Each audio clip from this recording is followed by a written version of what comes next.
What's going on, everybody? Happy Saturday. Hope you guys are all doing well. Once again, as you guys know, man, we are blessed and highly favored to be able to wake up, open our eyes, and roam the earth. So don't forget to check on your loved ones, family members, and friends. Quick call or a text, whatever works for you. Just let them know you're thinking about them. As well as don't forget to get yourself checked out. You know what I mean? New year, new me, all that good stuff.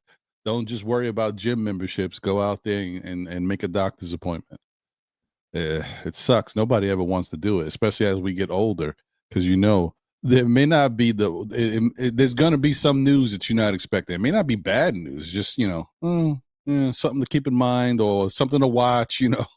Or it could be bad news, but either way, we have to deal with it, right? And it's better to know than not know, because I tell you, man, the worst thing is finding out about something that you could have had a chance to deal with had you known earlier. You know what I mean? Like, some stuff gets out of whack, and once you get older, it's terrible. So let's all do ourselves a favor and try to be the best versions of ourselves. Try to be here for our families, and make sure we do what we got to do. That being said,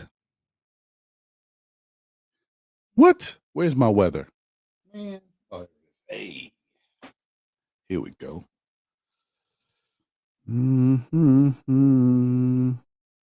Currently, it is 43 degrees in the New York area, going up to a high of 45.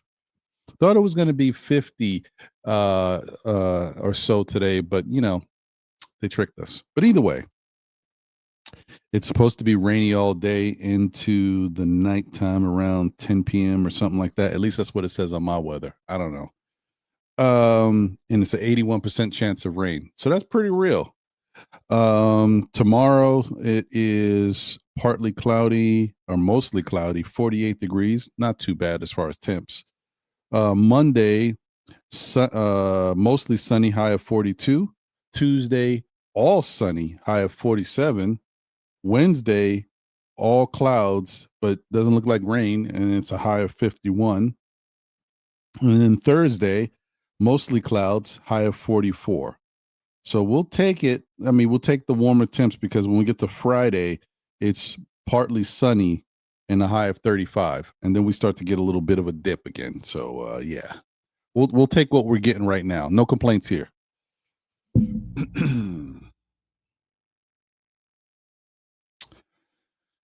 Our New York Knicks. Last night was, I think, a tough game against the Phoenix Suns. I knew they were going to be tough because they've been playing good basketball, and it's a West Coast team. Can someone explain to me what is the difference? Why is West Coast teams, like, back in the day, it used to be about the overall talent, right? West, for whatever, the West is an attractive place. The temperature's different. Excuse me. And so people like to gravitate out West. And so some of the best players would go there. But I feel like over the past few years, especially, a lot of good players have transitioned to the East. So can anybody tell me why, when we play West Coast teams seem like they're just different?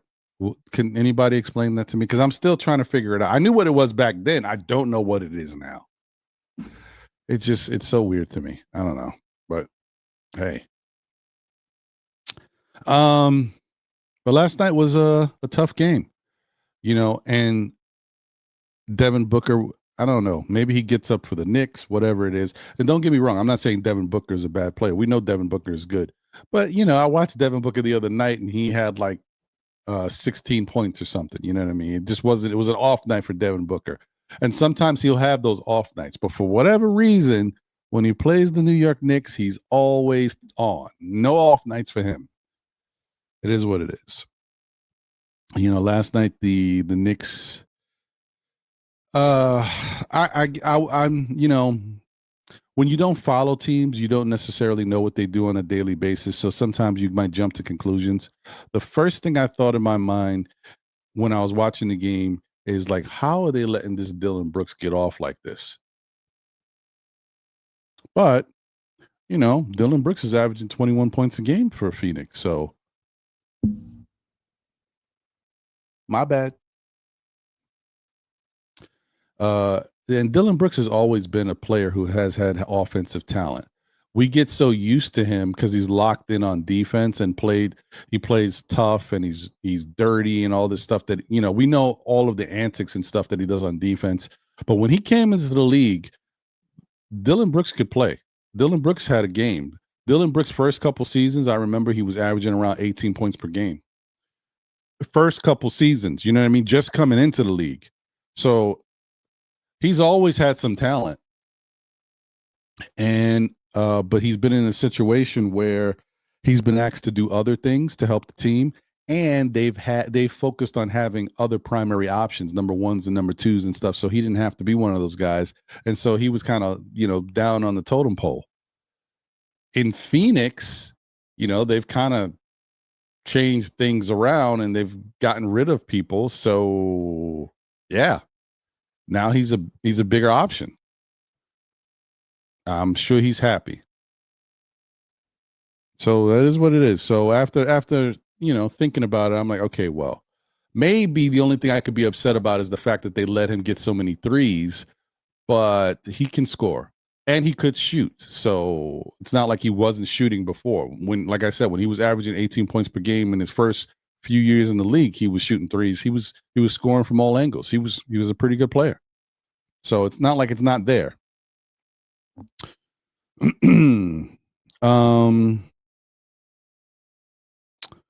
But once again, what we noticed last night is the Knicks their level of play is not sustained through 4 quarters, right? The intensity in regards to their defense was not there early. I would say, and I think that anybody could see it. I'm sure that their best defensive effort came in the 4th quarter. That was the best they looked to me in the whole game, and I don't know, maybe in the last few games, because they were locked in, and that's something that you want them to be able to sustain throughout 4 quarters. Why does it? The Knicks team still, no matter who the coach is, there's a lot of guys that have been here that it still feels like we still have that thing, that underdog thing where we got to get down before we get up. I don't know what that is. I don't know why we don't make a better effort as to really put our foot on the gas early in games. A lot of the time, I mean, when's the last time you guys seen the Knicks win a game station to station, start to finish? Or when's the last time you've seen the Knicks blow out a good team and have the starters be able to rest in the 4th quarter? Like it's a different type of mentality. It's a different type of focus. Obviously, you do have to have some luck on your side too. When I say luck, I mean tonight might have to be your night. When everybody's hitting their outside shot and the ball is flowing and just you feel good, you do need a little luck with it because you never know who you're going to be when you go into a given game, and so that definitely helps. But I feel like even when we get those moments early in games, we take our foot off the gas, or we don't give the same intensity in our effort. We give the effort, we don't give the same intensity in it. Like we are not contradicting what Eric Spoelstra said about the Knicks looking like a team that has that killer instinct.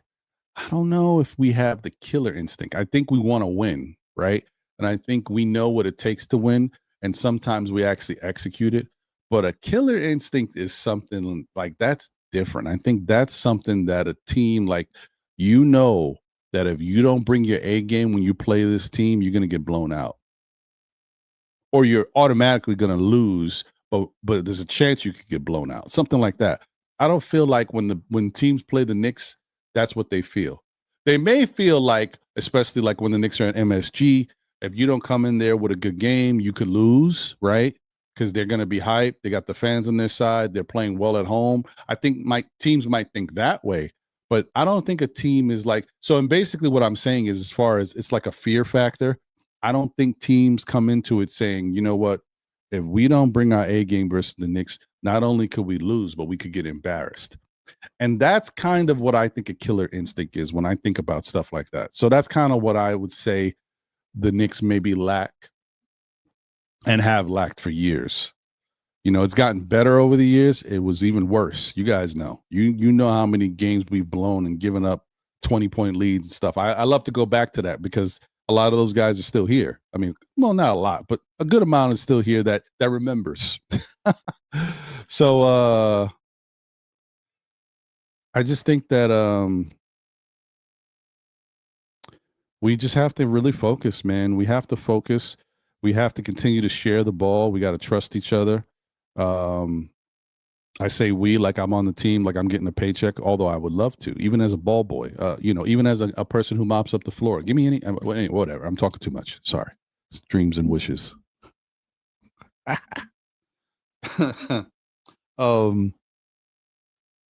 But yeah, seriously, I think that that's part of the thing that they lack.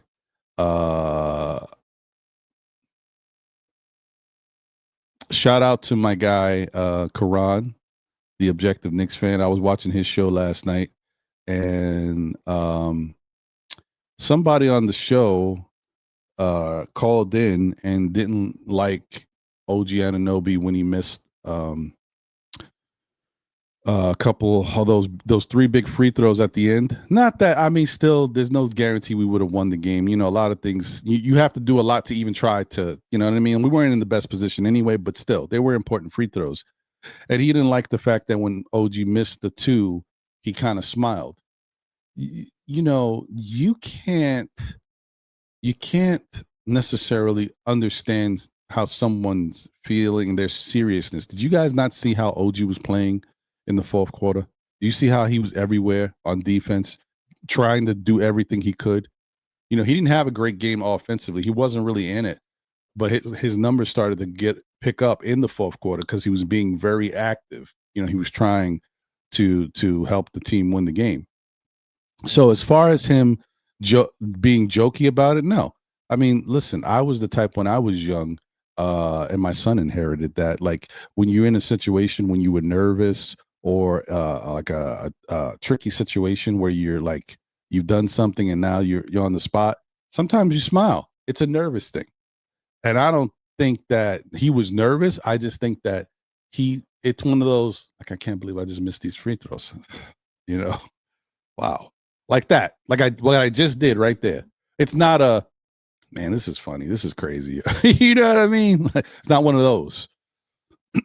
So I think that you know, looking at the wrong way as a fan, fans are very emotional. We put our own emotions out there on the court. Like if we're playing and we expect the players to feel the way we feel, they're not us. They're going to feel the way they feel. So, and I'm sure everybody out there was taking it seriously, and OG Anunoby definitely was taking it seriously by his play throughout the fourth quarter. So I would not look at it that way.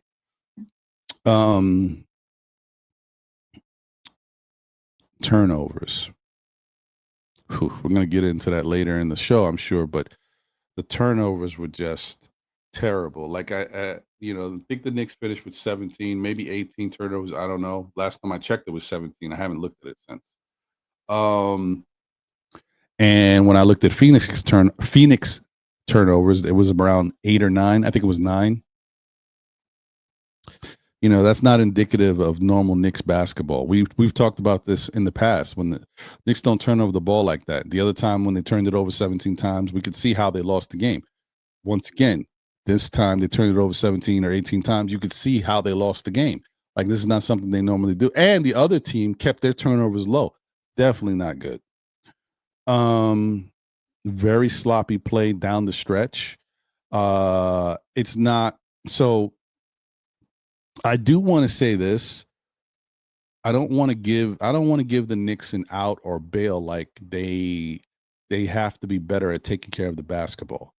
But I will say in this case, I do give Phoenix credit because they were physical. They put the Knicks in a position where these turnovers happen. You know what I mean? Like the Knicks didn't just turn over the ball willy nilly. No, Phoenix was giving them the business with the physicality of play, and it really kind of took the Knicks out of taking care of the basketball. Not because they wanted to, but because the intensity of the moment, the intensity of their defense, and just the pressure of understanding, like, I got to get this ball here, I got to get this ball up the court, I got to do this, we got to move the ball.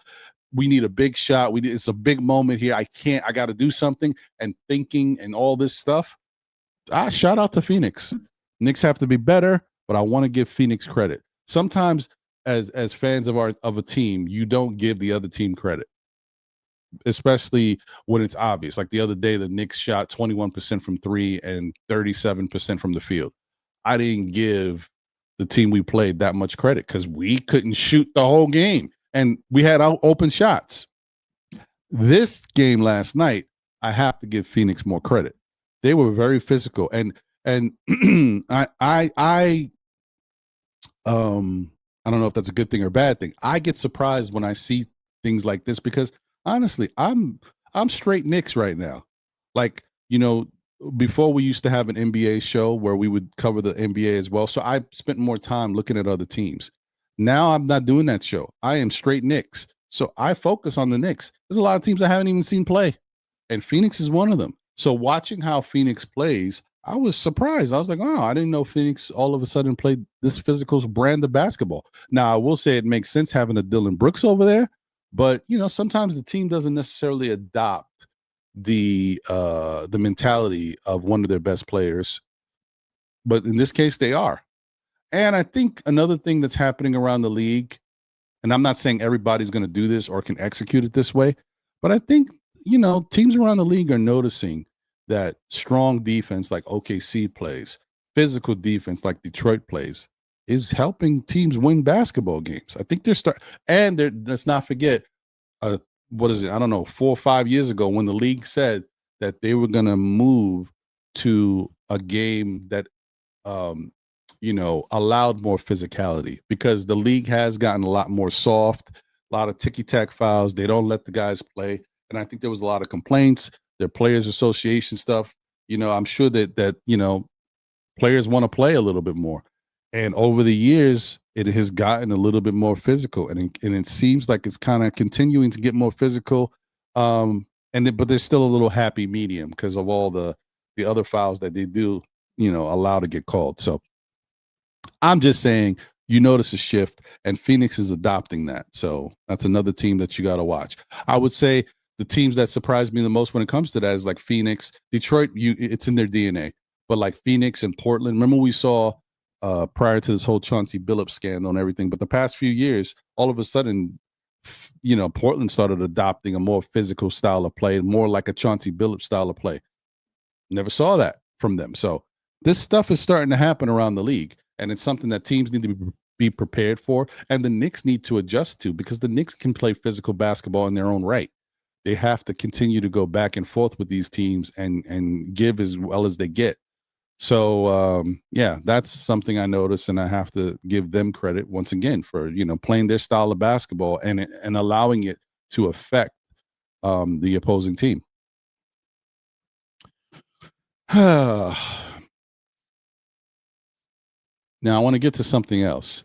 This is a question I'll probably bring up if there's a panel and people jump on. I'll probably bring it up to the rest of the panel a little later. This is the other thing that I wanted to bring up from Karan's show last night. The Objective Knicks fans, if you haven't checked it out, please do. One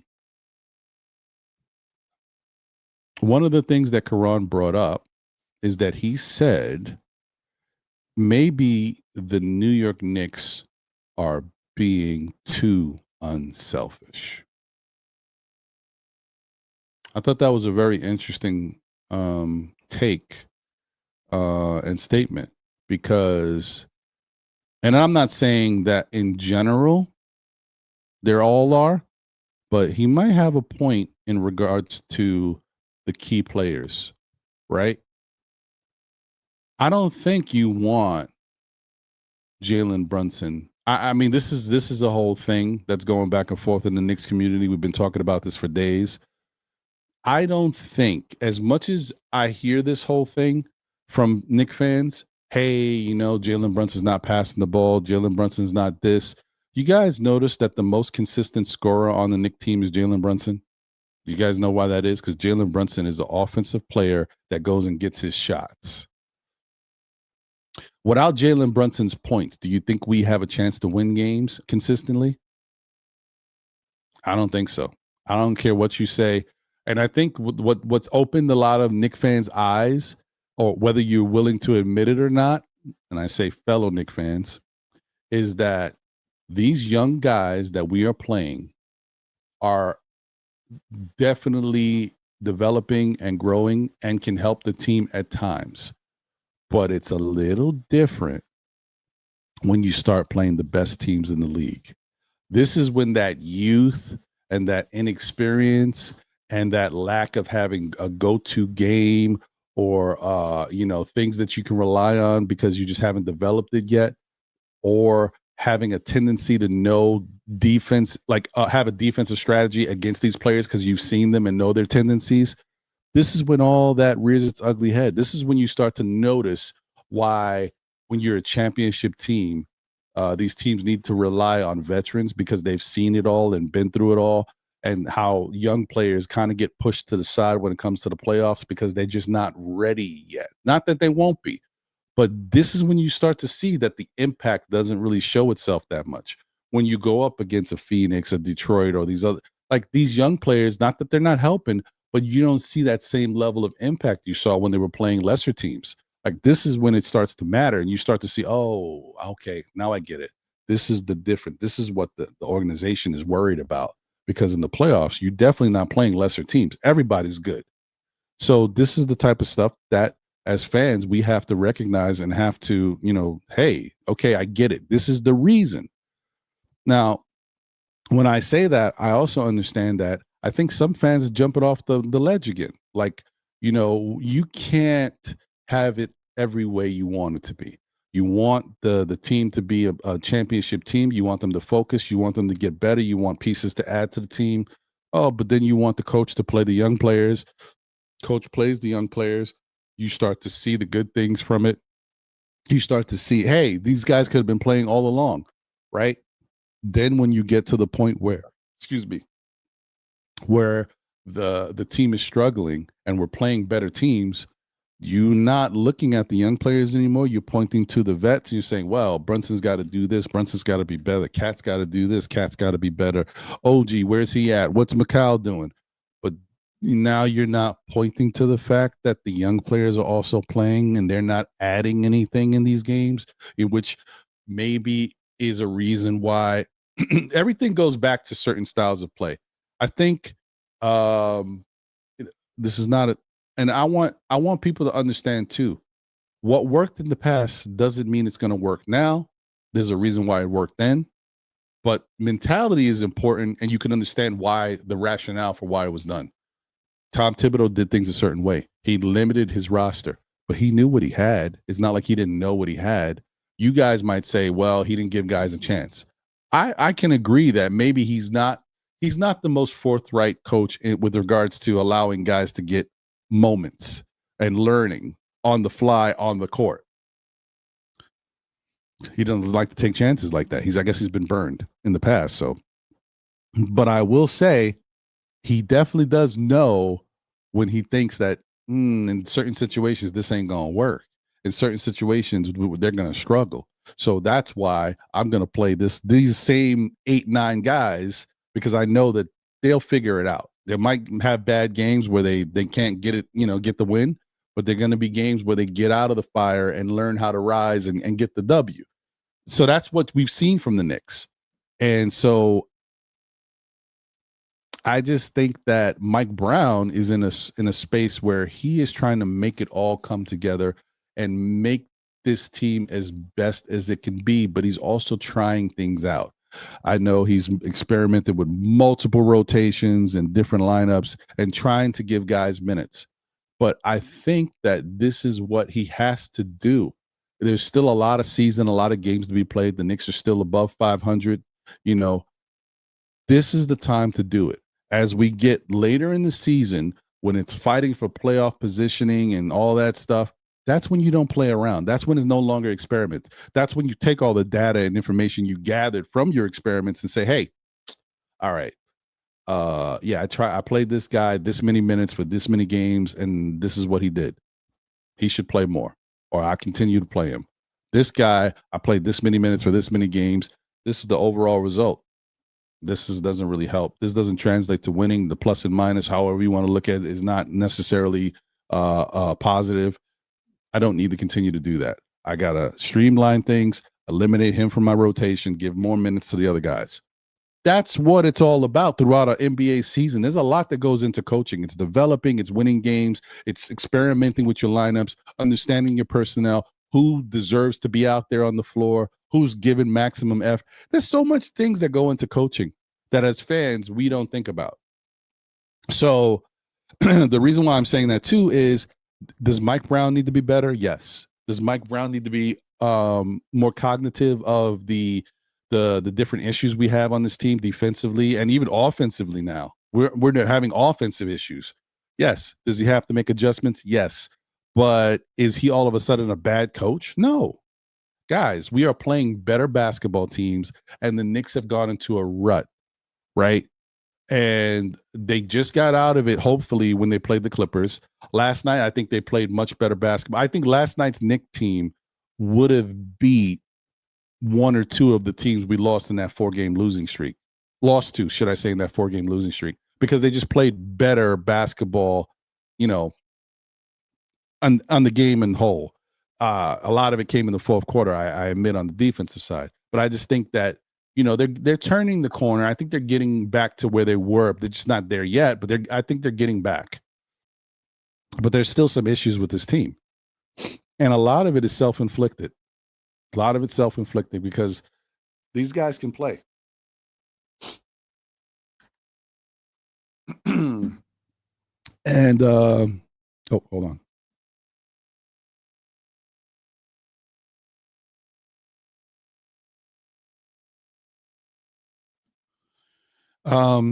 And I think that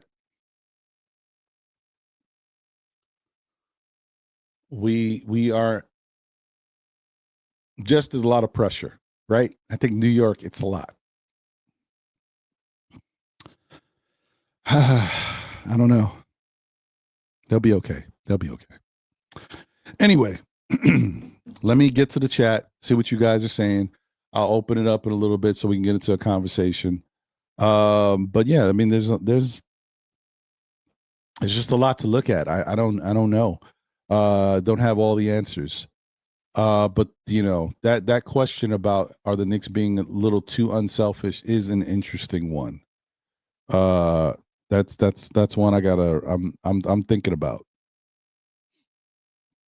Oh, another thing I wanted to say. For, you know, a lot of the people out there that may think that Cat is not getting enough touches. I think the Knicks, the last 2 games, have tried to give Cat more touches. So I don't want to say don't use the narrative. Keep it. Hold on to it. But for the last 2 games, it's not a fair narrative. Okay. So anybody out there who thinks at the moment in these last 2 games that Cat is not getting the ball and not getting the opportunities to shoot would be wrong. You know, the other game, they had 32 assists. Cat had 7 of those assists. He's getting the ball, but he's choosing to move the ball and pass the ball, right? And get others involved. Which is good. It helps the team. Last night's game, Cat had 11 shot attempts. Now you might say, hey, 11 shot attempts, that's not enough. I understand what you're saying, but Does that mean Cat only got the ball 11 times to shoot? No. Cat had the ball in opportunities, but he chose not to shoot. He chose to pass the ball or something else happened. For example, Cat had 11 shot opportunities, but he also had 5 assists. That means there was moments where he had the ball, and I'm not saying there was moments where he would have had good shot opportunities. I'm just telling you he had the ball five times at least, and he passed it and got assist off of it, right? So 11 and 5, that's 16 touches, okay? Now you might say, well, that's not a bunch more than we're talking about. A lot of people want Cat to get 18 to 20 touches a night. Okay, fine. Cat also had 5 turnovers. You know what that means? That's 5 more touches. So 5 assists, 5 turnovers, 11 shot attempts, 21 touches. And he might have had a couple more touches where he just had the ball and passed it to somebody. There was no assist and there was no turnover. So what I'm trying to say, guys, last 2 games, don't tell me that Cat hasn't been getting the ball. That's what I want. I'm just talking about the last 2 games. Okay? That's all. I wanted to put that out there because it just doesn't make sense. Last night, you want to say Jalen Brunson only had 5 assists? Well, I don't know. It was one of those games where not a lot of assists were happening from a lot of people. Tyler Kolek played, and he only had 1 assist. Does Tyler Kolek, does Tyler Kolek not move the ball? Of course he does. You know he does. So, what can you say? It's one of those things, but the ball moved, and the Knicks didn't shoot bad. I think they shot 39% from 3 and 46 or 47. I don't know. Let me see here. What did they shoot from the field? They shot 44. I'm sorry. 44% from the field, but they shot 38% from 3, which is not bad. So it's not like the Knicks weren't shooting good. You know what I mean? So assist could happen. It's just one of those things. That's all I wanted to say. I just wanted to put that out there for these last 2 games. Shout out to everybody who's tuned in. Appreciate you guys on X, on Facebook, and on the Tube. Thank you for being here and rocking with me. And please, as always, smash that like button. We're on the road to 10K. Subscribe to the channel if you haven't already. And tell a friend who tells a friend who tells another friend. We out here rocking, yo. Appreciate y'all. And if you're on X or Facebook, please share this out. Let people know we're rocking right now. Those on YouTube, please smash the like button. You know the routine. All right, let's go back to the chat, see what's really rocking here. Shout out to Walter Blackman, a member of the SKF Army. Salute, Walter. It says, good morning, Ron. And my Knicks family. Okay. Shout out to JJ in the building, a member of the SKF Army. JJ says, salute, Ron. Frustrating loss. Brunson didn't have it in the 4th. True. People getting on him need to realize we're gonna live and die with the way he plays. He's not gonna change. That's true. JJ said, would have liked Cat to be more aggressive. He had mismatches, 11 shots, and only 1 shot in the 4th quarter isn't going to cut it. That's fair. But, just going back to what I'm saying, it's not about touches. It's about, I like what JJ said. It's about him being aggressive, demanding the ball, being aggressive in his moves, figuring out how he wants to go about things. I don't know what it is. I think, it's weird to say, and I'm overthinking it, and I probably am. I think Cat has lost a little confidence. I think he has lost a little confidence for whatever reason. I don't know. Not sure why. Geraldine McIver is in the building. Salute to you, one of the first ladies of the Still Knicks fans empire and the Knicks community. Salute to you, Geraldine. Appreciate you. Says salute, Ron. Salute to the chat. Dope Soul Sports Collective. The Queen is in the building. Says about to take this 3-hour drive. Looking forward to the show, taking me all the way there. We try our best, Steph. We can do what we can do. Enjoy your trip. Be safe out there. And please, guys, if y'all haven't checked out Dope Soul Sports Collective and everything Queen Steph has going on, please do. Uh, Lots of great content and a great cast of characters to help, deliver that content to us as fans, as fellow fans, should I say. Wonder Woman's in the building. Let's go. What up, Wonder Woman? Good morning, Ron, in the chat. I hope everyone is doing well today. You as well. I hope you're doing well. All right, my brother Andios NYK in the building. What up, Andios? Hope you're doing good, my guy. He also says, hit the like button, SKF Nation. Subscribe to the show. Facts. Ruben Nunez is in the building. Should have never fired Tibbs. I'm not going to go that far, Ruben, because the reason why they fired Tibbs is because we got to a certain point and didn't think we can get above that point. I mean, what would you rather see? Would you rather see the Knicks struggle in trying something new and hopefully figure it out by the time we get close to the playoffs, and then go into the playoffs with this new style that we've worked on, and year one of the style, by the way, year one. I'm not saying we have time to waste. I'm just telling you it's the first year of it and how we're trying to play. Would you rather have that and the fact that if the Knicks get this down, it can translate to a lot more victories down the line if they get it down and play the way they're supposed to play in the style? Or would you rather have Tibbs, who the Knicks know how to play that way, will get to the playoffs, maybe get to the Eastern Conference, but lose because they don't have enough to deal with the teams that are, better positioned to play team basketball than we are? Well, I mean, what would you rather want? I think the Knicks have already made the decision that we know that we can get back here. I don't think we have enough to beat the teams that play good team basketball. The Knicks were playing individual basketball with a team element. That's what we were doing. Now we are playing team basketball. Of course, we have fallen off a little bit, and I'll be the first to admit it. We've fallen off a little bit with our team concepts because we started not trusting each other. We ran into some slumps. Guys weren't shooting well. Guys have lost a little confidence, I believe. We had little injuries that have happened to key players. Josh Hart is a key player. And I also think Landry Shamit's energy helps the team too. So don't get it twisted. Not having these guys, not having Deuce for a little while, it definitely, affected the team.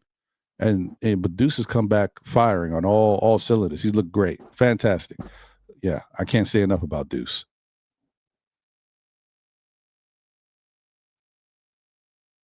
Oh, what? I always think of you, buddy. Shout out to you, my guy. Appreciate you, and I hope things are going well. I'm still waiting for that bundle of joy. And yeah, I just wouldn't say that, Ruben. Mike Brown. I would. Some people don't want to see it. There's a video of Mike Brown that shows everything Mike Brown has done up until this point in his career. Mike Brown is a phenomenal coach. If you saw the video, you see everything he's accomplished. You see how he's accomplished it. You would respect Mike Brown. I just don't want to put the video up because I know not everybody's going to watch it. But let me tell you, Mike Brown is a good damn coach. Does that mean everything he does works? Does that mean when you take over a team that everything is going to be, roses out the gate? No. And, another thing I want to say is it's a coach's job to get the best out of their players, right? But Mike Brown, and I'm not saying that there's anything wrong with that. Mike Brown came into this team with all of these players. He didn't pick these players. You know what I mean? So he's trying to get the best out of a team that was assembled to help Tibbs. This isn't a team that was assembled to help Mike Brown's coaching style. I want to throw that out there. But nevertheless, I believe he should be able to get the job done. I believe the Knicks should figure this out and be able to play better basketball going forward. David Smith is in the building, says salutes around the chat. Towns is being used so poorly and wrong by Mike Brown and Brunson that I actually miss Tibbs. Well, I think that part of the issue, like I said earlier, is not just these guys. It's also Cat. Cat is not a player that's making proper adjustments for his own behalf. Now, I will say, I do think there's something to that, David. I do think that the Knicks are not using Cat as well as they should or as well as they could. I do think that that's if there's any player on this team that is not being used to the best of their ability, I do think that we have to use Cat differently. But I also think Cat has to be more aggressive, as what JJ said, and he's not. I find the weird thing about this is that we're having this conversation with a multiple time All-Star, a person who led a basketball team, a number one option on his team, one of the best players in the NBA. I find it crazy that we're even having this conversation about that type of player, because really it doesn't happen. There's no player of that magnitude that goes to a team and they're like, oh, well, he's not being used properly. They know how to get used however they want to get used, whether the coach knows or not. That player knows how I should be used, so I'm going to just go get it. I don't know. Maybe it's because Cat's a big man. He's a center. I don't know what it is. For Cat, it's a lot tougher. I don't know how we got here, but we're here.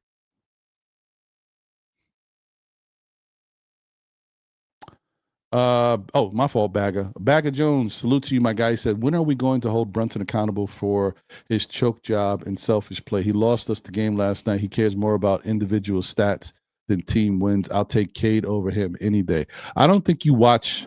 Bagger, you've had a lot to say about Brunson, so I understand that you're not happy in the way in which he plays basketball, because you've been saying it for a while. All I can say is I don't think you understand that Brunson is not going to be different. He is who he is. The same guy who won Clutch Player of the Year in the entire NBA is the same guy that you said had a bad fourth quarter last night. It's going to happen, bro. You can't be one without the other. If you're expected to be the guy to always bring us home every fourth quarter in clutch type positions, you're going to have moments where you do the job, but you're also going to have moments where you don't. And everybody's going to expect you to be the guy, one. Two, the defense is going to say, well, he's their guy. That's the guy we got to focus on.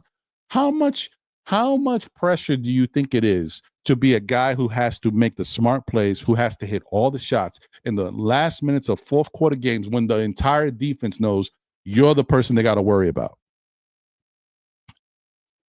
Like, I get it. What was Brunson bad last night in the fourth quarter with the turnovers and sloppy? Yes, I agree. I don't think anybody's not holding him accountable. I think we all agree with that. The Knicks played terrible when it came to managing the basketball and making smart decisions down the stretch. Last night was a bad one. But does that mean like all of the clutch things he's done in his career with the Knicks and winning Clutch Player of the Year because of it is null and void? Let me tell you something.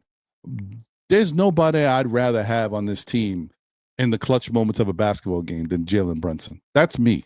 Are there other guys out there that I think could also be very clutch, like SGA? Yes. I don't have a bunch of guys to point to. There's guys that have had Luka, maybe. There's guys that I will point to. But no, Jalen Brunson, to me, I would definitely rather have him than a lot of the guys. He's shown it time and time again, and he's done it in a way that tells you he's fearless. He'll deal with the consequences.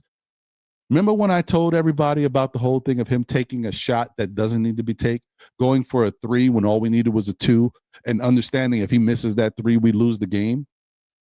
That's a fearless person. That's why he was Mr. Clutch, because he will take those shots. He will get us these victories, and he will wear the blame. Last night, he can wear the blame. I'm with you, Bagger. He deserves it for last night. He just didn't play well down the stretch. It's the same thing that happened in the Indiana series in the playoffs last year. He played terrible. That was the worst I've ever seen Jalen Brunson when it comes to managing the ball and making smart decisions in games. But Indiana did a fantastic job of taking everybody out of the game. They were more physical than us. They played better defense at times than us. And offensively, we could not stop them. They were a well-oiled machine when they come to playing us. And it showed. Everybody looked bad. So, I don't want you to think that we're not going to say, when something happens, we're going to say it happened. I'm not shying away from that. I don't think anybody here is not going to talk about the fact that we played bad last night in the fourth quarter. We didn't take care of the ball, and Brunson has a lot to do with it. I'm talking about what do we do going forward? What are the other underlying issues that it's not about a bad fourth quarter with turnovers and poor decisions? Because that's one game. We don't play like that every night. I'm talking about the stuff that's happening every night that we need to fix. So I'm just letting you know where I'm at with it. But I hear you. I'm just saying, it is what it is. Jersey Rich Open Topics. Salute to you. Thank you for being here. Appreciate you. He says, shake my head, facts. Wayne Peterson is in the building, said it's the weather. Maybe. Salute to you. David Smith says Knicks record last year when they had at least 30 assists a game was 20-2, and this year their record is 10-1 when they have at least 30 assists in a game. It's not rocket science. Keep doing what works. Right, David. I agree with you. Have you watched what I've been saying? I think I said the Knicks need to move their bodies, move the ball, trust each other. The problem is what happens when you go up against a team that's not going to let you get a bunch of open shots? What happens when you go up against a team and your shots are not falling? And so these assists that you were getting, it's not easy to come by. What do you do then when you can't get that 30 assists? How do you win a game when you're passing the ball and guys aren't knocking down the shots? What's the recourse? What's your next alternative? Because that's where the Knicks wind up at. And they've been winding up there more than not in the last 6 games. That's where they've been struggling. The assists are not piling up. The game against the Clippers was an anomaly in these past 6. That was a good game. But for the most part, we haven't been able to get the assists. But it's because look at the Knicks shooting percentage. Look at the shots we're taking. Look at how the ball's moving. Look at where we're at. Guys aren't hitting. Guys aren't comfortable. Guys don't have a rhythm.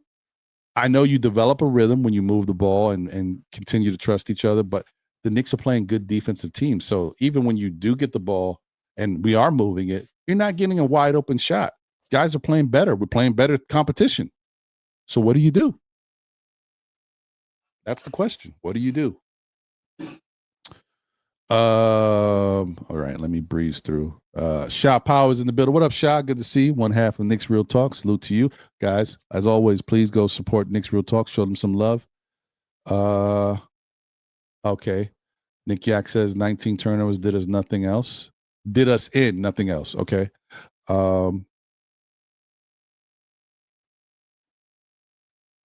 Ruben says our 2 stars played way better in Tibbs' system.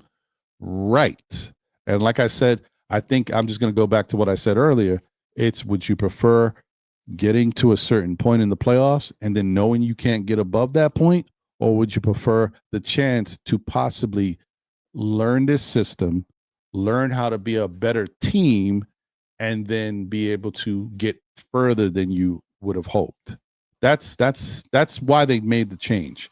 I'm not saying it's going to definitely work, but I will say we are talking a lot about Mike Brown in Mike Brown's first year coaching this Knicks team that he inherited.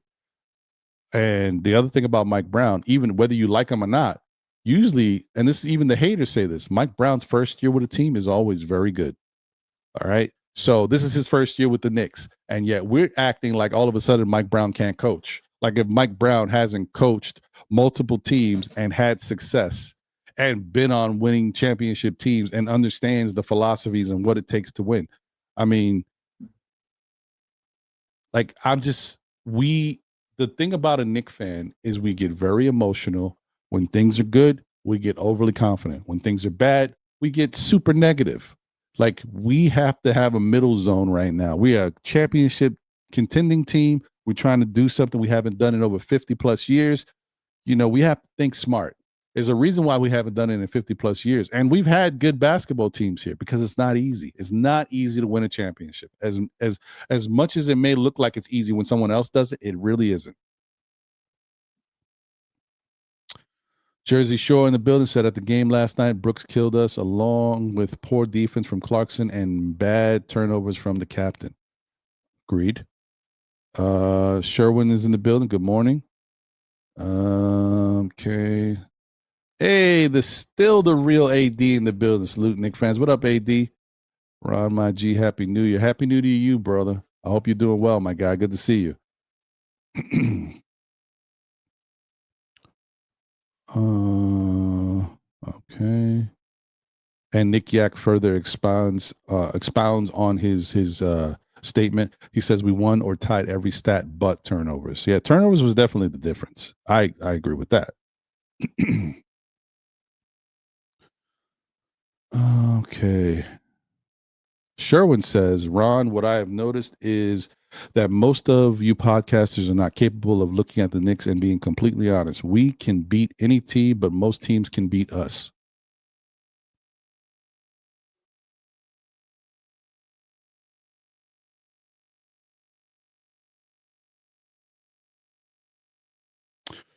We can beat any team, but most teams can beat us. Yeah, okay. I think I agree with that. I mean, I think that's that's a factual statement that yeah, I don't know what to say about that, Sherwin. I'm with you, brother.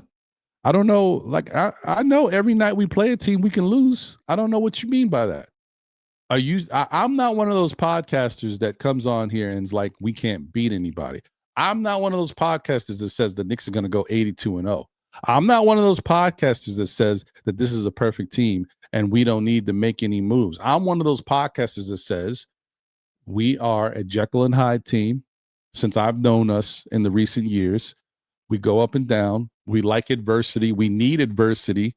In order, we have to be the underdog. Apparently, we like playing that way. I also said we need a trade, but I did say we don't need to make a trade that's going to affect our core. I told you, and it looks like that trade's not going to be available to us because maybe we just don't have enough anymore, or they don't want to make the move. But told y'all before, the only trade I was willing to make was Yabusele, Pakom Dadie, some picks for Sadiq Bey. And listen, honestly, there's no perfect trade, but the trade I would prefer at the moment would be bringing in getting rid of those same people, and I don't know what else we might have to do, but possibly bringing in Sadiq Bey and adding Eves Missy to the building, because you know what, Eves Missy is somebody that the Knicks need another backup big. Eves Missy is one of those that is in the top defensive centers. He's not the very top, but he's in the top 20 or whatever. So he plays defense. He can rebound the ball a little bit here and there. I mean, with more playing time, I'm sure he can get more rebounds, but he blocks shots. So he's the type of guy that I'm like, yeah, why not? Why not? And he has a semblance of a little offensive game to him. He can, do some things if you give him the ball. So I think that's the type of move that I think the Knicks can make. A lot of people are so frustrated and not happy with what they're seeing out there that they want to blow it up in a certain way and trade Cat. You trade Cat, who are you getting? What are you getting for Carl Anthony Towns right now that's going to help this team? You're not getting Giannis.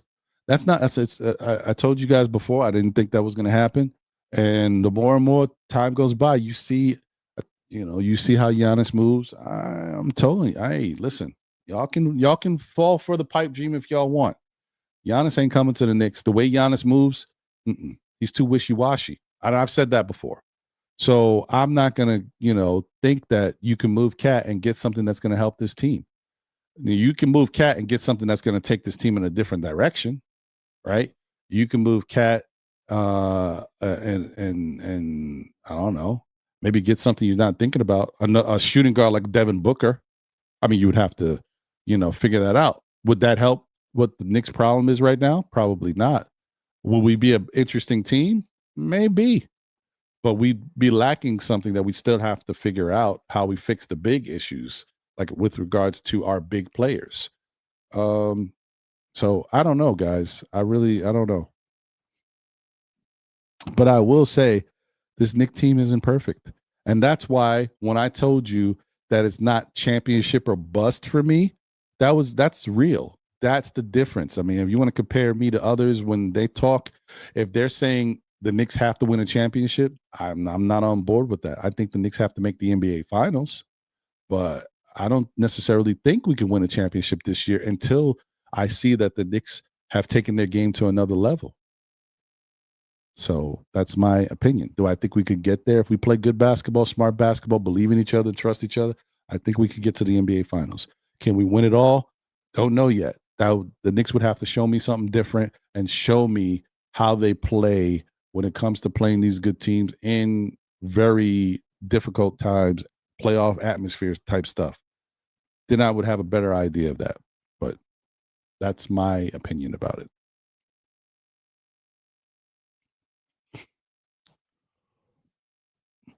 Um, I'm breezing through, but AD, I just breezed by your message. Apologies, my brother. Some condolences, sincere thoughts, man. I'm sorry you have to deal with any loss, and I hope you and your family are getting through this in the best way possible. Obviously, loss is tough, and I don't know what you guys are dealing with, but I want to wish you my deepest condolences and sincerest thoughts, my brother. Appreciate you. Dwayne Dennis, I love our organization, but very tired of very small, unathletic lineup. We lose because we don't match up well against them. If we played them again, we would possibly lose again. There's could be some truth to that. We do know we are one of the smallest, if not the smallest teams in the league. There's something there. Uh, I can't argue that. Keith Turner's in the building. What up, Keith? Said, what up, Ron, in the chat? What's good? Yeah, it's been a minute. Good to see you, Keith. Hope you're doing well, brother. Bricks Nation is in the building. Said Cats dumb push foul with 2 minutes to go was brutal. Can't win with this clumsy idiot. Yeah. No, it wasn't a great moment.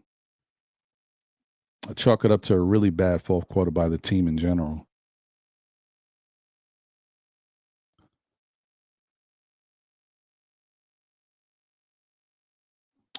I agree. I agree, AD. That's kind of what I was hinting at earlier. He said also, let's look at since players have started coming back like Deuce and players being out like Hart, things have gotten kind of topsy turvy. Yeah, things are a little all over the place. I agree. Tendril Sound is in the building. What's good, Tendril? Haven't seen you in a minute. Knicks are in troubled waters. Time to trade Cat. Oof. Oh no. Like I said, the question isn't about trading Cat. It's about who you're getting that's going to help the team better than Cat. Who do you get back for Cat? And don't get me wrong, nothing's off the table. And I don't like the way certain things are being brought up and the way they're moving. Anything could happen. But I just don't know what would be the point of it. Like, what are you going to get? And that's interesting.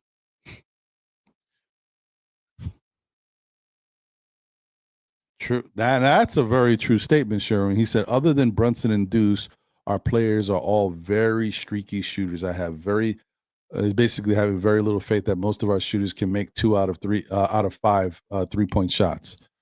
Yeah, and hold on. Let me see something too. Let me take a look at something.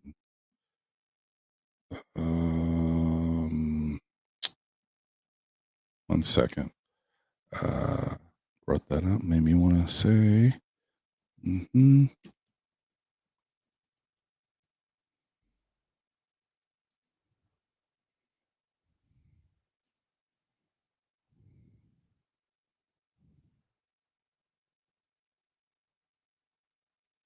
Well, McCall has been great, so can't use him. It may look like he hasn't been great, guys. When McCall got here, well, first off, the year before McCall got here, we shot 37% from three with Brooklyn, right? He comes to the Knicks last year, was very inconsistent. He struggled. He shot 35%. If you guys haven't looked, what would you guess McCall is shooting from three this year?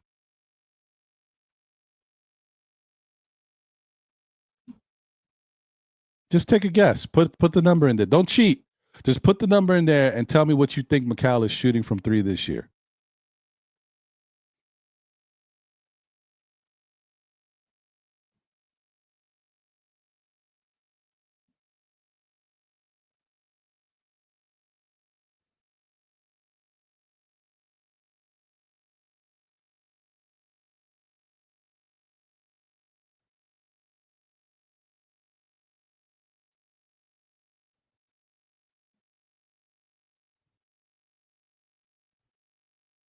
Sherwin says 38. What? Nick Yak said 50%. What? John says 42%. Shout out to you, my brother. Good to see you. Big Chino said, no, Trapped in the 90s says 40 below. Okay. Bernadette Lumley, shout out to you, Bernadette. I think it's my first time seeing you here. Appreciate you. Says 39. Silk Sutton says 35%. Mikal Bridges is currently shooting 40% from three, 40.5. Who knew? It doesn't even make, you don't even notice it, right? 40.5, y'all. So actually, he shot 35% last year. He went up 5 percentage points. Look at that. Right? It doesn't necessarily translate. You're like, oh wow. No. So Mikal's shooting good from three. It's not him. Now, the way Mikal is being used, I will say someone said, I don't know, maybe it was last night's show once again on Karan's show, that it doesn't look like Mikal is the same way he was like the first month of the season, the way he was so dynamic, hitting spots, cutting, creating, a lot of actions. I would agree with that. Bridges doesn't seem like he's doing. Now, I don't know if there's been a change. Maybe Mike Brown has tweaked something, because he tweaked it. He might have tweaked it for a different reason, and because of that, Bridges is suffering. Because I really liked the way Bridges was playing, and if you guys remember, I said one of the key pieces to this team, to Mike Brown's offense, is Bridges. Maybe that's another reason why we are struggling, because Bridges is, that's a weird like conflection. Bridges. The way Bridges, that's how you have to change it up. The way Bridges was moving was benefiting Mike Brown's offense. It was really helping to orchestrate what they were trying to do. His aggressiveness, cutting, slashing, backdoors, hitting the wing for corner threes. Everything he was doing was helping Mike Brown's offense. And I don't see enough of that now. Once again, I go back to move the body, move the ball, trust each other. I think we're moving the ball. I think the trust was wavering. I think the last 2 games, they're trying to develop the trust again. But I still think the Knicks have struggled at moving their bodies the way they were moving their bodies before. That's what I think has been a big difference in this offense that Mike Brown has been trying to get them to do. Like, they're just not moving the way they were moving. And I could be wrong if you guys see it differently, but that's the way I've been seeing it. They just don't seem like they're moving the same way. Okay, hold on. I'm just breezing through, guys, because there's a lot of chat stuff, and I want to open the panel up in case anybody wants to jump in. So let me just breeze through. Shout out to my brother Dat Franco in the building. Said late this morning, but Dat Franco in the building. I have a lot of concerns with this team. Yes, concerns with players and coaching. I got you. Salute to you, my brother. Good to see you. Randu, a new member of the SKF Army, is in the building. What up, Randu? Appreciate you, my guy. He says, salute, Ron.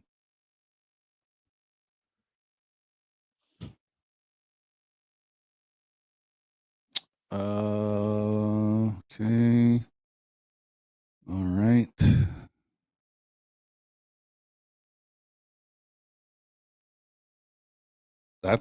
Hey, that's an interesting statement. Shout out to Dat Franco. He says, I don't think Mike Brown is a bad coach. I think he's a very good coach, but I don't think he's a championship head coach.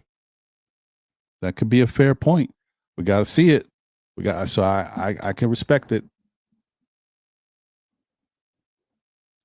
Keith Turner says, I have to call out Brunson to, I think you're basically saying to be selfish at times. I agree. And another thing I wanted to expound on real quick before I move on.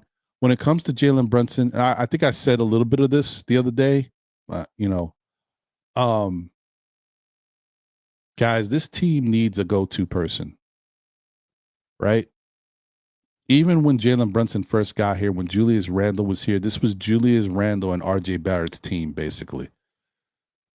But when Jalen Brunson got here, you could quickly see the way Jalen Brunson plays. He was just more impactful offensively than any of those guys. The Knicks need somebody who can score the basketball.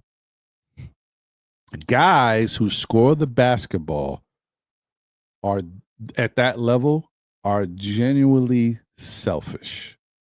And I'm not saying like it's all about me, me, me. No, it's all about when they get the ball, they attack. They go try to get it. And so that is what I think we all have to continue to understand. Are you right when you say that Brunson is not really the greatest facilitator and he's not like a true point guard? Yes, you are all right when you say that. Are you wrong when you think that he needs to be that way? Maybe, maybe because it's about what makes more sense for this New York Knicks team. What do they need from Jalen Brunson? Is Jalen Brunson more impactful, scoring less points and distributing the ball so that other people can score? Or is he more impactful, giving us the points and let the other guys figure it out with the other guys passing the ball amongst themselves? We got everybody on this team that's being unselfish. There's no reason why guys aren't getting touches. You guys see right now, you're talking about Brunson and how he might be too selfish. And I'm not talking about you in particular, Keith. I'm talking about this has been what everybody's been saying lately and talking about him having 5 assists or having the other day he had 0 assists. But look at what is happening in Mike Brown's offense. Look at what he's trying to do. You guys talked about how someone else needs to be able to be here. We need another facilitator because Brunson's not that guy. We have Tyler Kolek. You guys can't tell me that Tyler Kolek can't facilitate. One of the best things Tyler Kolek does is facilitate. You guys are also mentioning how Tyler Kolek finds all the big men. He knows how to get the ball to them. So you can't tell me that Tyler Kolek is not doing the job that you want him to do. What's the issue? The Brunson side of it is Brunson is now the scorer on this team. Mike Brown has turned them even in more to the scorer because he's making him go off ball. What do you guys want from Jalen Brunson when it comes to being selfish? Every who's a true scorer is going to be selfish.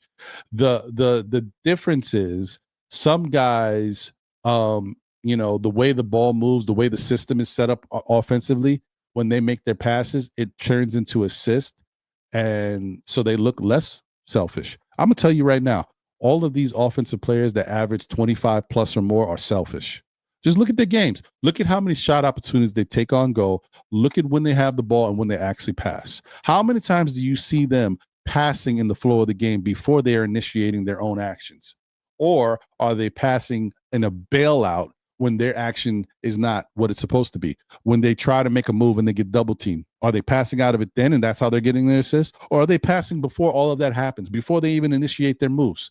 You tell me how many of these 25 plus or more scorers are actually doing that. And I bet you'd be surprised that all of these guys are selfish. I think we run into the situation where our team is a team of role players, and all of this is becoming an issue because our number 2 is not really acting like a number 2 at the moment.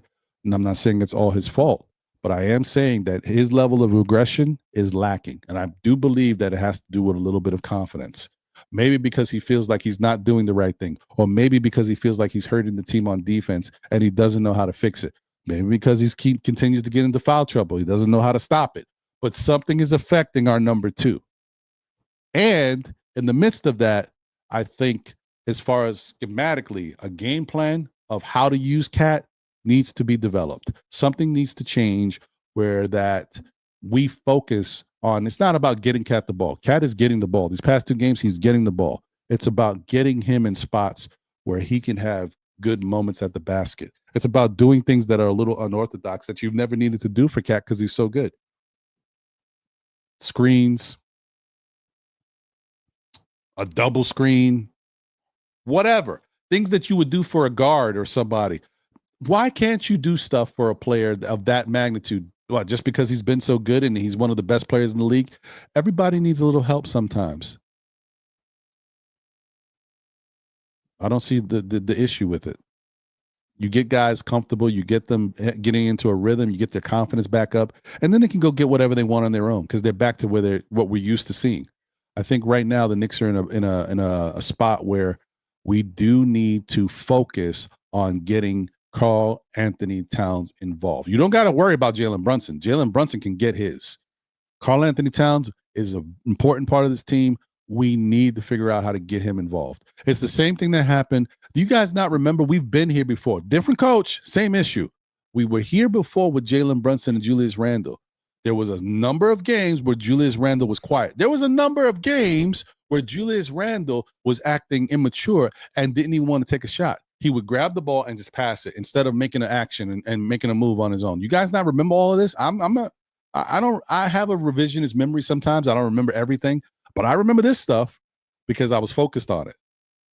There was times where they didn't know how to use Julius Randle and Jalen Brunson together.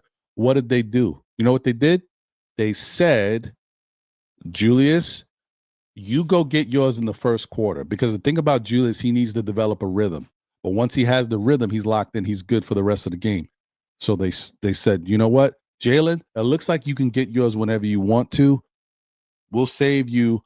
We'll focus on getting Julius the ball so he can be, get more points up in the first quarter, develop a rhythm, and that way we know he's locked in for the rest of the game. Jalen, after that happens, you go to work and get yours.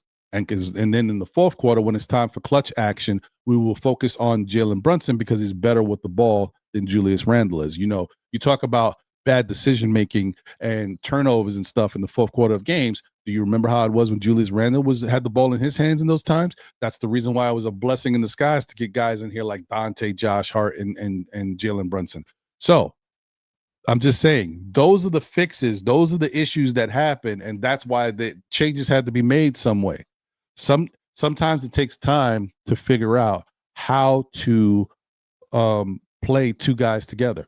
You guys might say, well, it worked last year. Well, last year it was Tibbs' system, and Tibbs he had a very vanilla offensive system. There wasn't a lot to it. Mike Brown is trying to institute a new system of movement and read and react, and it's not necessarily working out the best to support one of its top players. So we have to figure out how to intertwine that and make it work better. That's all I'm saying, guys. There's a reason behind it. It's not just, these are fitted hats when it comes to the systems. These are not snapbacks, not one size fits all. All right, now I'm really going to breeze through because I've been talking forever. So we're already an hour in, going through the chat. Appreciate you guys. Building blocks in the building. Remember the SKF Army, salute to you. This team isn't mentally strong enough to win it all. I can see that now, kind of soft. I don't see anyone ready to make the opposing teams pay for being too physical. There may be some truth there, but that doesn't mean it can't change. But I see where you're at now, though. Yes. When it comes to that, you can honestly say that. I can, yeah. Okay. All right. Sorry, guys. Let's breeze. Shaw legacy in the building. Salute. But it shouldn't come down to the last two games. This man is making $53 million this year. He has to be a huge part of this team. They have to use him for the reasons they traded him here. I agree. But the only reason why I'm saying it, I'm saying it in that way, but the only reason why I'm shooting Mike Brown a little bail is because Mike Brown is coming in here trying to change stuff. When you go anywhere, when something has been a certain way for 5 years and you're trying to go in and change it, you have to experiment. Experiment doesn't mean try this one game. Okay, this works. We're good. No, it means try something for a few games and see where it is. I do not believe that Mike Brown is going to be doing a whole bunch of experimenting as we go further, deeper into the season. And when we get to the playoffs, all that experimenting is gone, folks. I'm just telling you, he is trying to do his best to figure out what can work. How can we do this and still get these guys playing time? How can I involve these people in the game, give these guys a little rest? And if this ain't working, what do I have to do? I have to limit the player playing time and focus on these guys. There's a lot going on here. It's not perfect. And that's the thing too. Mike Brown is more willing to make adjustments, and sometimes all the adjustments don't work. Sometimes you can tinker too much. It'll get worked out, guys. I'm not concerned about Mike Brown's coaching and whether he will figure out what to hold, settle on. I'm more concerned about the stuff I mentioned, getting Cat involved, making sure the Knicks are playing the type of defense they need to play for 4 quarters. And most importantly, as I said, with this system, if this is how you want to play, moving your bodies, passing the ball, and trusting each other. That's all I'm concerned about. Those things, everything I'm thinking about. Quanta Pin in the building. Salute. Kerry Cox is in the building. What up, Kerry? Good to see you. All right. Jimmy J is here. Salute, Jimmy J. Let me put this out there and just get this going while I'm still going through this. Paste. All right. Okay. First, we got a super chat.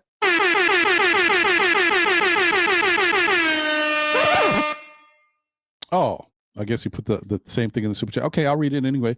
Knicks record, shout out to David Smith. Thank you for the generous super chat. He said Knicks record last year when they had at least 30 assists in a game was 20-2, and this year their record is 10-1 when they have at least 30 assists. Like I said, I understand. I'm with you. All I'm saying is assists happen when you pass the ball to somebody and they score. What do you do when you're playing a team that is playing solid defense? You're not getting open looks. And so, therefore, the assist is not happening. You guys know the other thing about an assist, it can be very tricky, too. You pass the ball to me, I make my action, I move, and then I score. That's an assist. You pass the ball to me, I can't make my action. I got to put the ball in the button, do a couple dribbles. Now it no longer is an assist because I changed the action. It's not a forward action. I didn't decide to put the ball up right away. Now I've slowed the progress of the assist, so it doesn't count anymore.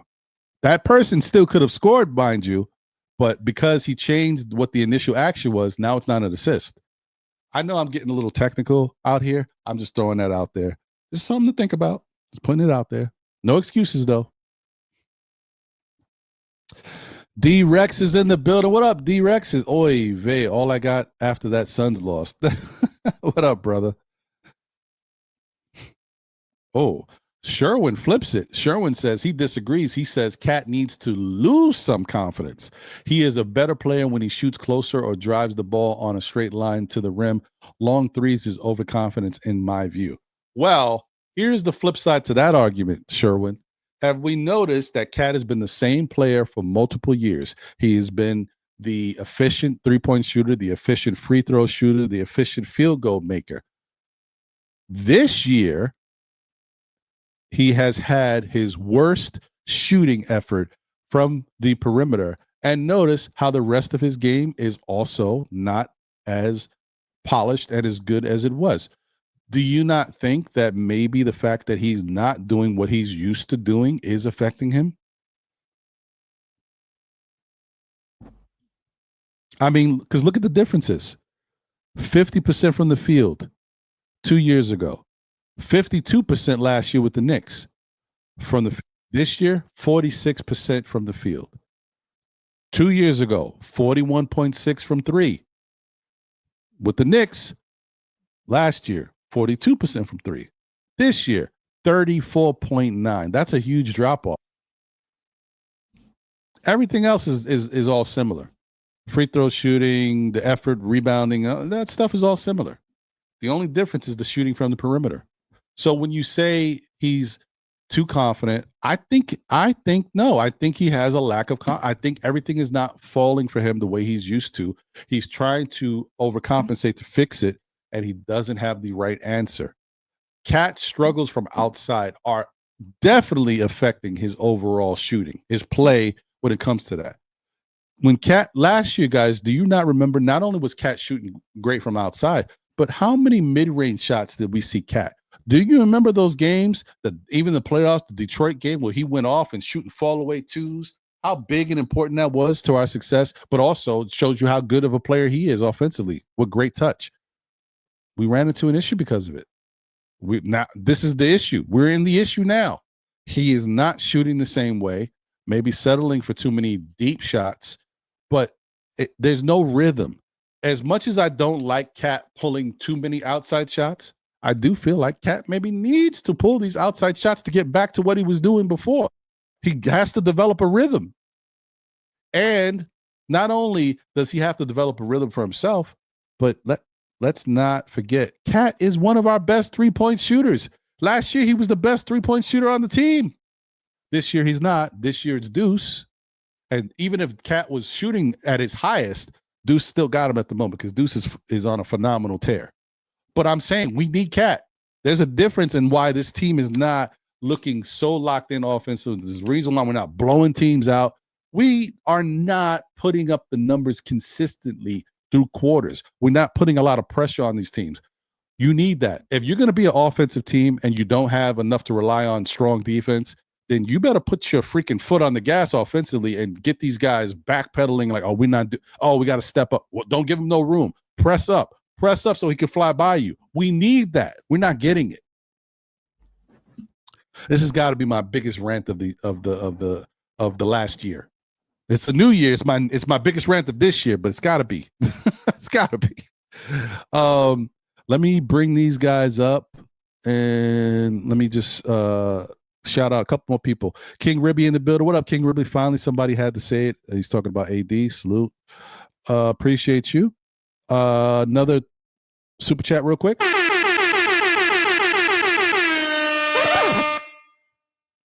David says, first Brunson couldn't develop chemistry with Luka, then it was Randall, and now it's Cat. Brunson doesn't want to share the spotlight with another star. I mean, I don't know where you're going with this. I disagree with that statement wholeheartedly. Dallas made a mistake.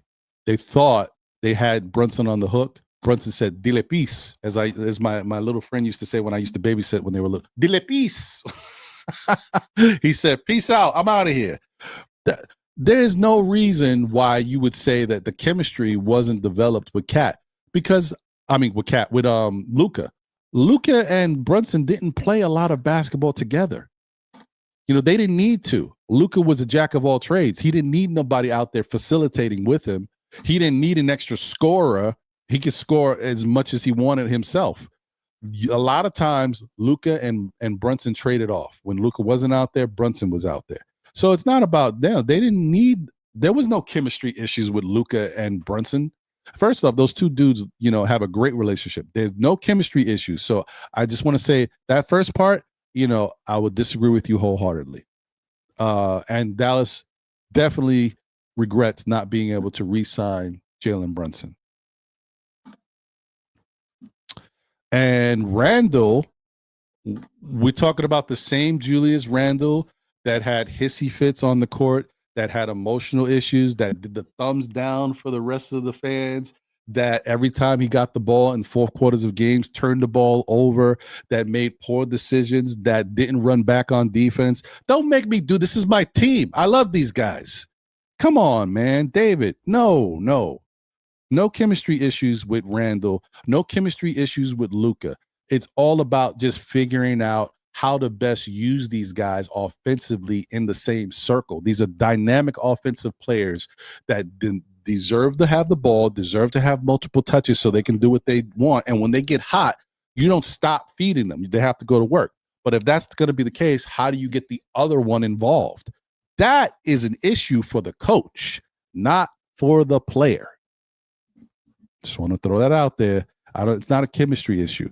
The Cat thing, if you want to say there's chemistry issues with Cat, do they like each other as people? Yes. Do they have fun together? Yeah. All right, good. But if you're saying court chemistry issues, this is not just about Cat not getting the ball or not being in the right position to score the basketball.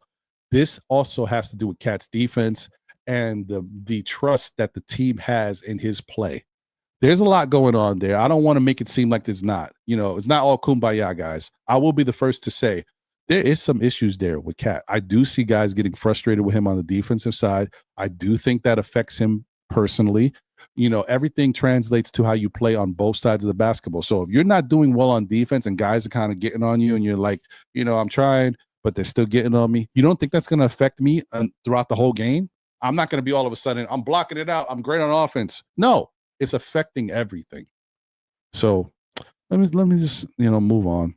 But I appreciate you, David. I understand where you're coming from. I just think, I agreed with your first super chat. This one, about this one, brother. I think there's a little bit more to it. So I can't say, I don't know, bro. I don't know.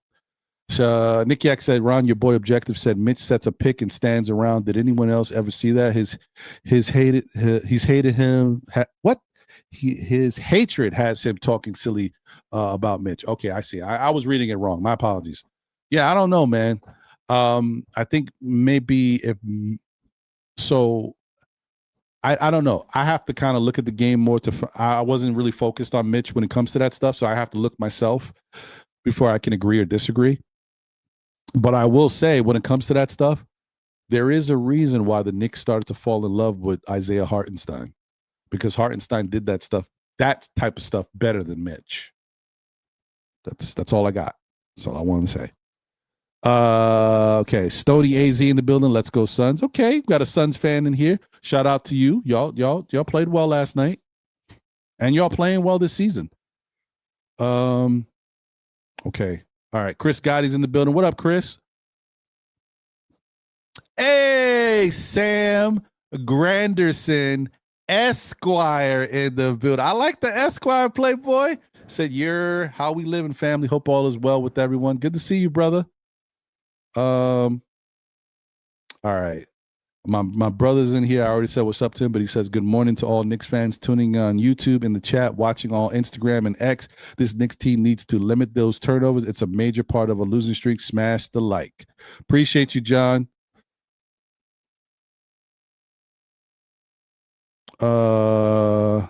Okay. All right, guys. I think that's about it. If there's anybody that I didn't get to, I will try to get to you on the next go round when I get back to the chat and see what y'all are saying. Let me just get to the super chat.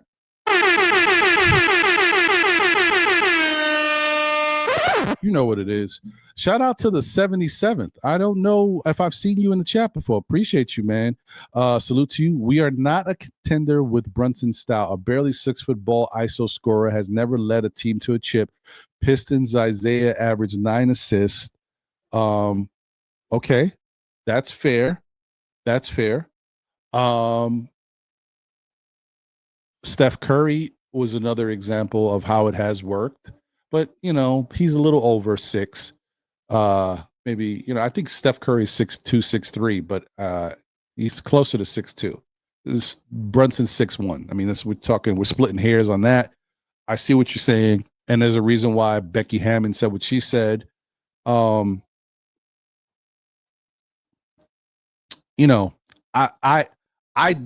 disagree only because I think this has to do with team construction. I think if you build the team the right way, it doesn't matter that Jalen Brunson is 6'1" or 6'2", whatever he is, 6'1". You have to build the team the right way. The Knicks have some good players on this team, but not everybody is dynamic. And those that are dynamic are not necessarily ready for the big stage right now. This is the type of stuff we're going to talk about because there's a lot going on. Anyway, I'm just saying the roster construction is not perfect. The decision to make certain moves was to bring in star power, to also bring in stuff that would help us space the floor. We don't know if that's necessarily the right move. We're going to find out now because this is the true test. What's going on between the Knicks, Cat, Brunson, McCall, OG, all of this stuff that's happening right now with Mike Brown. This is the true test. This is how you know if this team was built correctly, if we can work. If they can't figure out now, if we don't have a good playoff run and all this stuff, then there's issues. It was not built properly. We have to make some changes. I'm sorry that we have to go through it for us to really see it, but that's how you can't make decisions off of 2, 5, 6 games, 10 games even. This has to be a good amount of a season of work so this definitely doesn't work. Because what if you're doing something, a coach is implementing something, and it's bad, right? And the team is struggling. You're like, oh, no, this guy looks horrible. We got to trade him. No. Then the coach says, well, you know what? I don't want to do that anymore. Let's do this. And now all of a sudden the guy's playing well. A minute ago, you said he's got to go. I'm just saying, man.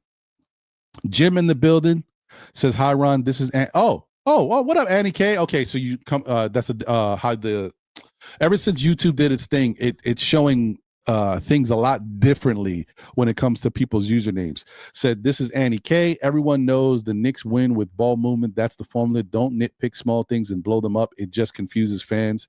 Okay, I hear you. Heem is in the building. Said Jalen Brunson was playing hero ball late in the fourth quarter. Mike Brown doing the rookie Diawara dirt, playing him 10 seconds and taking him out. He's favoring McCullough lately. True. Knicks Nation is in the building. 112, where the players dwell, says JB should not think of making all the big shots. He needs to think of Steve Kerr and Craig Hodges. But those are 3-point specialists. I mean, listen, let me just say this real quick and not to be disrespectful. Steve Kerr and Craig Hodges were some of the best 3-point shooters in NBA history, but they can't hold Jalen Brunson's offensive bathwater. They can't rock with all the moves Jalen Brunson can do. They didn't shoot the way that with all of the adversity that Jalen Brunson had to deal with as a go-to scorer. Although I will say Steve Kerr and Craig Hodges are fantastic, and Steve Kerr is one of the best shooters ever. He can shoot from anywhere. But it's just different style of basketball. Those are snipers. Okay, I think that's enough, guys. Sorry. I'll try to get to whoever later if I can. Appreciate you all. Let me bring my guys up.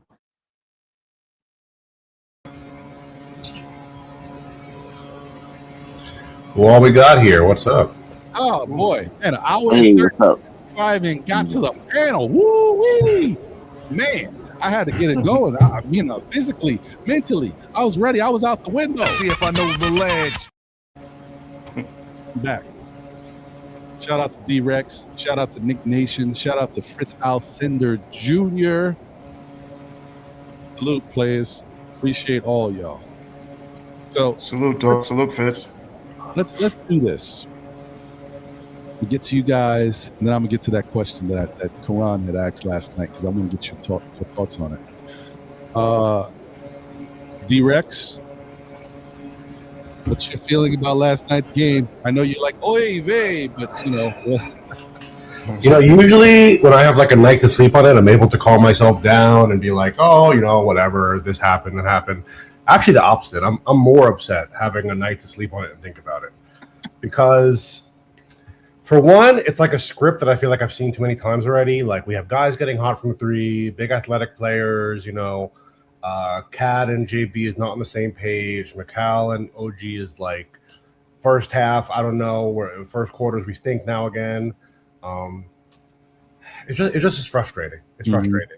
I feel like also the young guys were not put in the right situation to succeed. You are playing them, but like a few minutes here and there, or McCullough came in and made a good assist, missed a shot, benched.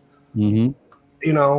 So let me start with one thing that what Nick Yak was talking about, which I think is very relevant, is why do the Knicks run the pick and roll? Why do the Knicks run the pick and roll with Mitch? Because I feel like it's pointless as it stands. And the reason why I say that, and this is why I feel like as a, let's say, newer NBA fan compared to a lot of you all, I actually have maybe an insight or a different advantage. So if you look into a pick and roll, set a pick, screen one guy off of another, the big guy rolls, one guy has to go guard him because you're going to throw a lob, right? Mm-hmm. Now you have offense. You have an offensive advantage. And for example, the Pistons game, which I first saw this, and I was like, why are they even doing that? You had Asor Thompson guarding Jalen Brunson. Mm-hmm. Mitch comes up to set a screen, and he screens Asor Thompson off of JB and onto Isaiah Stewart, who's the same height and a better defender. And they know that Mitch is never getting a lob, bro. They know Mitch is never getting a lob. They know that this he's rolling to the basket to get a rebound. He's not rolling to get a dunk, and he's not, so gifted at dribbling himself. So there's no guess there. There's no layer. It's like, I said this last year, and I hate to have to use this analogy again. It's like, I basically think every game in the world, including basketball, boils down to rock, paper, scissors. It's like we always throw rock. How is that hard to guard? And I think you also saw that in the fourth quarter last night where people have this, it's like a truism. It's like a slogan. Oh, you give your ball to the best player down the stretch and let him go to work. Well, what's hard to guard about that? If every single game, not 90%, not 100% of the time, JB gets the ball, he's gonna, bail out three and hopefully we win. How does something that I understand now? First of all, NBA Cup, it's not just that it's a slump of fatigue. You have a target on your back. You just won hardware in the middle of the season. You think every other NBA team is just going to be, whatever, who cares? they're looking at you as a threat. And that means like when you raise the bar for yourself as a team, the bar gets raised in response. You know what I'm saying? And I feel like as Knicks fans, we get complacent. We see something work one time, but we figure out the NBA, we're going to the finals, that's it. We don't get to the next evolution. And it has to be proactive. A moving target is harder to hit. You can't just say, we found one winning formula. The whole season, we're going to do this. That's it. The end. We won. We beat the OKC already. Throw the parade. So it's a lot of things, but I think people talk about the chemistry or maybe lack thereof between JB and Cat. I actually don't think that's the issue. We've seen them succeed together. Even taking turns, we've seen them succeed together. So maybe they could play, 5 minutes together total, but we've seen games where Cat plays with the bench, plays great. Kolek and Cat, there's definitely a connection there. But I think the real chemistry issue is OG and McCall. I think that Wingstop has been suspect for a long time, and I think especially over the stretch, we've rarely seen these guys. It's one game out of 80 that they'll be great together, be great defensively or offensively. It's extremely, exceedingly rare. And I feel like it unnecessarily puts a burden on OG because the logic of the team is, okay, OG and McCall make up for JB and Cat as the defenders, right? Well, it's really like OG makes up for McCall, Josh Hart, JB, and Cat. None of them are really lockdown defenders. And, the league is getting bigger and more athletic. You have more point guards like Cade Cunningham that you could say it's like a point forward, right? That's like the new mold of an NBA player, It's an issue. It's an issue. And at this point, at one point in the Knicks community, I was a little athletic teams. The Knicks struggle against athletic teams. Ha, ha, ha, you're crazy. 2026, every athletic team we've played has either given us a huge problem or won, just straight up won, So I think it's hard to ignore some of the flaws there. Also, as much as I like OG, I would never want to trade OG. It's even past the point where I don't think he should dribble. I think he should be forbidden from dribbling. He should never dribble. He should never be allowed to dribble the ball. We saw it last night. He tried to break people down. He even, had a little ankle breaker, and he missed the shot. So even when he gets the success off the dribble, nothing happens. And I went and looked, what did people say when he was on the Raptors dribbling? They said him trying to break someone down off the dribble and going up for a shot is one of the most awkward things you'll ever see in the NBA. So I think, it's not to put a slight against him. It's not to put a slight against Mitch. But one thing that Ron said that's very true is this team, cheerleaders, does not help this team. Rah, rah, rah, does not help this team.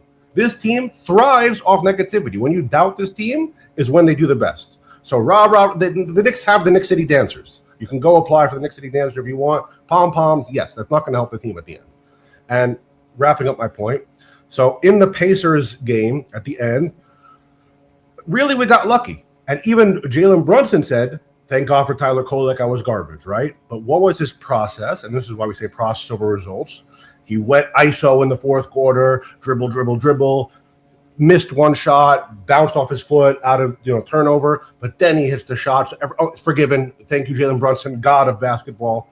The process is still bad, and we saw the exact same motion process in the fourth quarter of this game, except we lost now. So now it's good and now it's bad? No, it's a bad process. The guy dribble is not helping this team, and we see it too much, and we see that. Sorry, extended plane landing. Sorry, there's a little delay, but.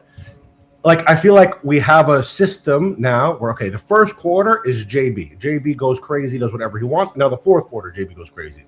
Well, how do you get a rhythm? How do you build up the snowball of team basketball? Where we saw it in the third quarter, fourth quarter, pass. A ball is going to move faster than anybody. It's going to make an advantage faster than the best dribbler in the world. You could be Harlem Globetrotters. It doesn't matter. If you're passing the ball, it's much more difficult to guard. So I feel like there's a little bit of a regression has been the hot topic keyword lately. I feel like it's a bit of a regression. Like when push comes to shove, okay, I got to go get my shot. OG says, JB says. So I think that's an issue. And I think, there's a little bit of synergy and rotation issues and, deployment personnel. I'm not out on the team. I think we still have what it takes, but there's some questions. So I think that's fair. Listen, it is what it is. We're witnessing it. We're seeing it. There's certain things that, are obvious. And I think what you said is very fair. There's I don't know. I can't 100% say. I don't know if there's a lack of team chemistry. I do think that confidence-wise, I do think that there's a lack of confidence from Cat. I don't know. The guy's how I feel. I don't know. But I also wanted to. I don't know. I wanted to say one point that you made. Sorry, I'll finish.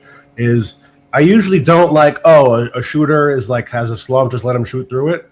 Maybe the one guy in the NBA I'd say that about is Cat, because we know this guy could shoot. If there's one thing this guy could do is shoot, because he wouldn't be here otherwise. Yeah. So he can even shoot long range threes, which we don't have somebody who can really shoot like that. I don't like that he's not hitting his threes, but statistically, he's probably going to come around. You know, my whole thing is, I'm like, we looked at all of Cat's numbers. There's only a difference with his actual perimeter shooting, and he doesn't seem to be playing the way he's playing normally. Now, do you want to say that maybe the defenses are doing a better job of getting out to Cat, so not allowing him to get the open shots? They maybe are, but you know what that means? It goes back to coaching. The coach has to figure out something. I said it earlier, and I was not joking about it. It seems weird that you're doing this for a center. Why not set a screen? Why not set a double screen? He is one of the best shooters in the NBA. You're not wasting your effort on a big, getting him open in that fashion. It looks a little weird. You don't normally see it, but why not? And especially for a guy like Cat, if it's going to help this team, it's going to help him personally to get him back into a rhythm and fix what's been kind of ailing him with regards to his offense. This is the time to try it. When we get closer to the playoffs, no experiments. You just go out there, you play basketball the way we want to play. None of this, okay, let's try to get Cat this or let's do this. No, you do that now so that you're ready for when you get there. Everything's already been done. There's no excuses at that point. But anyway, let me just, before I move on to, I'm going to go this way. Let me move on to Fritz and then to Nick Nation. I got a super chat that I want to read real quick. And I also, I got two super chats. Sorry. Apologies. I'll read both of those. And I also want to give a quick shout out to my guy and read what he said real quick. Just want to say shout out to Don P. Good to see you. Haven't seen you in a minute. Don P in the building. Good to see you. I get Muga in the building. Salute. Wolverine is here. Salute. Nick fans only's in the building. Salute. Bless Roberts is in the building. Salute. Nothing but Knicks. My guy Sim is in the building. Said if there's chemistry issues with Cat, I think it's more about his heart and defense than with his offense.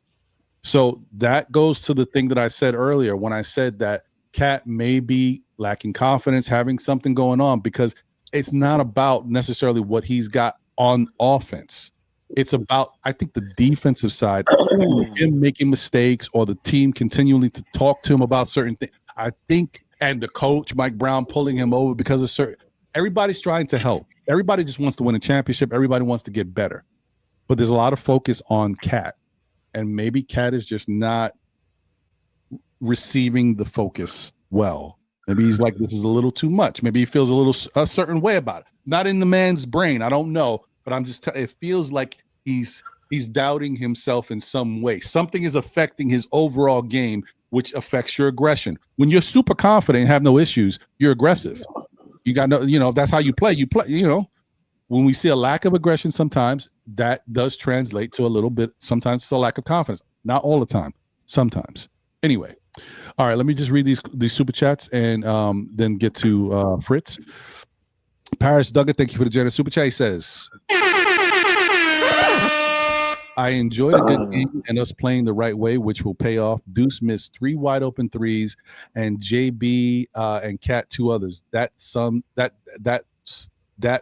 Suns made. Okay, as far as I got you. And that's that. Yeah, when it comes down to it, look, I will say, I don't think the Knicks played bad last night for most of the game. They didn't play their best. And their best defense, we didn't see it until the fourth quarter. But for the most of the game, as far as what they were trying to do, how they were playing, they needed more defensive oomph. But they were playing good, and they shot pretty well.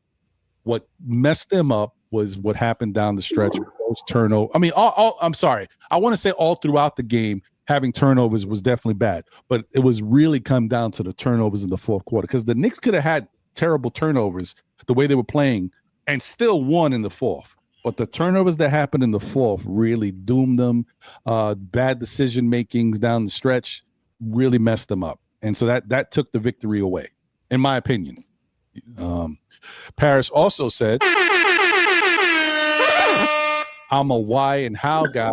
The other teams are good also. And I do want to say that I'm definitely want to go back to what was said earlier from the chat. I'm not one of those Knicks fans that thinks my team is better than every other team in the league. I don't. I'll be the first to say that Denver with Jokic right now is neck and neck with the Knicks, and on paper they would be better than the Knicks. However, I will say I've noticed with Jokic in the past, the Knicks have been a good team to match up with them. I was going to say, of all the contenders, I'm not so worried about that. No, I know. I'm with you there. We personally, for whatever reason, you know how we always talk about teams matching up with us and giving us for whatever reason, the Knicks match up well with Denver, and we give them some issues. But I will say, when everything is said and done, the Knicks have to up their level of play to get to this level to be able to do this consistently. If you told me, are the Knicks better than OKC? Or the Knicks better than San Antonio? I'm not going by the fact that the Knicks beat San Antonio. I'm going by the fact that when both teams are playing their best basketball, everybody healthy, who's the better team? In my opinion, I would say San Antonio is better. And I would say OKC is better. But I'm not saying that the Knicks can't be better or can't, beat these teams. The Knicks just have to do what they need to do and execute properly to get it done. These teams have been a little bit more consistent at playing that style of basketball, winning basketball and knocking other teams out. Remember, even though the Knicks have a good record, a lot of this work happened on home court.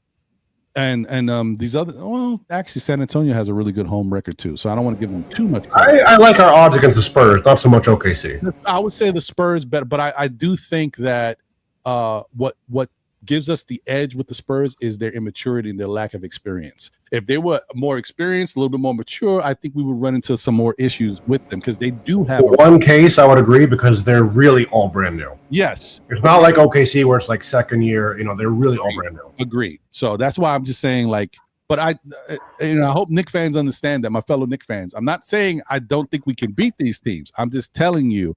I also think that we have an answer for Wemby, which a lot of teams don't.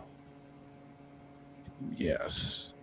Well, yeah, that's true. But it helps. It helps that we've been mostly healthy when it comes to our bigs. Mostly. All right. So, but I'm gonna say it again. That doesn't mean I don't think that we can beat these teams, especially in a series. I think a series benefits the Knicks, gives us better chances to make adjustments. But no, make no mistakes about it. The way we're playing right now, we're not beating a lot of good teams. We have to continue to get back to what we were doing a couple weeks ago. Okay. Fritz. Man, it's a lot. It's a lot. It's a lot. It is a lot. What is your thoughts on everything, brother? How do you feel? Yeah, I feel like the Knicks are doing a lot of experimenting. I felt like yesterday it felt more like a playoff basketball game, where individual decisions had implications, and it probably should have been an opportunity to play Diawara a little bit more, because that's the kind of situation I would probably like to see him in. But I think probably they know what they have in Diawara, and they probably have all the data they need on him to make the decisions they need to make. Yeah, I'm gonna go light on the Knicks just because Hart isn't there. Hart is kind of like he is the randomness in this Knicks offense that makes it less predictable. So I think without Hart, this team's a little bit too predictable, and teams figure us out a little bit too easy. Yeah. No, I mean, look, I hate it and like it at the same time. There's the guy in me that's, so I'm, you guys know, I've told you, Deuce McBride and Josh Hart are my favorite players on the team.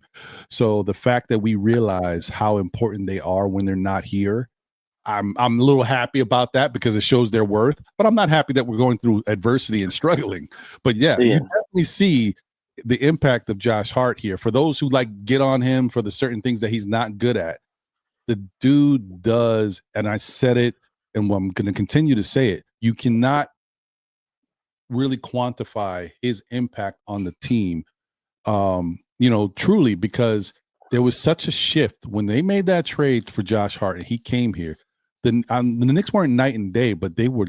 You could see they were a different basketball team. There was something that clicked where you could see, hey, this team is blue collar. They're a fighting team. Now that we get down on the ground, but we do the little things to help make a victory happen. He may not be perfect at scoring. He may not, he's a great finisher, but he may not be great at shooting. But and sometimes we used to get on him for his lack of defensive effort. But even that, he's different from other people. There's guys that we've seen on this Knicks team that show a lack of effort, and we're like, well, what the hell's the problem? You're just not showing any effort. You're just taking off. With Josh Hart, you gave him a little bit of bail and say, okay, I understand that he's cheating because he wants to get the rebound, because we need him to get rebounds, because we were so defunct and deficient in rebounds that he had to help out in that way, and Tibbs made him that way. So now we're in a little better position where it's not all on Josh Hart. So now, have you guys noticed that Josh Hart has played better defense this year than he did last year? He has. Just look at his effort. Look at his close. How many open 3-point shots is happening when Josh Hart is, and when it's in Josh Hart's area? How many? I'm biting my tongue. That's all I'm going to say. How many backdoor cuts are happening this year as opposed to last year when Josh Hart was guarding the wings? I'll be the sole dissenting voice on this one. I'm just saying, if we want to look at, I would have to go deep dive in the numbers, man. I got to get cleaning the glass back up here. But I'm curious to find that out. I think he's been playing. I mean, my eye test tells me he's been playing better defense, but we'll see. Anyway, Nick Nation, sorry for the long wait, my brother. Hope you're doing well, and your thoughts on everything, man. Hey, what's going on, Ron? What's the deal, brothers? Hey, man. Doxaurus there, Fritz. Hey, Fritz, good shows, too, the other day. I watched 2 of the things there. One with the KOT, you and Lee, really good show. And then I watched your show as well, as far as expounding on some of these free agents. So if you guys haven't seen it, it's a good show to go check out. As far as thank you. Yeah, it was really good. Calculating the money and things like that. So if you guys get a chance, definitely go do the replay gang over there with those guys. It's a really good show. Mm-hmm. As far as last night's game, I'm gonna say they lost the game from the game within the game. They lost that, right? That's where it really broke down for them, I think. Cat is very susceptible to that. The referees, because if you could hear Mike Breen discussing it, and I think it put them into that mindset, and it took them out of their character quite a bit. Mm-hmm. You seen Kolick flail his arm up at a guy. You seen Deuce. You don't see Deuce get into it with like dudes like that. But Dylan Brooks can, irk people and do things like that. Mm-hmm. I thought that even when the second units came in, as far as for Phoenix, those cats were very handsy. Ryan, I thought that, giving guys like Ryan Dunn certain shots, which is uncharacteristic, because as we know, Ryan Dunn is not a shooter. This guy's shooting like 28% from 3. He looked like a world beater last night against us. And I know that kid from when he was really young. He went to high school with daughter, so it was just, just a special thing to even see him, playing like that.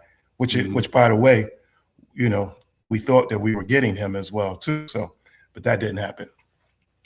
But I'll say it this: it's tough watching, and my conclusions is my emotional side is that this team is not IQ is not there, and it's a mix, and it's a mix in the bag between the players, I believe, in the coaching staff.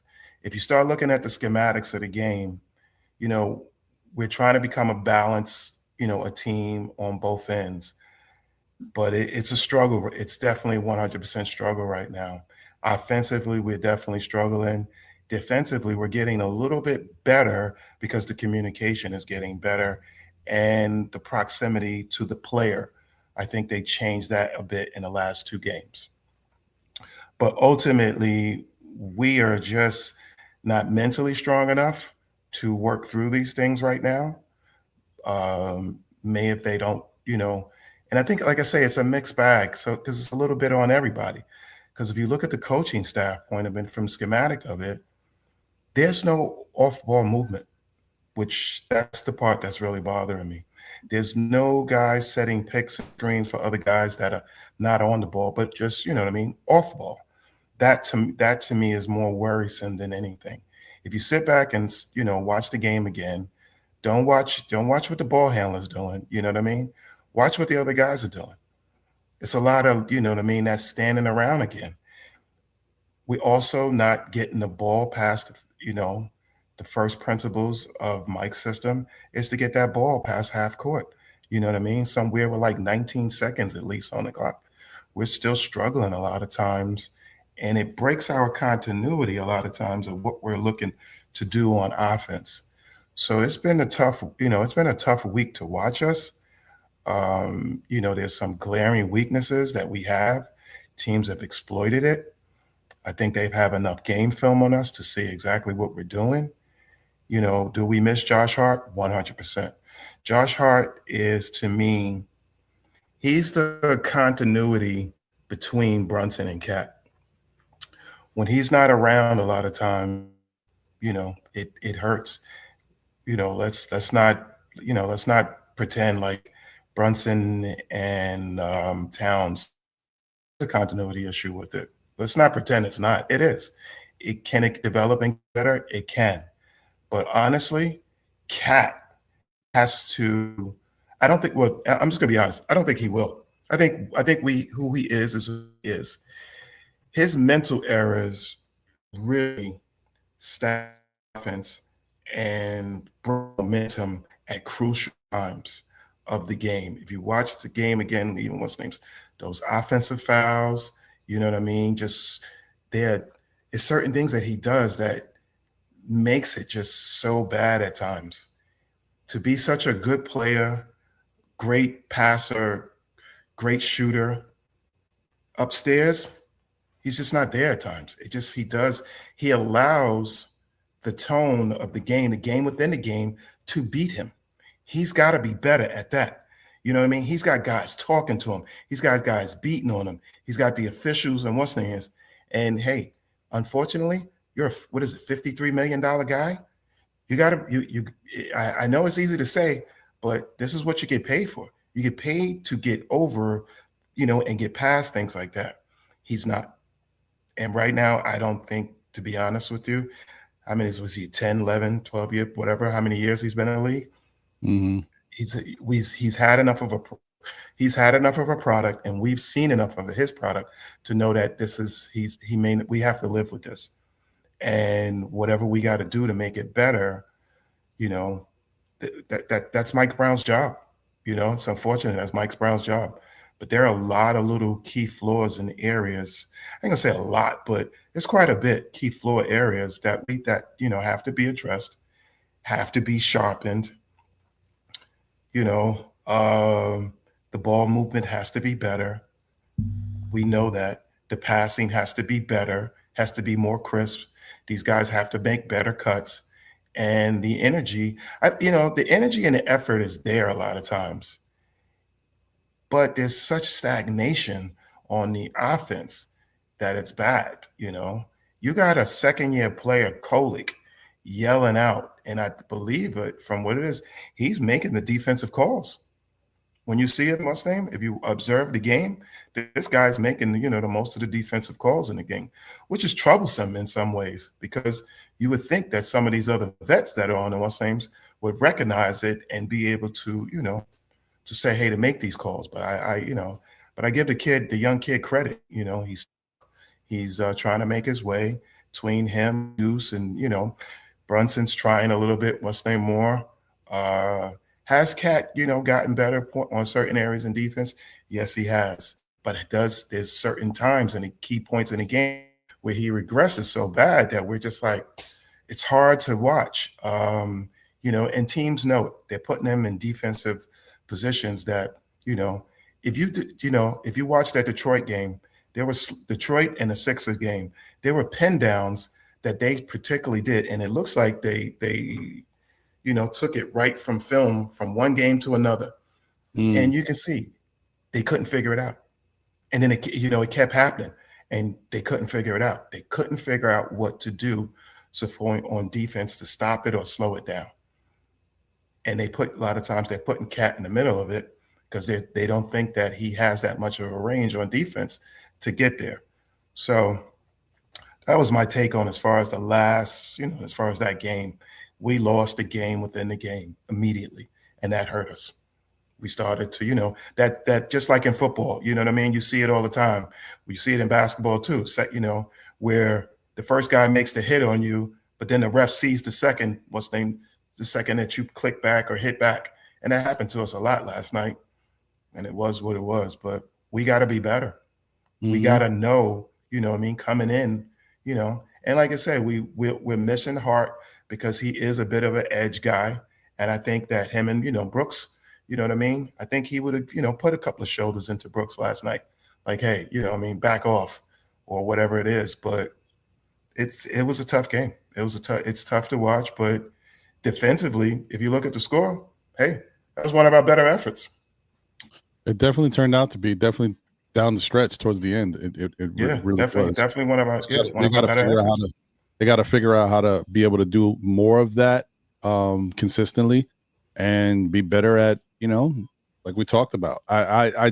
My whole thing is when I say stuff about expectations for us from Brunson, just because I say that doesn't mean that I feel like Brunson should just go out there and worry about his shot and not try to move the ball and pass the ball. But what I'm saying is to everybody out there who is solely saying that Brunson is not getting Cat the ball and that's the issues. That's incorrect. And I proved it earlier when I talked about what has actually taken place. The first game, we don't need to talk about that. You already know we had 32 assists. Cat scored his points. He had his touches, and he shared the ball. He had 7 assists. Last night's game, same thing. He had 11 shots on goal. He had 5 assists, 5 turnovers. That's 21 touches right there. It's not like, and we don't even know if there was more touches to be had that didn't result in anything. So I'm just saying, you can't. It would be just like it is not smart to not understand that stuff could be happening. It's also not smart to just assume because everybody else is saying one thing that's what you should come in and say too, because that's right. Because things can change from game to game. And I'm saying that not to disparage anybody in the chat or, to make them feel a certain way. What I'm saying is we have to be better. I've been asking for this since this show started for season 6 or season whatever for this Knicks team this season. We got to be better at being fans, which means we have to look deeper into what's actually happening so that not only are we educating ourselves, but we're educating others. See, we're here in this Knicks community. We're talking about the Knicks. We're having our going back and forth about what's happening. But there's other people watching. You saw there was a Phoenix fan who came in here. There was another fan that was in here last week from another team. I don't know if it was Detroit or something. Whatever. Detroit. People pop in and they look at what's going on. And then, our narrative and how we're talking, like, oh, well, the Knicks fans over there were talking about this and this and this. And if we're wrong, then the wrong goes everywhere. They're like, oh, well, this is them. This is what they're saying about their own team. We got to be right. We got to be better at noticing what's happening. I'm not saying that everybody is incorrect when you do throw something out there. There's just a little bit more to the story. We have to be better at just kind of understanding what's happening so that way when we talk about it and others hear it, they know what we're getting at. Okay. That being said, shout out to Twin X Sports in the building. Salute. He said real quick, you Brunson's, and I've never seen you here, so salute to you. He said, you Brunson stands are the worst. Can a center pass himself the ball? Obviously not. But like I said, if you are an avid, I don't know if you're a Knicks fan or not, but if you are a Knicks fan, then you would know what we're talking about. There's more to the story than just, oh, Brunson's not passing the ball. What? I'm not sure you are a Knicks fan. So I would say that you probably need to kind of look at the box score or watch a game and do both to understand what's actually happening. Detonable is in the building. I've never seen you here before. Thank you.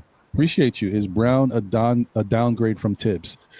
I would say I think it's a little early to say something like that because, and once again, I would be saying this about any coach. I don't have a love affair with Mike Brown. He wasn't even my choice. You know what I mean? But I respect the man. I respect what he has done here so far, and I respect his coaching resume. But can I really compare Mike Brown's 2.5 months with the New York Knicks to Tom Thibodeau's 5 years? I mean, is that fair? I don't think it is. I don't think it is. Shout out to JM3 in the building. What up, my brother? He said critique in Brunson is not hate. That's fanboy logic. Yep. I think he's just speaking about stuff in the chat. I would agree. Everybody can get critiqued. That's the bottom line. Everybody deserves to get critiqued. If you're not doing something or something could be done better, it can be critiqued. There's nothing wrong with that. I would say everybody's entitled to their opinion. The only thing I would say is when you make your opinion or you want to have a critique, let's just make it be a reasonable, critique. It's not, something false or just some, outlandish opinion. Let it have some merit to it. But even an opinion can be a smart opinion. We may not agree with it, but we can respect it. That's all I'm asking for from all of us, myself included. I don't want to say something that's crazy like, hey, you know what?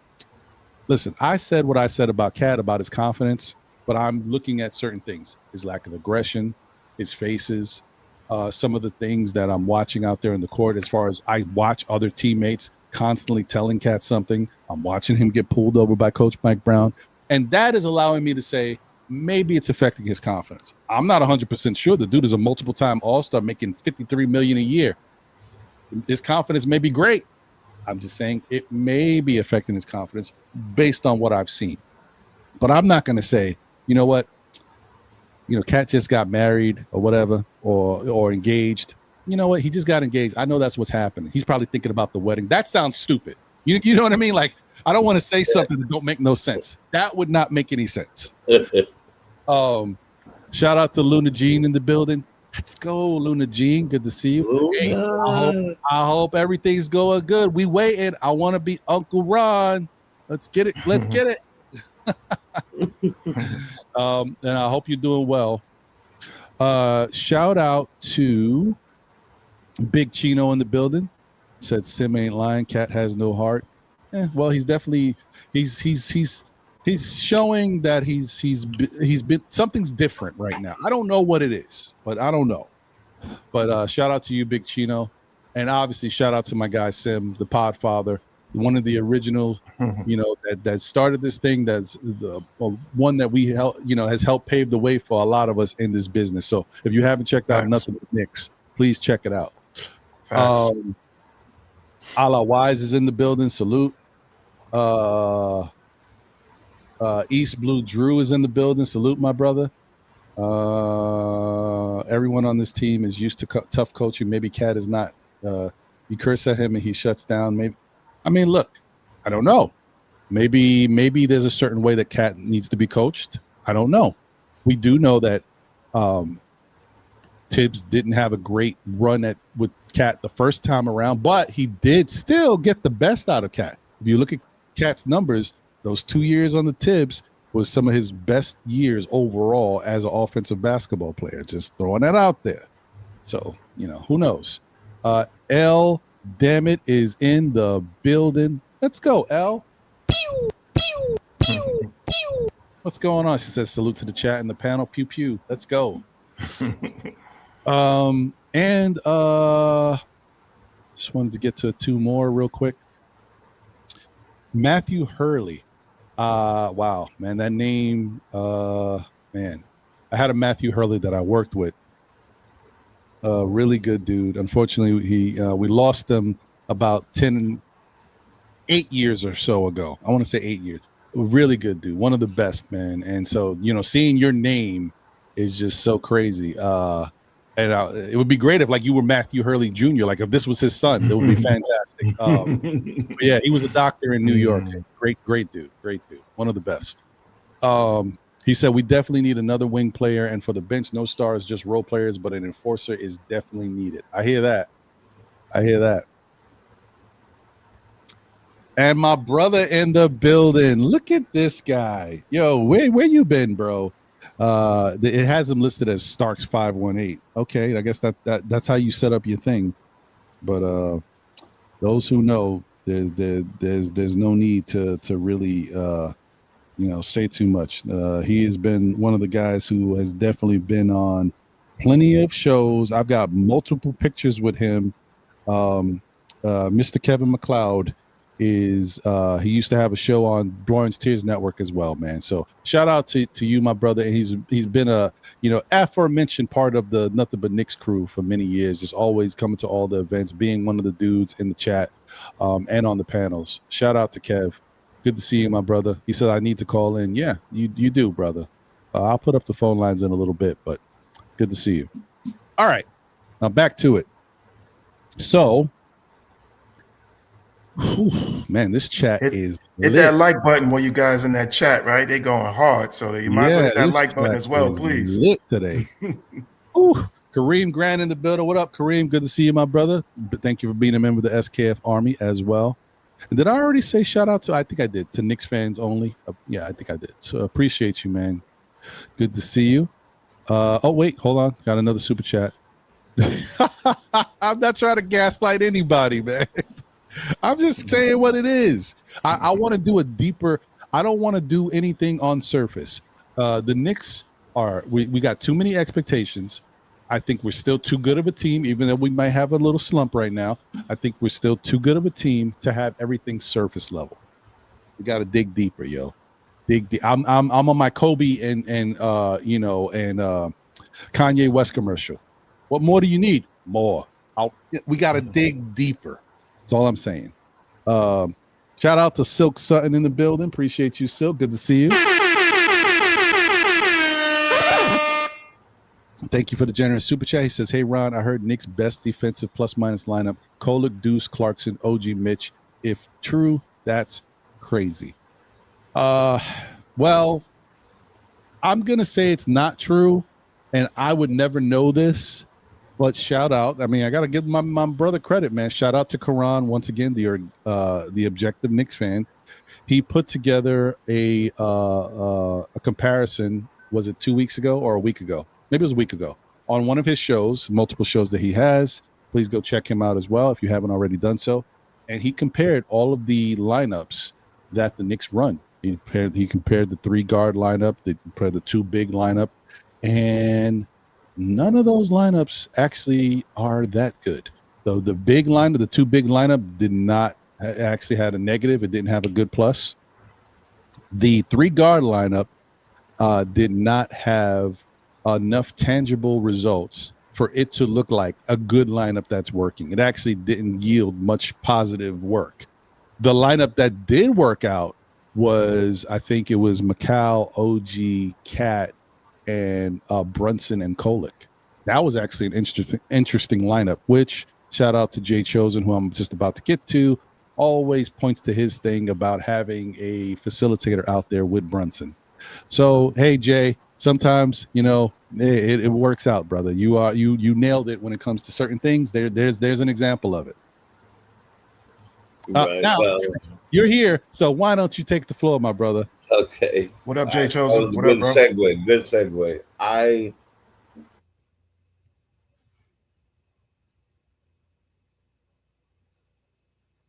Uh-oh. Is he frozen? I thought you were like stuck in thought. Yeah, I thought it was me. He's coming with the thunder, with that heat. Yeah, I thought it was he is good. Oh, there you go. You're back. Okay, there you go, Jay. Have you said something? If I'm falling out over here, then I'm gonna need to move. And if it happens again, let me know. Yeah, I'll let you know.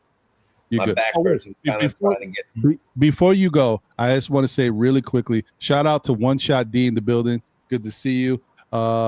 And shout out to one of this. I mean, if you guys have watched Nick content for years, you guys know that this is one of the biggest contributors in the chat and on panels for a lot of Nick shows. And I haven't seen him in a minute. D'Angelo in the building. What up, D'Angelo? Good to see you, brother. It's been a minute. Hope you're doing well. All right. Go ahead, Jay. My apologies. Can you hear me now? We hear you, brother. No, we hear you. I did that last night. I don't even get into it. People who know. So if that happens again, please let me know. I will move myself. I'm sitting here now. My back is kind of killing me, so I'm kind of trying to get a lean on it. You know, for carrying everybody. I'm only messing around. Here's the deal. Here's the deal. First of all, good afternoon. Blessings to everybody.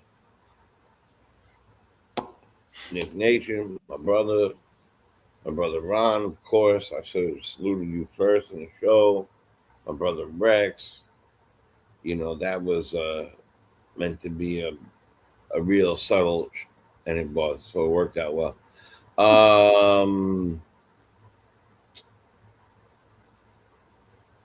And the key word is peace. We're talking about basketball. I have to jump down each other's back. It's kind of ridiculous. You don't get paid for it. That's fact. If you get paid for it, then go ahead, go nuts, go crazy. It's your money. But if you don't get paid for it, just have a good time and get your point across. So here's the deal. I'm gonna stick with last night for a minute. Then I'll go into the longer picture.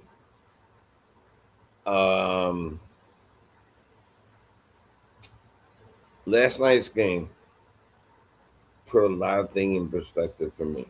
I am 100% sure that we need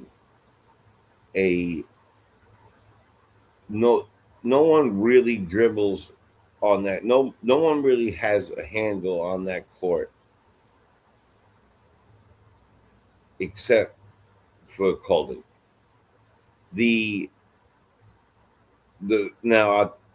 It's an odd thing because two things could be right at the same time. Nobody moves their feet as well as Brunson underneath the basket and in and around the basket. He's a dancer. He can move around. He gets himself open, little floater. It's like clockwork. However, I want to trade. No, Dave, I want to trade you. Anyway, I'm about to say something really nice about Cat too, and that's so crazy that you did that. Don't focus in there, Jay. Do your thing, brother. Don't focus. Yeah, I'm not worried about it. I'm not worried about it. I get good ideas from people. I don't take any of that stuff serious. The deal is this. I think that we are looking at a man in Mike Brown that has a wealth of guards and not a ton of big men. And we're looking at a team that doesn't have Josh Hart, and we're facing teams that have dogs in them. Like Dylan Brooks is one of the most, for me, one in my top 5 disliked people in basketball. He's one of them. I know he's also Ron's one of them. And 100%.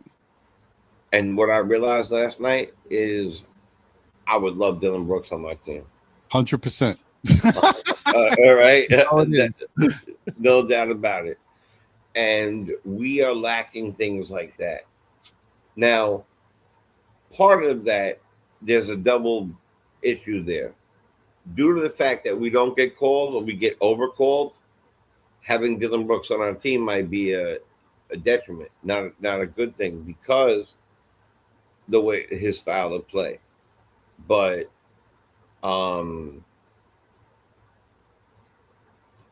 we just, like, for me, I know I go back and forth with the Miles, the Deuce, the Miles, the Deuce.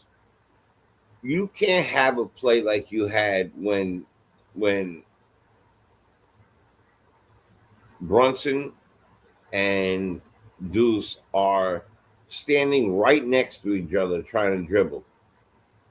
At the end, towards the end of the game, when the game is kind of is in reach, and you're fumbling it off your foot, you're fumbling it off each other. You can't have those plays happen. And we seem to be having way too many plays. Last night, I've never seen more misses, more missed layups, more missed dunks, more missed shots like that were easy ones. Easy ones. Number two is, I think last night, David, that Cat played way better defense. As soon as he I tried think to say, we lost him again. as soon as he tried to say, The cat haters. The cat haters. It's conspiracy. David Smith, we need you. I got up immediately. I got up immediately, but I saw me like.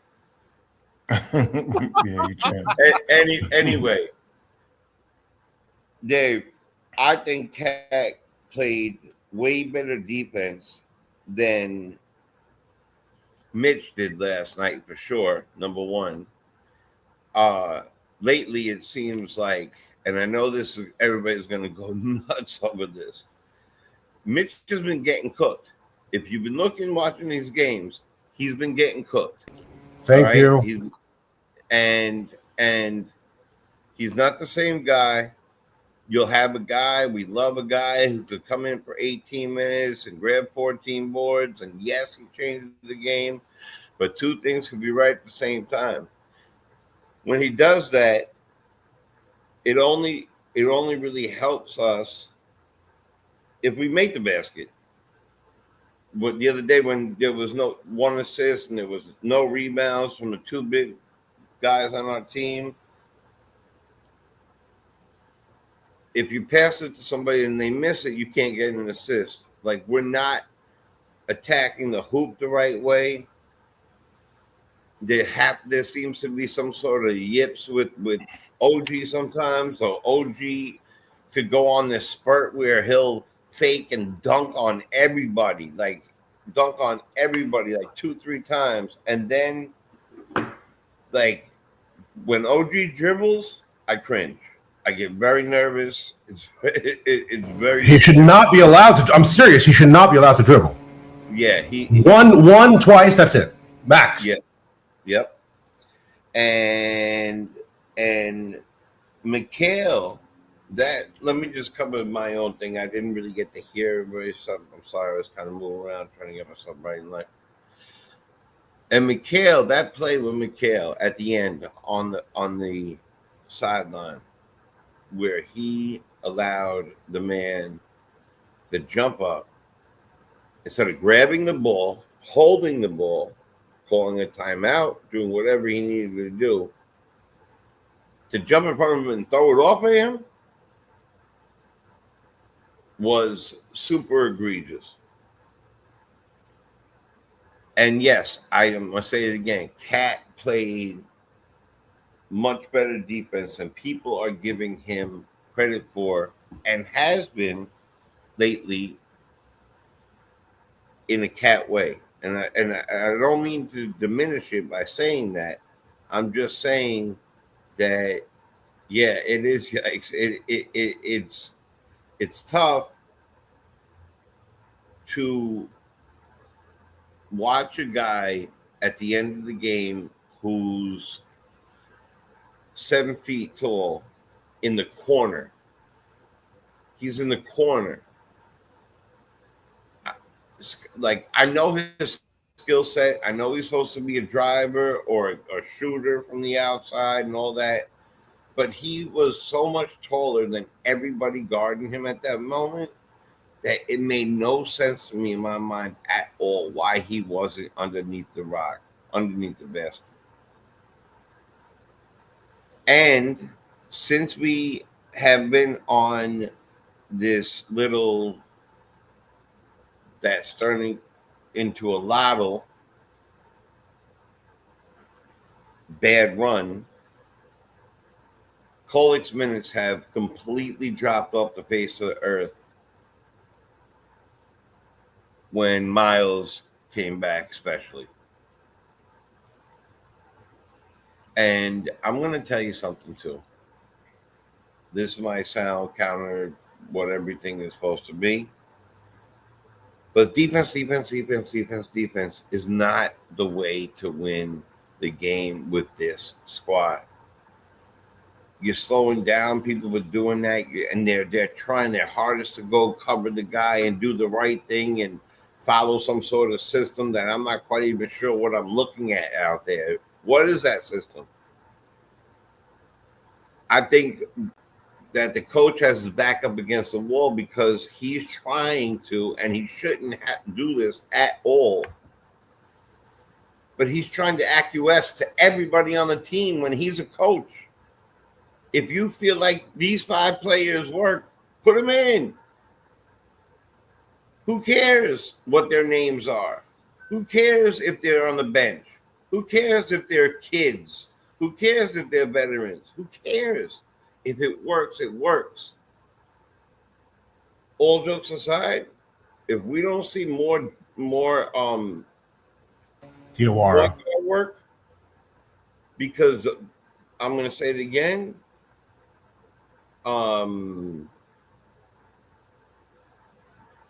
that not having a true point guard and getting trapped on a regular basis is so redundant at this point, it's killing me. And I know that that people have their own opinions on things, and I'm totally cool with everybody having their own opinions on it. But if you can't see with your own eyes that Mitch has been washed and that he has been dribbled around and he's been missing his assignments and doing all that throughout this time, then you're not watching the same game I'm watching. That's my opinion. My opinion is Cat good on defense? No. Has he been trying harder? Yes. He's been trying way harder. His numbers have went way down in fouls and in points because he's trying to do everything else. He's got more assists now. He's doing other things. This team needs to. If you think this is a team that is running us to the championship, you're totally mistaken. I don't think that we have enough continuity, and I'm not, and I'm starting to question the coach. I'm really am. I feel I'm part of me feels bad for him, and part of me is questioning him. It's like, all right, it's your first year, and you got all these big name guys, and you also have some really good young talent, and you also have some midway guys. One didn't pan out. You try to figure out your lineups, but we're too deep into the season for that. Find it. And you know what? I'm going to say this sacrilegiously. Brunson's been hurting us. Not all the time, but he definitely has hurt us with the dribble. He definitely has hurt us with defense or the lack thereof. And, you know, I have no idea why somebody who is driving, if you notice, watch the next game, they'll drive to the hoop and find a way to kick it back out to him, right under the hoop. To me, it's crazy ridiculous. And he's definitely the player that he is and that they called him to be. He is 100% to me, a superstar. 100%. But he's not getting the job done either. And he's not a pure point guard. He's a combo guard. So we need somebody consistently point guard. Yeah, that's bro, why a like handful of point guards down are on the brought team. in. Cam. You're down on the whole team, bro? That's it? Yeah, You out? Yeah. No, I think like, you know what? My last one. I'm glad that you said that. when you're going off, let's say Clarkson was going off for a little while, right? Remember? Clarkson was going off for a little while. He makes a bad move, he's pulled. Within moments of him coming in. Boom, makes a bad move, pulled. But he was going off. Brown does that way too often, where to the other guys, where if they're doing something, give them a minute, pull them right back out. How do you get a rhythm if in less than a couple minutes? It doesn't work that way. So am I down on the whole team right now? Yes, I am down on the whole team. I think that I love my team. Do I think that they're doing everything wrong? No, they're not doing everything wrong. But the things that I see that they're doing wrong, I just said, if they could collectively try to fix some of those things that they could be better at, we would be back to the same type of things we were before. People falling off everywhere. You don't always get exactly what you want. OKC lost a handful of games out of it. Are they horrible? No, but they stopped doing something that they were doing right before. And that's how it works. That's my opinion on it. I think listen, about Mitch, he's an anomaly, no doubt about it. You throw him in 15 minutes, get 15 rebounds, 9 of them are offensive, helps our team. He's not the same guy. And we're watching it right in front of our eyes. Okay. I hear you. I think that you pointed out some things that might be bigger issues on the team. Mitch's play might have to be reevaluated. Maybe, because you're not the only person. There's other people that have noticed that there may be some issues in regards to the defense and how effective Mitch is on that end at the moment.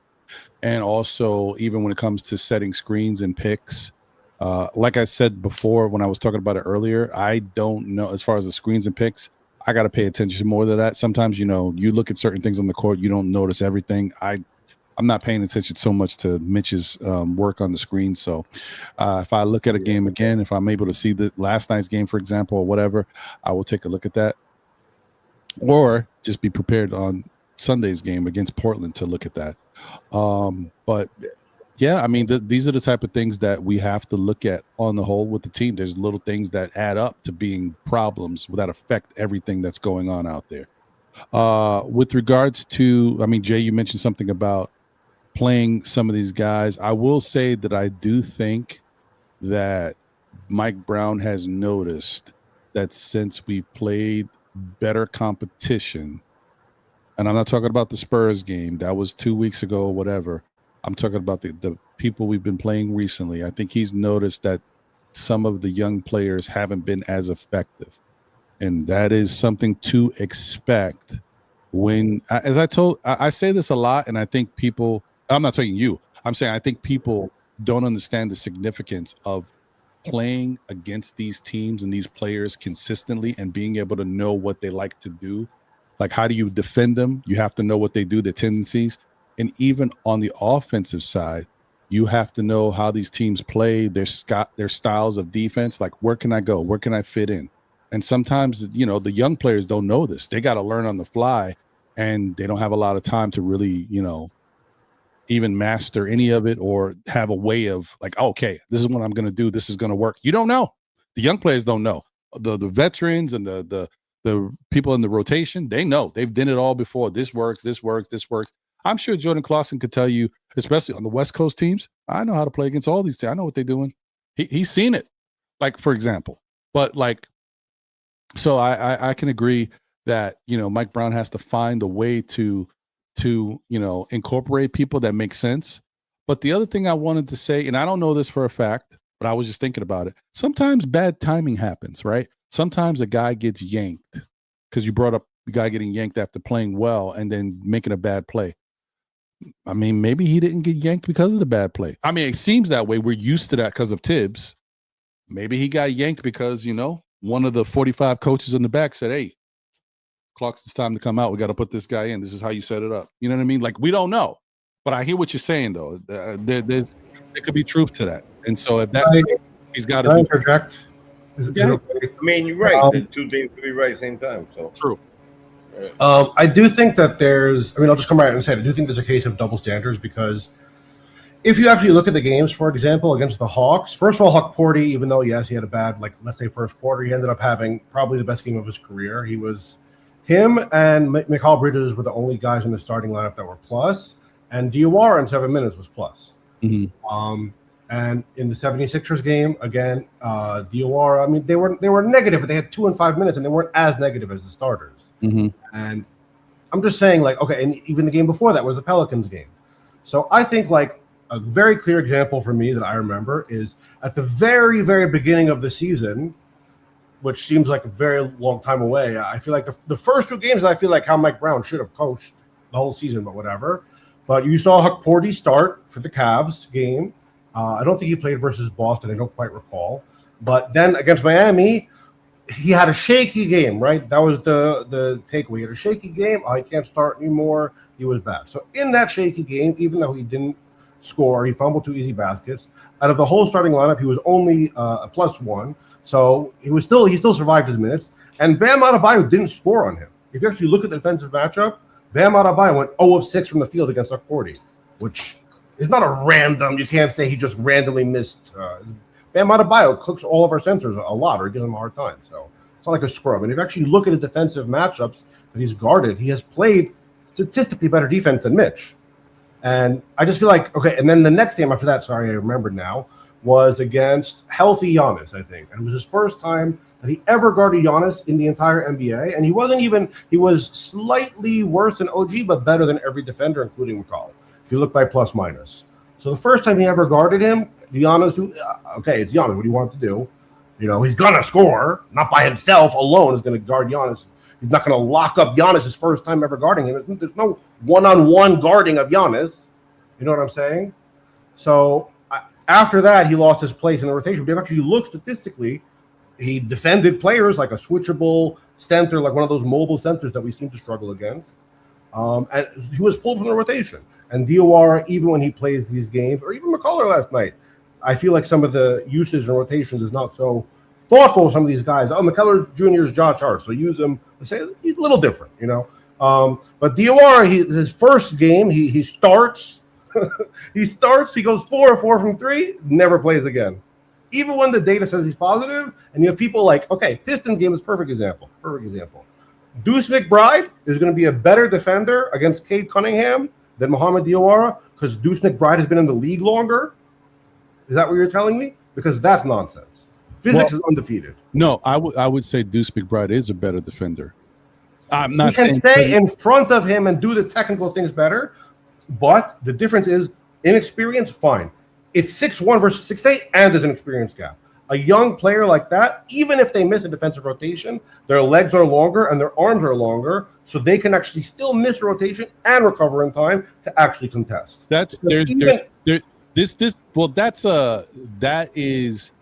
You're creating the dialogue for an argument that's going to take a lot longer to kind of break down, and there's going to be plus and minuses on both sides. You're going to have some wins in that because I see what you're saying, but there's going to be some minuses in that too.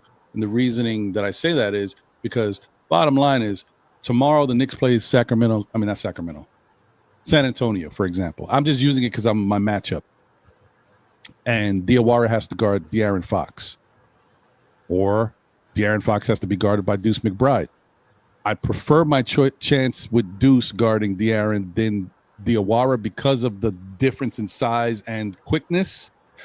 Not saying that Diawara is not fast. He has good speed for his size, but Deuce is more like quick. He's very good first step, So yeah, not everybody, but Cade is obviously strong. We saw Deuce get cooked. Cade is, but the difference with Cade is cooking everybody. It's not just Deuce. Cade is cooking taller players. He's cooking because Cade is so methodical and so good at using his skill set and his body, even though he's slower because he's not one of those fast guards.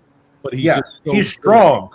But that's what I'm saying is Deuce being in front of him, even doing everything perfectly, just physics, you have to acknowledge the physics of it. It's not going to alter the shot. He's just going to shoot over it. And he's really good, so it's not hard for him. And so sometimes at least what I don't like is you see it wasn't like a short time. It was an extended period of time that Cade was cooking on Deuce, So after you see him get cooked for this long, okay, something is wrong with the defensive matchup.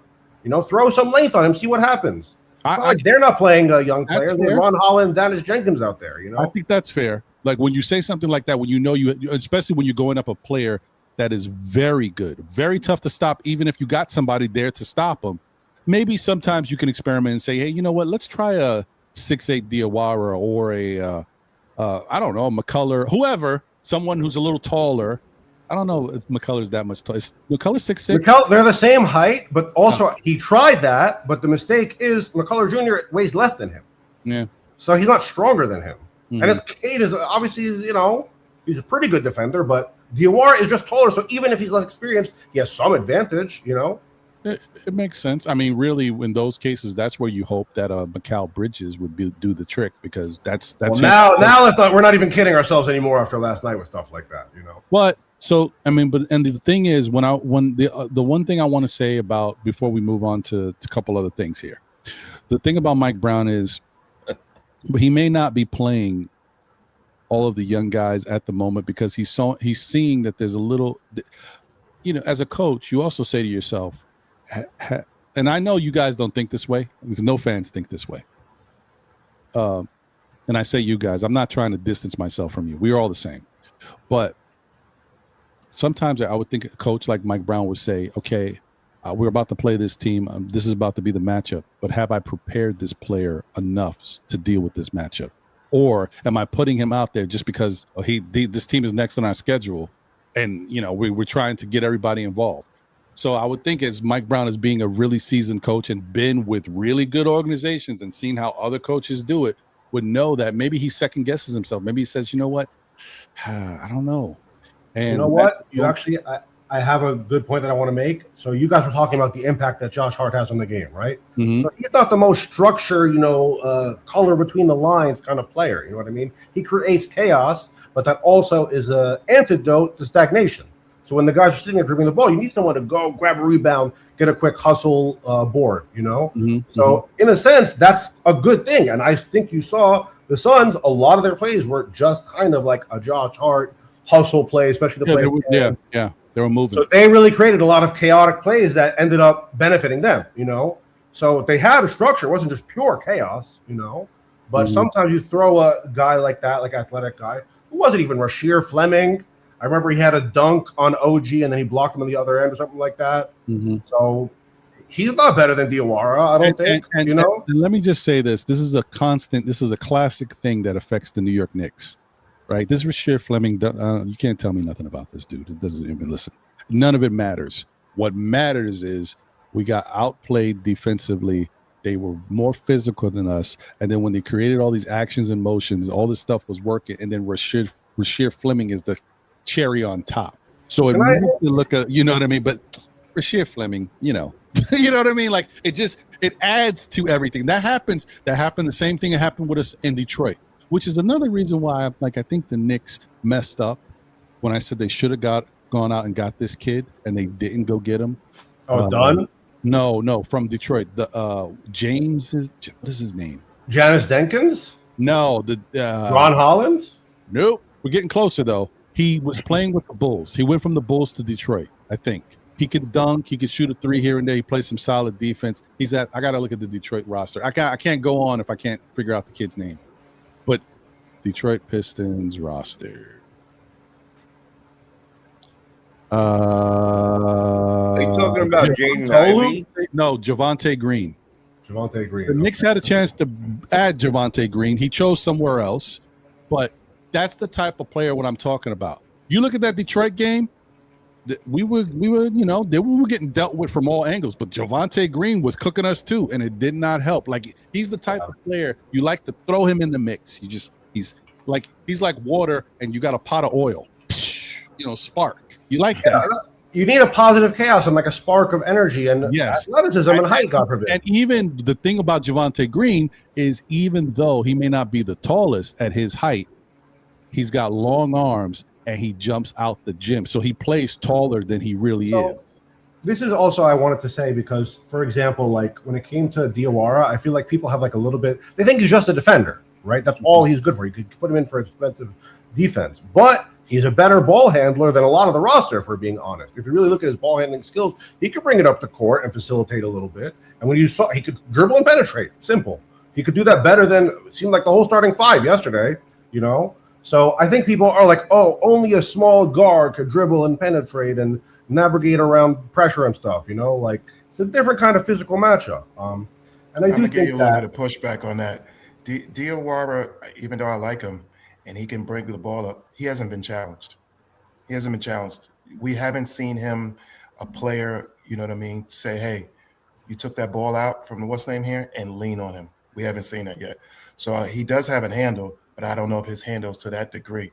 So right now, a lot of times when you see him bringing that ball up, it's a free push. Nobody's I'll tell you challenging. one thing is I'd rather see that than OG dribbling or trying to break someone down. I would much rather see that. I feel a lot safer about that. Well, okay, I will say this. Everybody's right when they talk about OG's dribbling. It is not the greatest. It does look very clunky and kind of klutzy. There's not a lot. McCall can dribble, but he won't dribble into pressure. There's not a lot of fluidity to it. So, but I will say, on a night like last night, when you're going up against this style of defense that Phoenix was playing, and OG has to deal with a Dylan Brooks, or if the Diawara came in, he would have to deal with a Dylan Brooks. Dylan Brooks is going to make. First off, that's another thing to think about with these last two matchups. I mean, not these last two, but like this matchup and Detroit, that I've been referring to. Going up against a Dylan Brooks, how that's going to affect anything you try to do positively is tough. Having to deal with an Isaiah Stewart and what he does defensively, it affects everything. He takes you all out of your game. So right. That's tough. I will say that's tough to deal with. And the reason why I'm bringing it up is because of Tyler Kolek, for example. There's some people talking about we still need that pass, that facilitating type guy. No, the guy is here. Okay. The problem is sometimes Tyler Kolek is in a situation where he's still learning how to play against these different NBA matchups. Last night was a terrible matchup for the current level of Tyler Kolek. Could Tyler Kolek be better at it? You don't just develop these things. I mean, you not just don't have these things when you haven't played all these teams. You have to develop them as you get the matchups. I don't disagree. I agree. The guys who play that way, the TJ McConnells, I'm not saying TJ McConnell's a tough son of a gun. He's different. But the TJ McConnells, even the backup, well, I think is he starter or backup? I don't know. The guy from Boston who shoots the threes, the point guard dude. Not White. I'm talking about the white guy. I don't mean to be racist. Peyton Pritchard. I mean, but Peyton Pritchard. Peyton Pritchard didn't come out the gate the way he is now. Like Peyton Pritchard is a really good basketball player, and he knows how to play against all teams. But he wasn't like that out the gate. He was wet. Right. So he had to learn. Right. I think that's a fair point. But also, like for one, like when you put Tyler Kolek out there against like a team of the Hawks or something like that, and it's him, two centers, and like Deuce McBride and Jordan Clarkson, like. They're not going to go. They're going to go after the 3-guard lineup. It's a defensive liability. He has no wing help there, you know. Right. And I feel like not to make excuses for the guy, but last night that's different. Kolek, and just as far as the vets, the same way. The officiating has been on a scale like this at times, so that makes it hard on players in general, particularly a young player. And if you look last night, it was just they allowed that team to be extremely handsy. When you're handsy and when a guy is handsy, it slows your ability to get downhill. And last night, that officiating allowed a little bit too much of it. And you could just see he took advantage of it. I can't think of his name right now. The North Carolina one, because everybody here hates him. Brooks? Oh, no. No. Allen. You're talking about Allen, what's his name? Grayson Allen. Grayson Allen. Grayson Allen took advantage of a lot of that last night. He's not a great defender, but last night he looked like a great defender. Why? Because he had his hands all over guys, and the officiating wasn't. Even Mike. Because it's rare where I see Mike Breen get that emotional point when he's calling a game like that. You could see his emotion and as he yelled, these officials are you know what I mean, they're letting too much go on because it's impeding, you know what I mean, point to the player. Another quick thing too, guys, is that I'm not sure what games you guys were watching, but I respect your opinion, but I'm gonna give you a little point of pushback. Without Mitchell Robinson, we're not even smelling anywhere close to that game last night. Nowhere even close. So is Mitch out of place on defense at times? Yes, but we also got to look and say what we're doing to him. The guy's starting unit, backup unit, starting unit, backup unit, in, out, his minutes, his this, his that. And he's still covering for players like, you know what I mean? If you don't think he's leaning when he sees Brunson's player, he's definitely leaning. Why? Because Brunson can't sometimes stay in front of his guy like that. So you can't just say Mitch's defense has been booty, has been this. I hate to say it. You know what I mean? He does have his off times, especially I'm when not he sure came anybody back. said Mitchell's defense is booty. Yeah. Yeah, You I like guys, to. you guys, I you, never you heard guys, that. you guys use the word cooked. So when you use the word, Okay, well, there's context. cooked. There's context to that. It's not to say that it's Yeah, his sure. fault, he but got cooked is completely different than if he you're cooked. asking Mitchell Robinson to guard mobile bigs on the perimeter or mobile like switchable 6'8" guys, he's not that agile like them. It's not saying that he stinks, he should be traded. He shouldn't be there guarding the 3-point line against somebody more agile than him to begin with. We saw it against the Magic. We saw it last night against Devin Booker. You Dylan can't Brooks. say that. The reason why you With can't him say and that is only because 3 it's guards pitches. and Cat, it's not fair for him. He can't be the But only guy. what do you do? What is he gonna? He's a player. He's gonna get caught into these switches. Mitch does as far as the best that he can. These guys are pros. These guys are guys. He's going to guys against guys with great handles, you know, great ball movement, great shooters, and he's doing what he can. Is he out? Is he out of, you know what I mean, place at certain points of times? Of course, because this is the NBA. But to say that a lot of our mishaps has been on Mitch, I definitely give extreme pushback on I that. said last night's game, bro. Last night's game. Last night's got game, bro. cooked last Last night's game. We're not even close without Mitch. Not even No, close. but even within You the don't context smell of that, it. he had a good game. No. But even in spite of He had that, a he decent got scored at the 3-point line. It's not to say that he's bad or terrible. He played better than all the starters combined, probably. But at the same time, they put him in a position it's not fair to him. If the more you keep putting him in that position, the less it's fair to him. And also, they don't give him the ball. So these are also things you could talk about. But beyond that, like if you put Mitch on the perimeter, ask him he cannot shuffle his feet as fast as these guys. You have Cat and Mitch, 2 guys with huge, enormous flipper feet that are not agile, like let's say a Bam Adebayo, and 3 guards there, no wing help. And even the wings you do have, let's be honest, they're a little, old, smelly, and not so good on the defensive line. So Mitch alone to guard the perimeter really not is Mitch thing. So your focal point, kind of, but like he's still. Your focal point. No. Let's give me listen. Your focal point is more the guards that are not getting over these screens or not or allowing these picks, and then they can't get past them as far as then switching. So it's really not Mitch. It's the other associated players that fall along in that. All I'm saying is that to acknowledge the reality of that, a mobile like a Bam Adebayo on the 3-point line, it's very difficult for Mitch. It's been historically difficult. The better that he's gotten, it hasn't really improved that style of matchup, like a Pascal Siakam, for example. The ECF was a struggle for Mitch. Does it mean Mitch is bad? He stinks. He's a bum? No, but you're putting him in a losing situation. Well, I mean, I will say I don't love the Knicks have tried to do this aggressive switching thing. It started that way early in the season. I don't know if I'm seeing as much of it now. I just see switching. I don't see the aggressive switching they were doing. Last night, Mitch got caught out there on the perimeter a lot. But in some cases, he actually did do a good defensive job on the perimeter shooter. The problem was whenever you see Mitchell Robinson in the perimeter and you see Devin Booker as his matchup, then you know it's a problem.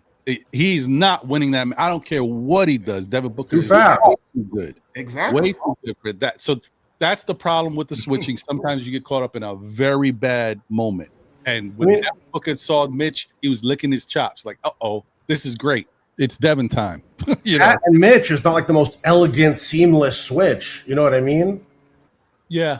No, I mean, it's tough. The other thing I wanted to say, I just to add to me landing my plane about the Tyler Kolek thing, another reason why Tyler Kolek only played 10 minutes last night, but you got to look at how Grayson Allen was getting away with a lot of hand checking. The NBA, and on the whole, by the way, I keep going on these little tangents. The NBA is allowing these physical defensive teams to play physical defense. The Detroits are firsthand looking at Phoenix last night. We haven't played Houston yet. Let's see what that's going to be. Like these teams that are playing physical, the NBA is giving these guys now, and I'm watching it, so it's a little funky. I will say that it doesn't seem like it's both sides.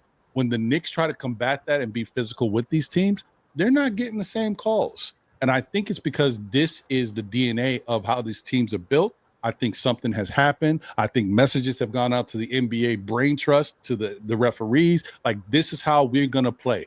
You're going to have to let us play our way in order for us to be successful. I swear to you, I think something's going on. So I'm not surprised if that's the case. But I will say, last night was a very bad matchup for Tyler Kolek. In his 10 minutes, he's got to deal with Grayson Allen getting away, playing his tough in some cases. Not last night so much, but, Grayson Allen's been known to be a dirty player, but not last night. But he also had Mark Williams out there looking like DPOY, That didn't help. Guards, So you're dealing with Grayson Allen. That kid, I'll call him a kid. I'm old now. Jordan Goodwin was playing very physical. That's a little too much for Kolek. Got a lot of rebounds also. Yeah, he was playing very physical. He's a great backup point guard. And then you got Ryan Dunn, who you already know plays good defense, very very athletic with his defense and how he plays. So you're telling Tyler Kolek, go out there, and you may have to deal with one or more of these guys. Then on the flip side, on the offense, you might be caught on a switch and have to take Devin Booker. Terrible. It was just a terrible matchup for Tyler. And Dylan Brooks, and with only 3 guards, it's too much. Yeah, it was just, last night was just bad for him. Okay, does that mean that's And I say this, and guess what, guys? The Knicks still could have won had they played better. Also, to be fair, I feel like he got Cat going in that first little stretch. Yeah, but didn't weigh out the neck. Yeah, I agree. Yeah, and in the 10 minutes, Kolek only had 1 assist. I'm just throwing that out there. Like, whether he moves the ball, whether he gives guys opportunity, last night was also really good defense. He got cooked, yeah. By the Hawks, also tough 76ers, yeah. It just was what it was, man.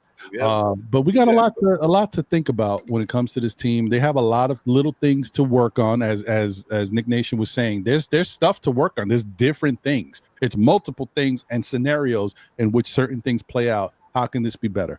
Also, another thing that we're noticing too is, of course, we're seeing minutes, not being the way they were before, because Deuce is back. And not only is Deuce back, but he's playing well.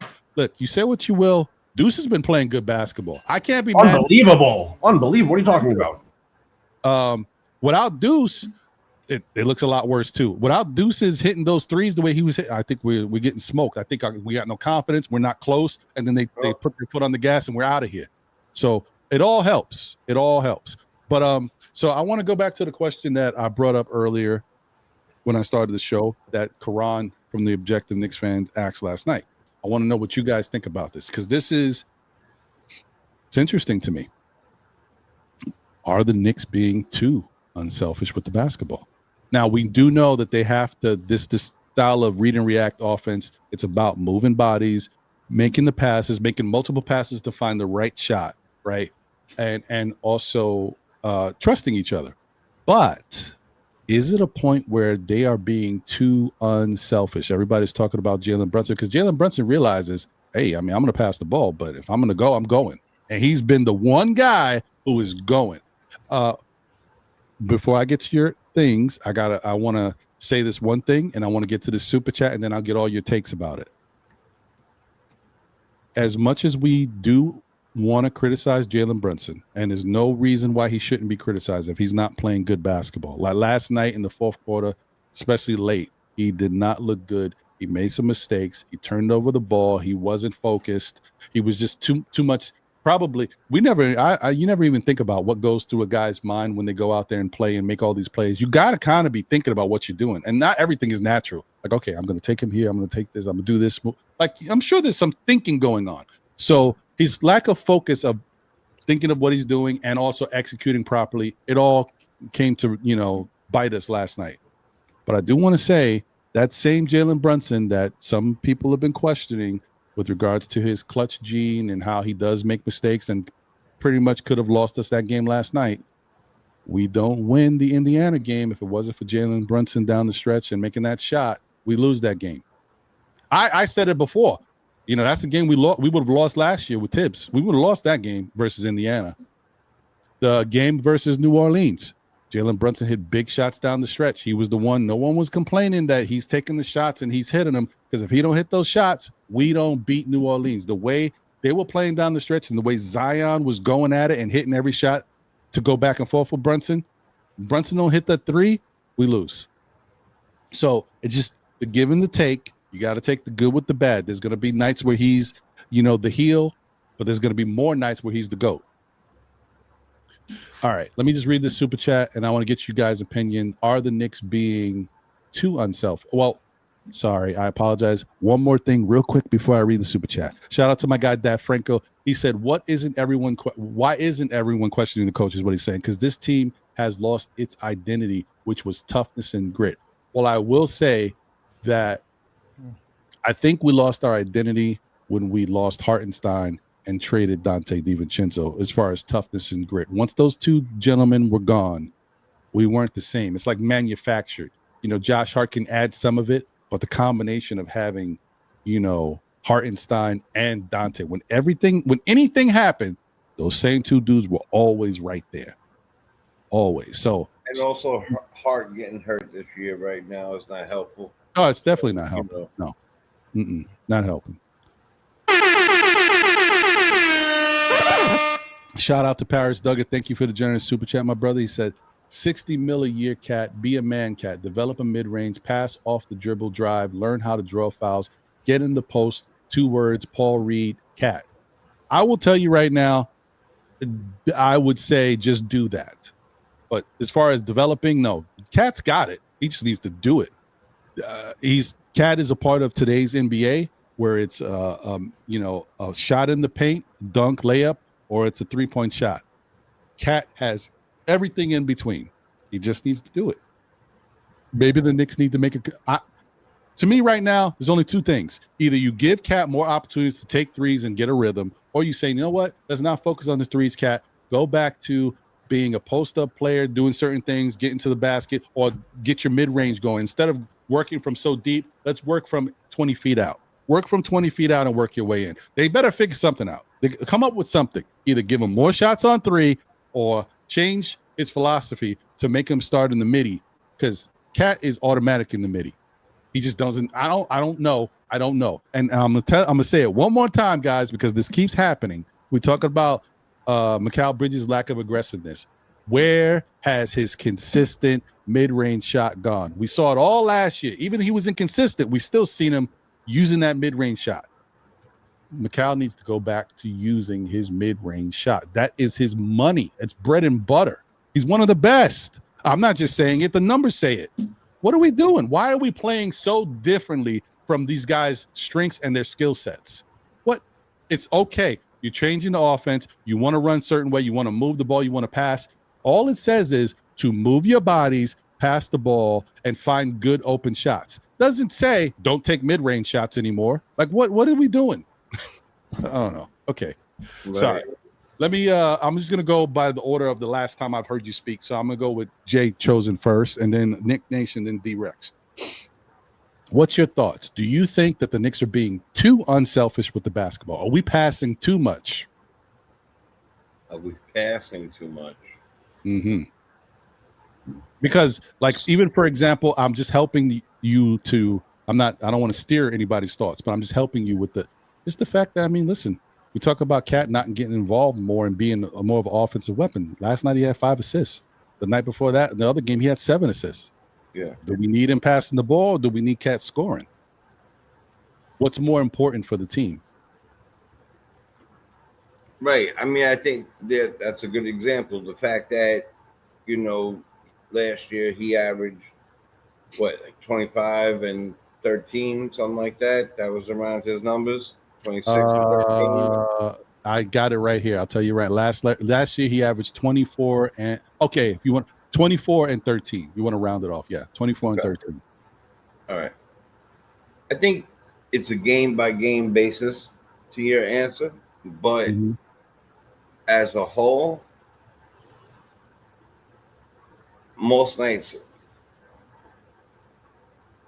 see, most nights we're overpassing when it should be pass, shoot, pass, create, set a pick, cat pull people out, drive to the lane, pass, boom, done. I think we're looking for way too many 3-pointers when we could be driving more. Way too many. And yeah, of course, some like Deuce hits some great. JB hits them. Cat hits them. Love to see Cat drive or be under the basket more. But I don't think it's that maybe that's not his game anymore. And I'm not sure. I want to say one thing to the last thing that was brought up. He has a mid range game. I wish he would get back to that game because he was really, really successful in years past when he would hit the you know 16-footer, 17-footer, whatever it might be. Anyway, do I think they pass too much? Most nights, I think that they overdo things when they can simplify it and just pass, shoot, and do all the other stuff. Set a pick from a man, let the guy come around. Stop always. I mean, I'm so sick of seeing them drive to the rim and make 3 other passes when you're right under the rim. And maybe it's because they're afraid that they're not going to get the foul call for them. But if you go up 9 out of 10, you should be getting the foul call for you in traffic with 3 people there and go for it. But they don't. And they do it consistently. It's drive, pass it all the way out. And then pass again, 3. I think in the beginning of the year we passed less and more efficiently. Mhm. So my answer to that is most of the time we are passing too We're much. passing too much. Okay. Yeah, most of the time. Okay. No, Yeah. that's fair. That's all I want. That's good. I And can work with it. or inefficiently. Okay. All Yeah. right. Before I move over to Nick Nation, try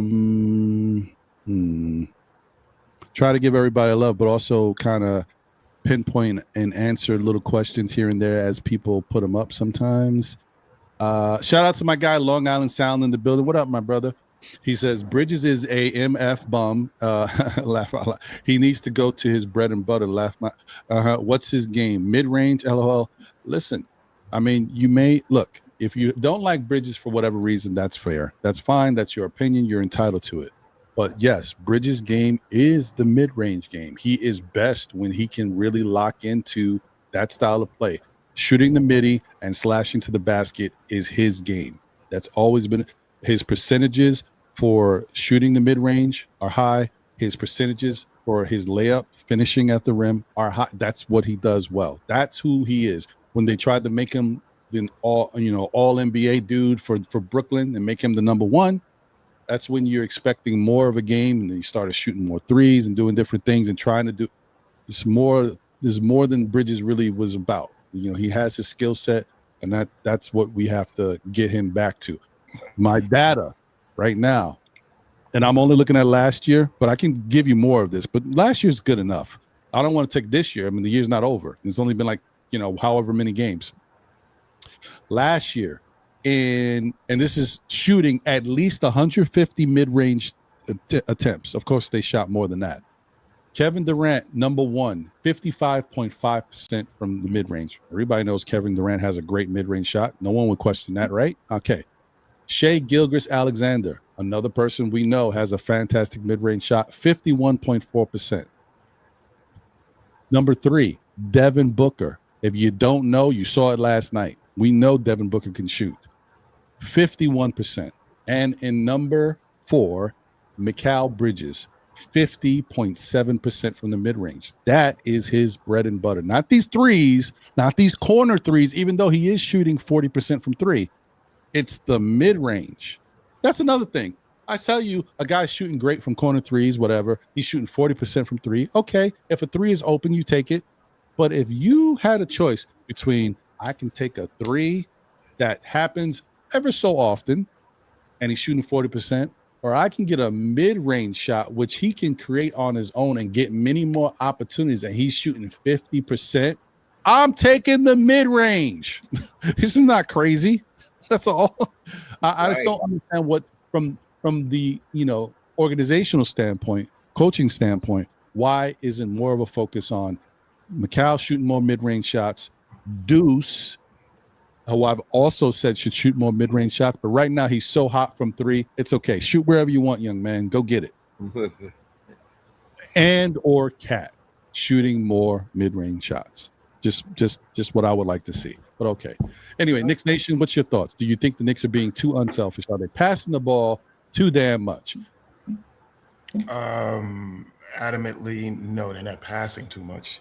They're not making more of the critical decision point when it is point in time to shoot. So the rotation of the ball is what we're looking for, and we're looking for that pass. But then there comes a time where it gets a little, like you say, a little too unselfish in a sense, and not making that, not being aggressive to take the shot. Like you say, I looked at OG, I guess that was last night. OG was almost at a point where he could have dunked. And he turned around and threw the ball out. It worked out, I think, at one point that we did hit the three, but the statistics on something like that, that's not that's not what you want to do. You want to take that, that's not the type you of still be basketball you want to aggressive see. I get and take that. Yeah. You want to take that shot. Exactly. So it's the rotation of the ball is definitely what we're looking for. We're looking for the ball movement, but we're still looking for that line of where you need to be aggressive and take that shot.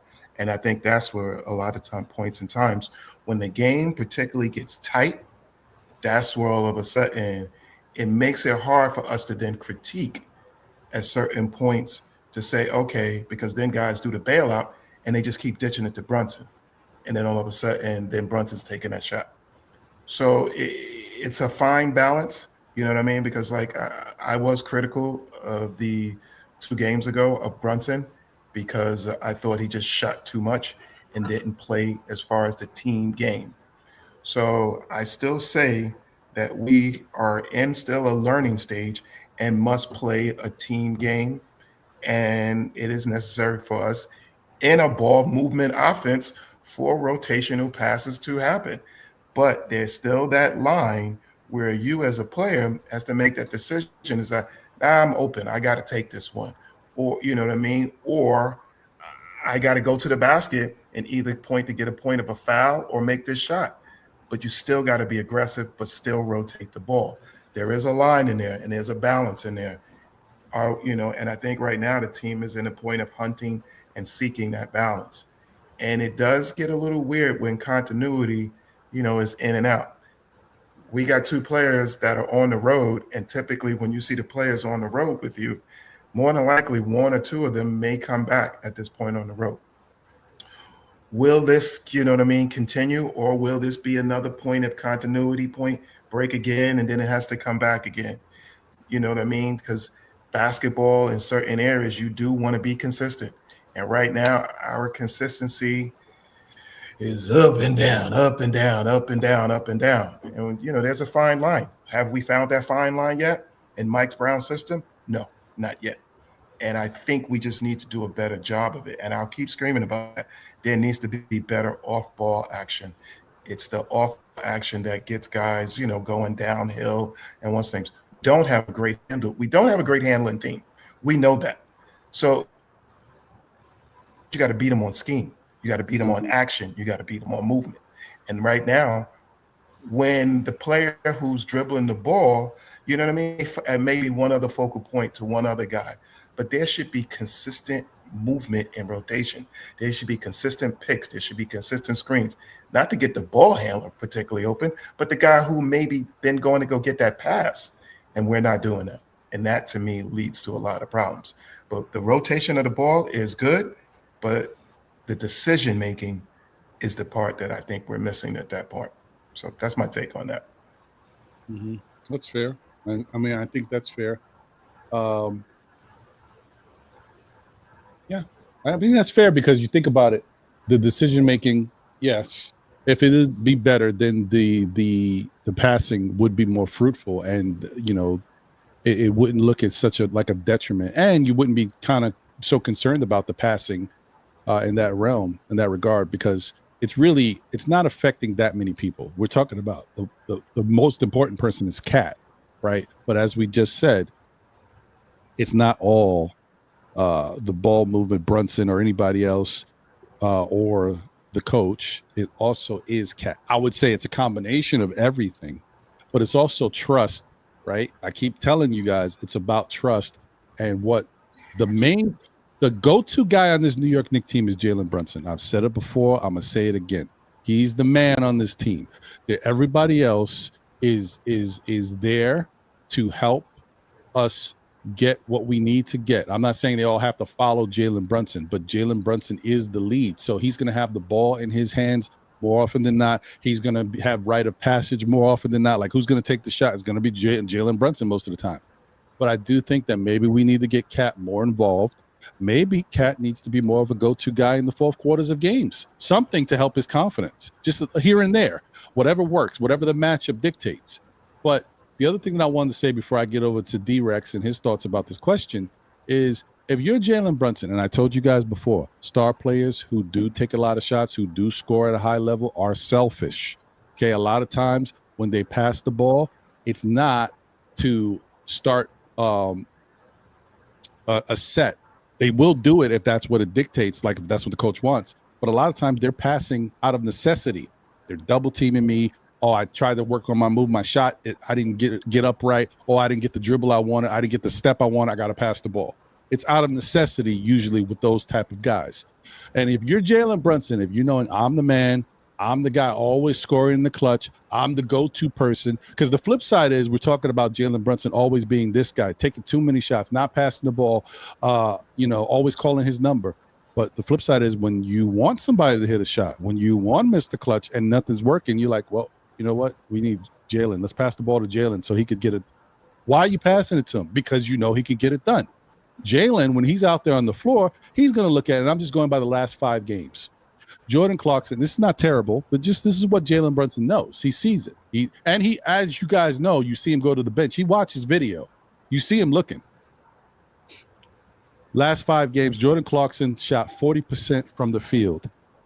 Last 5 games, Jordan Clarkson shot 35% from 3.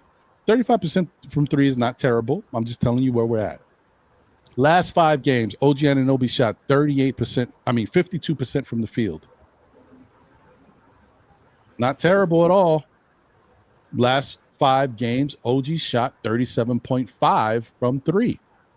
Not terrible. So if you're looking at, okay, who's the type of person I can move the ball to if they're going to double team me or if I can't get my action off right, I'm looking at OG. I'm trying to find out where OG is because he's kind of hot right now. He's locked in. I know it may not look like it, guys, because we're looking at the way in which he's doing certain things. The dribbling kind of skews what he's doing, but OG is starting to get a little bit more comfortable. Remember, ever since the thing about OG is every time he goes on a roll, he gets hurt and then it messes up his progression.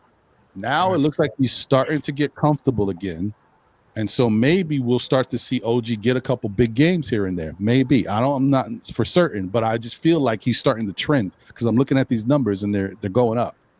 Then you look at Mikal Bridges. Last 5 games, Mikal has shot 40% from the field, 32% from 3. And I told you he's shooting 40% from 3 on the year. That just tells you that, he's had a really bad 5 games. Karl Anthony Towns, this is just terrible, bro. In the last 4 games, because he missed the game, he shot 34% from the field, 9% from 3. What? Yeah. 9% from 3 in the last 4 games. What? And then you wonder why Brunson is shooting and calling his number. If he don't do it, what we gonna do out there? And then you want to say, well, Ron, you're reading all these other numbers. How Jalen Brunson doing the last 5 games? Jalen Brunson shot 50% from the field, 39% from 3. So if you're looking for someone to trust, yeah, you're gonna trust yourself. You doing it. You hitting the shots. I just wanted to throw that out there. Just wanted to put that out there. Anyway, D-Rex, your thoughts, brother? Do you think we're passing too much? You guys are being a little too unselfish, or what? How do you feel about it? So I think it's obviously, as Jay always says, two things to be right at the same time. So I think that, like, objectively, if you go by the statistics, the Knicks seem very good when we get 30 or more assists. It's hard to argue against that. Seems to be a part of the formula of winning. That being said, for example, last night, nobody was really being aggressive. They would just like hover on the 3-point line, and either they would shoot or pass, but they wouldn't really try to drive. And if they drove, it was like mixed results, So you saw people like, oh, JB dribbles up, he passes to somebody else. They're like, oh, get this away from me, Like they dribble for 1 second, pass it back. Like it's very passive, and it's kind of like, I think it's like a self-fulfilling prophecy. You believe that JB is the clutch guy and he's the bailout guy, and he's the main guy. So then you start to think, and it breaks down the synergy of the whole offense, I also think, again, people are going to interpret this as a slight against Mitch, but it's not. I think they're misusing him. I said it before, and this is true also. Every time he has a good game, it seems like they lose. It's very frustrating for me. So, for example, I feel like when they have Mitch out there, he's the best offensive rebounder in basketball. But I think it's like a crutch for them. It's like, whatever, I could take a little bit of a BS shot. Mitch is there, he's going to bail me out. And then a lot of the times, like, either sometimes that pass puts them – we saw it last night. Mitch would get a rebound pass to somebody. They would already be doubled in the corner or something, And I also feel like, even beyond that point, the Knicks are too reliant on the corner, the exact corner, because we've seen a few games now where OG and McCall or somebody like that sprints immediately to the corner, they get doubled. You have no room to drive when you're doubled on the corner. You can't do anything, You have to do a crazy play, to get out of that. So I feel like it's a few things there, but I definitely feel like the way that they think about, oh, Mitch is coming off the bench in 10 minutes, so I can miss a few shots when he comes out here, pass it out to somebody else. Like a lot of times, like, again, not a slight, but like JB will shoot, miss one, he gets a reload off Mitch, boom, he makes the next one, And it's not always every time that Mitch is going to get every rebound, And sometimes it would be safe, as Jay also says, it's safer for him to dunk. So I think there's a little bit of like a crutch. Oh, Mitch is there. We don't have to care that much. We don't have to have a real offense. They don't incorporate Mitch in the offense. He's a zero offense player in their mind. No dunks, nothing. And there's a passivity. Definitely last night you saw for sure passivity. OG tried twice to dribble. One time he actually managed, the third time he managed to break someone's ankles, missed a shot. Once or twice it was a turnover. He also tried to do it against Cade. You see that McCall's not going to drive if, as queen of Dope Soul Sports said, if you put a finger in his face, he's not going to drive. So he's going to completely avoid all contact, fade away. His fadeaways, he's lost confidence in them also, as you pointed out. So I think it's complicated. I think it's a little bit passivity, but I think you need, again, Josh Hart is another guy like that. They're just, I'm going to go and try. He's careless, even reckless. But that's good to counteract the passivity and stagnation. You know what I'm saying? And I criticize Josh Hart for turnovers, fouls. But now when you see without Josh Hart, you know what I mean? You kind of see more where that comes from and why it's necessary, Mm-hmm. Mm-hmm. Yeah. And I just want to say that once again, guys, there's no like real right answer to any of this. This is all us, giving our opinions and different thoughts about what we see and how we feel about the game. And even in the chat, there's no right or wrong answer to any of this. It's just all a bunch of opinions for our fellow Knicks fans, just looking at how we feel and what we're seeing out there on the court. But first off, I want to say to D Grant, salute to you. He said, Ron, I do not know what you see in Cat. This guy has been in the league over 10 years. I have not been and have not been that guy. Yeah, he has offensive game, but his mental makeup is soft. I understand, and that's a thing that's kind of followed Cat everywhere he's been. He hasn't been a lot of places, but I'm saying like from Minnesota to here.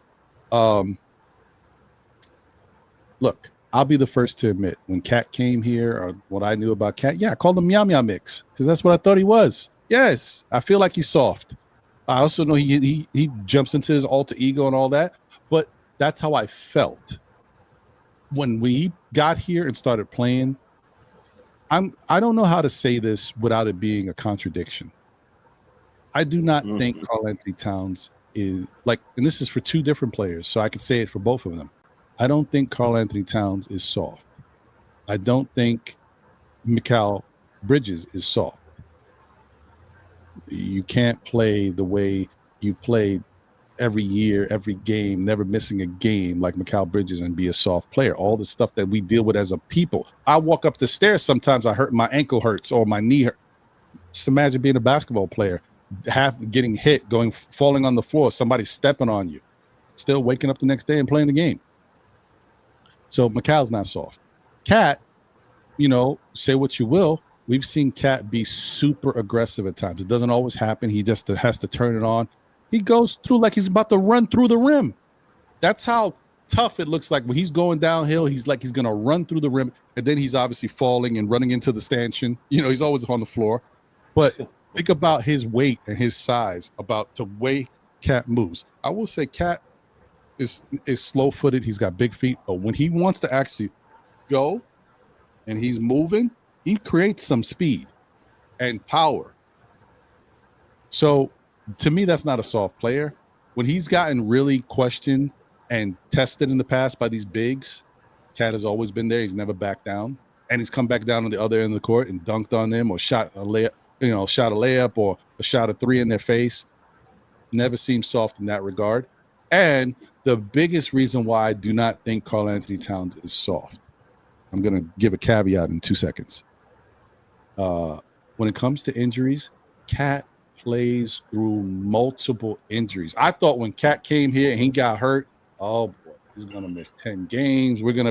Cat plays, misses a game maybe or 2 games tops. He's out there the next, and he's not like, oh, I'm out there the next game and then I may have to take it. Or you got to take, he's playing. The next game after that, he's playing. The next game after that, he's playing. Oh, he's got this bad calf. He's playing. Bad finger. He's playing. That dude's not soft. Now, we'll say, this is my caveat, his mental psyche, maybe not the strongest. Like sometimes I think emotionally he lets things affect him. And maybe he's one of those cerebral people that always thinks, because you guys know there's a good thing about thinking a lot. If you come up with good ideas, there's a bad thing about always thinking. Like your mind, it's always racing. You always got something. Overthinking is overthinking. So his mental stability, like his psyche, what he thinks about, that may be a little, he needs to be able to tighten up and have less focus on a lot of things. Just key in on what he needs to worry about. Don't let the outside noise affect his game. But not soft. I will not call him soft. And that's another thing, even for our Knicks team. I've said it myself, and I need to clarify it. I've said this Knicks team is soft, but not, I don't want to say, I don't know how to explain it. I don't mean soft in like just a person. Like they all have a toughness, a grit. They're not bruisers or enforcers or like fighters, and you don't have to be. Let me tell you something. Another thing that gets misconstrued. You don't got to be a fighter to be tough. You can be tough. Like, I don't have to fight, but if you want to go there, that's different. Right. Not everybody's that way. Some people like to fight. They initiate stuff. They like to start stuff. One second. Yeah. Deliveries. You know how it is. Anyway, but I just wanted to put that out there. I don't, these guys, they're not like everybody. It would contradict the stuff that other people are saying around the league. Eric Spoelstra saying something about how they play.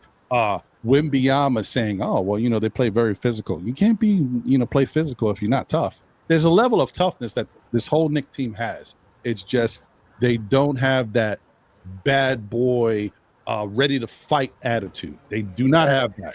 100% they don't have it. That's not them. Yeah. So that's it. And I think it's a difference between having the attitude for it and then doing dumb stuff to be physical. Right. Like we don't need to do Grayson Allen. We don't need to kick people in their places. We don't need to, do those type of things and get dumb fouls, technical fouls and stuff like that. but for sure we are missing a. I'm gonna call it edge, the edge, that tough edge. We definitely are missing that a tough edge, and I also think that due to the 3-point nature and how much this league has changed in how they call, when they definitely don't call for us and stuff like that, it's really tough for us to get physical with people. Even if I've seen the tackiest calls against us that the other team will do the exact same thing and won't get called for. So, I would love to see them really, really get a physical identity. I think that's the word I'm looking for. Like a tougher identity, definitely a tougher identity. But it gotta mean you're right. It was like when Noah Syndergaard said, "Look, I'm 66 feet away from you, bro. If you want to come up, come and get some. Come and get some. Wanted all the smoke. That type of thing." Yeah. No, I agree with that. Like I said, as guys, we've been here, especially, not just saying, Nick Nation. Jay Cho's a little older than D-Rex, just a little bit. But you've been around and we've seen a lot of characters. That them quiet ones, the ones that don't act all brat, those are the ones you got to worry about. Those are the guys in the corner, like, and that dude don't bother nobody. Why would you bother him? You about to find out why you shouldn't. Those are the guys So like, but I will say from a standpoint, this team is so different from what we're used to, and we just have to all accept it. I took me a little while to accept it. I accepted it about 2 years ago or whatever it was. I'm a 90s Knick dude. I love the Anthony Mason, the Charles Oakley. That's who, like, what? Let's go. Like, grab the leg. Oh, no. I'm like, that's what I'm used to. Exactly. I had to realize we never going to be that team again. It's not who we are. The league doesn't allow it. Just have to accept we are a little bit more finessey, a little bit more kumbaya. We'll fight you and have you on the Roommates podcast later. Like, it's different. Like, it's not the same. I meant to ask you, Ron, you okay? The other day I should have called you. I'm sorry. They let your boy go. So I knew you were a little hurt. Hurt. No Tokan. You gonna be all right? Yeah, I'm gonna get through it, man. That was the one guy I thought we were gonna see a little bit more of, and then it just never happened. But I'm very curious to see what they're gonna do now that two-way contract is opened up. We'll see. I don't know what their plans are. I will tell you. I think Dink Pate. I would think Dink Pate too, possibly, but they've been kind of highlighting that young kid who's hitting threes in the G League too. I mean, yeah. So I don't know. He's good, yeah. He's knocking them down. I mean, I don't know. We'll see what they do. The bottom line is drives, and we don't drive. Sorry to interrupt you. We don't drive. No, you're right. We have 3-point shooters. He gives us something that we don't really have as much of right now, and somebody who can create his own shot and break down and get to the paint. So that's a good thing. The only thing is, I'm gonna say it once again, it always bites us in the rear end. As good as these guys can be in those two ways, they cannot play in the playoffs, and that stinks. So it'd actually be bad. Let's say Dink Pate comes up, he's a phenomenon. What do you do? Then what do? You talk about minutes. Somebody else's minutes is going to go by real fast. Same thing. Then the minutes will be really hard to delegate. But I think that's where Brown needs to put his foot down. Mm-hmm. And I'm going to say it over and over again. Maybe they don't have enough time to practice and be together, traveling and all the stuff and and they get in the morning or the day before and whatever it might be. But during that All-Star break, he needs to throw them in the gym. Say, no, we're not breaking here. And pick who plays well together, period. And in my idea, I think Cat is really, really good when he is rolling with Kolek. But I also think Brunson and Kolek work together really well. But because of needing the ball handler with the ball hand, to um, the off guard and the real PG. Oh, and So and to, I don't want to cut you off, Jay, but I just want to say, going back to your point, that's the reason why when we're talking about lineups, that Kolick, Brunson, Macau, OG, Cat lineup was one of the better ones, because you have Kolick, who can distribute the ball to people who may need a little bit more help getting the ball. And then if you do get the ball to Cat and they try to double Cat or do something to stop, you got JB to get the ball and do his thing. That's why it all worked together, because you have so many different options. Not to mention if you got a good Macau and good OG out there helping. So continue. My fault, brother. right.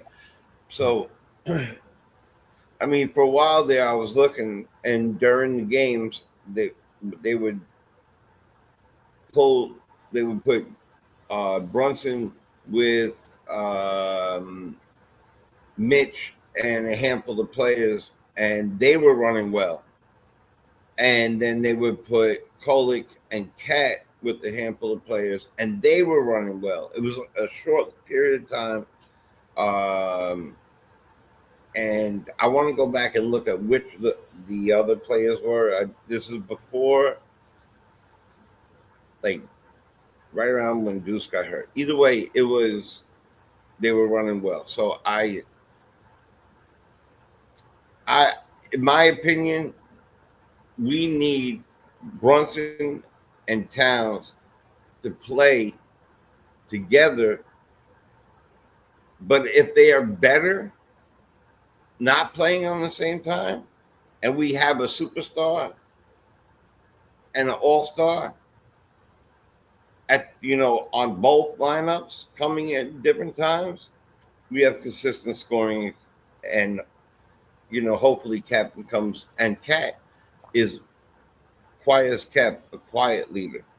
He's always there talking to people. He's always putting his hands around people, the young kids actually talking to him. So, I think that if they don't work together, separate it. But our best lineup is the one that you said earlier. I agree with you. Yeah. On that. And I think you might be right. That's something that they might have to, Mike Brown might have to try, just be willing to try it. This is one of those things that was happening. We've done it in the past, and that's not foreign. That's one thing I would say you keep from Tibbs. Tibbs always made it a point.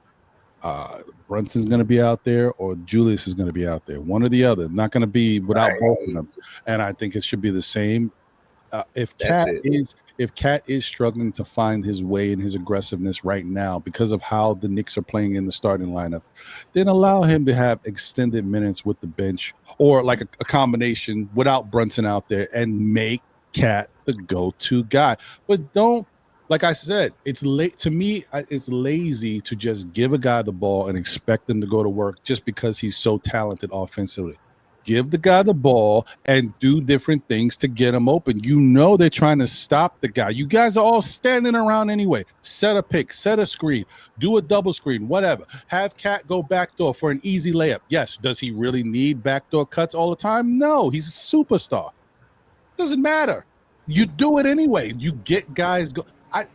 That has been my pet peeve for years with Tibbs. I don't know why these coaches do not just give guys easy plays. Just get them going. You know how they say sometimes getting to the free throw line, just seeing the ball go in the hoop, gets me out of a slump. Come on, what are we talking about here? This is not crazy, not rocket science. I think we're actually onto something there, because even, let's say, the JB Cat pairing maybe is not the most optimal. I think Cat with bench players is actually kind of annoying to go against, because you have Cat and 4 other players that might, let's say, be unknown or less scouted that you don't really know. And I looked at the stats right before we did the show. Cat is the 13th most doubled player in the NBA. So they know more or less how to guard some of these other guys here. The book is a little bit out, we've seen so far this season. Yeah. But mix it up a little bit, throw it with some other players, like a Kolek or Diawara. Who knows? I've seen good lineup data, Cat Huckporty, and he also Cat throws lobs. You've seen. So I don't know. I think there's unexplored synergy there, and if you have Cat almost as effectively like not really a bench player, but Kolek, Deuce, some of these guys, that was a pretty annoying lineup to go against. I think. I'll be honest. It doesn't necessarily fit as far as having a solid, power forward rebounding guy there. But I wouldn't mind seeing a lineup of Cat, Diawara, Bridges, Hart, and Kolick. The reason why I like say that, right? That's good, right? that lineup Say it again. Cat, Diawara, Bridges, Hart, and Kolick. Now I know Hart's not available, but that lineup, one thing for lineup big. those guys will all move the ball, and you might get some really interesting stuff because everybody can move the ball well. I mean, Cat obviously great passer. Diawara is known to be a willing passer, and he does it pretty good. And he moves up and down the court. Josh Hart likes to run. Obviously, Diawara can run with him. Kolick's all in the mix. I like that. And then Bridges, maybe that can get Bridges back to what he was doing early in the season, the slashing, the cutting, and moving without the ball, those easy opportunities where he's flying down the court. Like, we're missing a lot of this stuff. The freneticness, like where people are always moving, that was supposed to be the goal of, because when you just have people cutting all the time, they can't really just double Cat as easily. He's actually impressed me with his passing this season. So if he's passing like that, then guys going all over the place, it's too much. And another thing, I see people talking about Rick Brunson in the chat. This is just a sidebar that I was going to say. He may not be Sherwin, I know, but we're going to see. Who knows? Sometimes when you think somebody's not ready, they're forced to be ready sooner than you expect. And I'm not saying he is. I'm just saying you never know. But the same thing about Kolick. Sherwin specifically even said it about Kolick. True. One thing I will say is I can see why Rick Brunson is here. I know. Calm down. Where's Wolverines? I don't want him. He's targeting me. Sorry, Wolverines. I actually could see it because if you guys do worry about toughness, grit, and mentality, Rick Brunson is the guy who has that on that coaching staff. Last night, there was some stuff that was happening when they were getting a little extra physical with the players. And one in particular, they got really physical with Jalen Brunson. Jalen Brunson said something to the ref, whatever. When they called the timeout, Rick Brunson was on his way over to the ref, and Brunson grabbed his father and said, because he knows how his father is. That same mentality as because I know some people question Rick Brunson's role. I do think that Rick Brunson does help this team. I think he gives them a little bit of personality. I think he talks to them like a man's man. You know what I mean? He don't sugarcoat stuff we've seen the training videos of how he talks to his son and how he got his son better. I do think that little element is what really keeps him around. I think it's not just about the fact that he's Jalen Brunson's father. I think he does add that to it. I still couldn't tell you what Mo Cheeks does, but I'll tell you, I think Rick Brunson, I think his spunk is something that sometimes is needed because you don't have a lot of those fiery players. So having a fiery assistant coach, it's not such a bad thing. Just wanted to throw that out there. Mo Cheeks brings name. He brings name, old name, and pizzazz. No, I don't know what he brings. I mean, but he just is. If he had more point guards, maybe he would bring some point guard help. I don't know. Oh, and another thing that I keep forgetting to say, like as I'm moving along, I remember a point with regards to OG. I know we don't like seeing him dribble, but another reason why I think they still allow him to dribble the way they do, Rex, is because he doesn't turn over the ball a lot. OG don't? No, not off of his dribbling. What OG turns the ball over is his passing. Sometimes OG makes some wild passes. I mean, some terrible passes, to be honest. I'm like, what are you doing? But off of his dribbling, I've never seen him dribble and fall on the floor, No. He's klutzy. No, we're not saying he dribbles well. I'm just saying he doesn't turn over the ball a lot when he's dribbling. It's usually off of his passes. He makes some terrible decisions passing. I mean, not a lot, but 20% of the time, sometimes 10%, I would say. He's still one of our best closeout, though. As far as a closeout, I really like one of the him. better guys But it's frustrating for me that I feel like especially last night, I really realized that it's just not a good thing for him to be doing that much. Defense, he's probably the best defender on the team. Scoring, just in general, he's good at scoring. A little iffy from three. Well, even you said he's recovering from three. Right. But yeah, dribbling is just rough. I don't know what to say. It definitely is rough. No doubt about it. I mean, listen, Julius Randle is a better dribbler than OG Anunoby. I still didn't want the ball in Julius Randle's hands in clutch moments because it just, it gets wild. It gets crazy. It definitely got wild. Mm-hmm. Got fun though too, but it got wild. Yeah. Run over waiting to happen.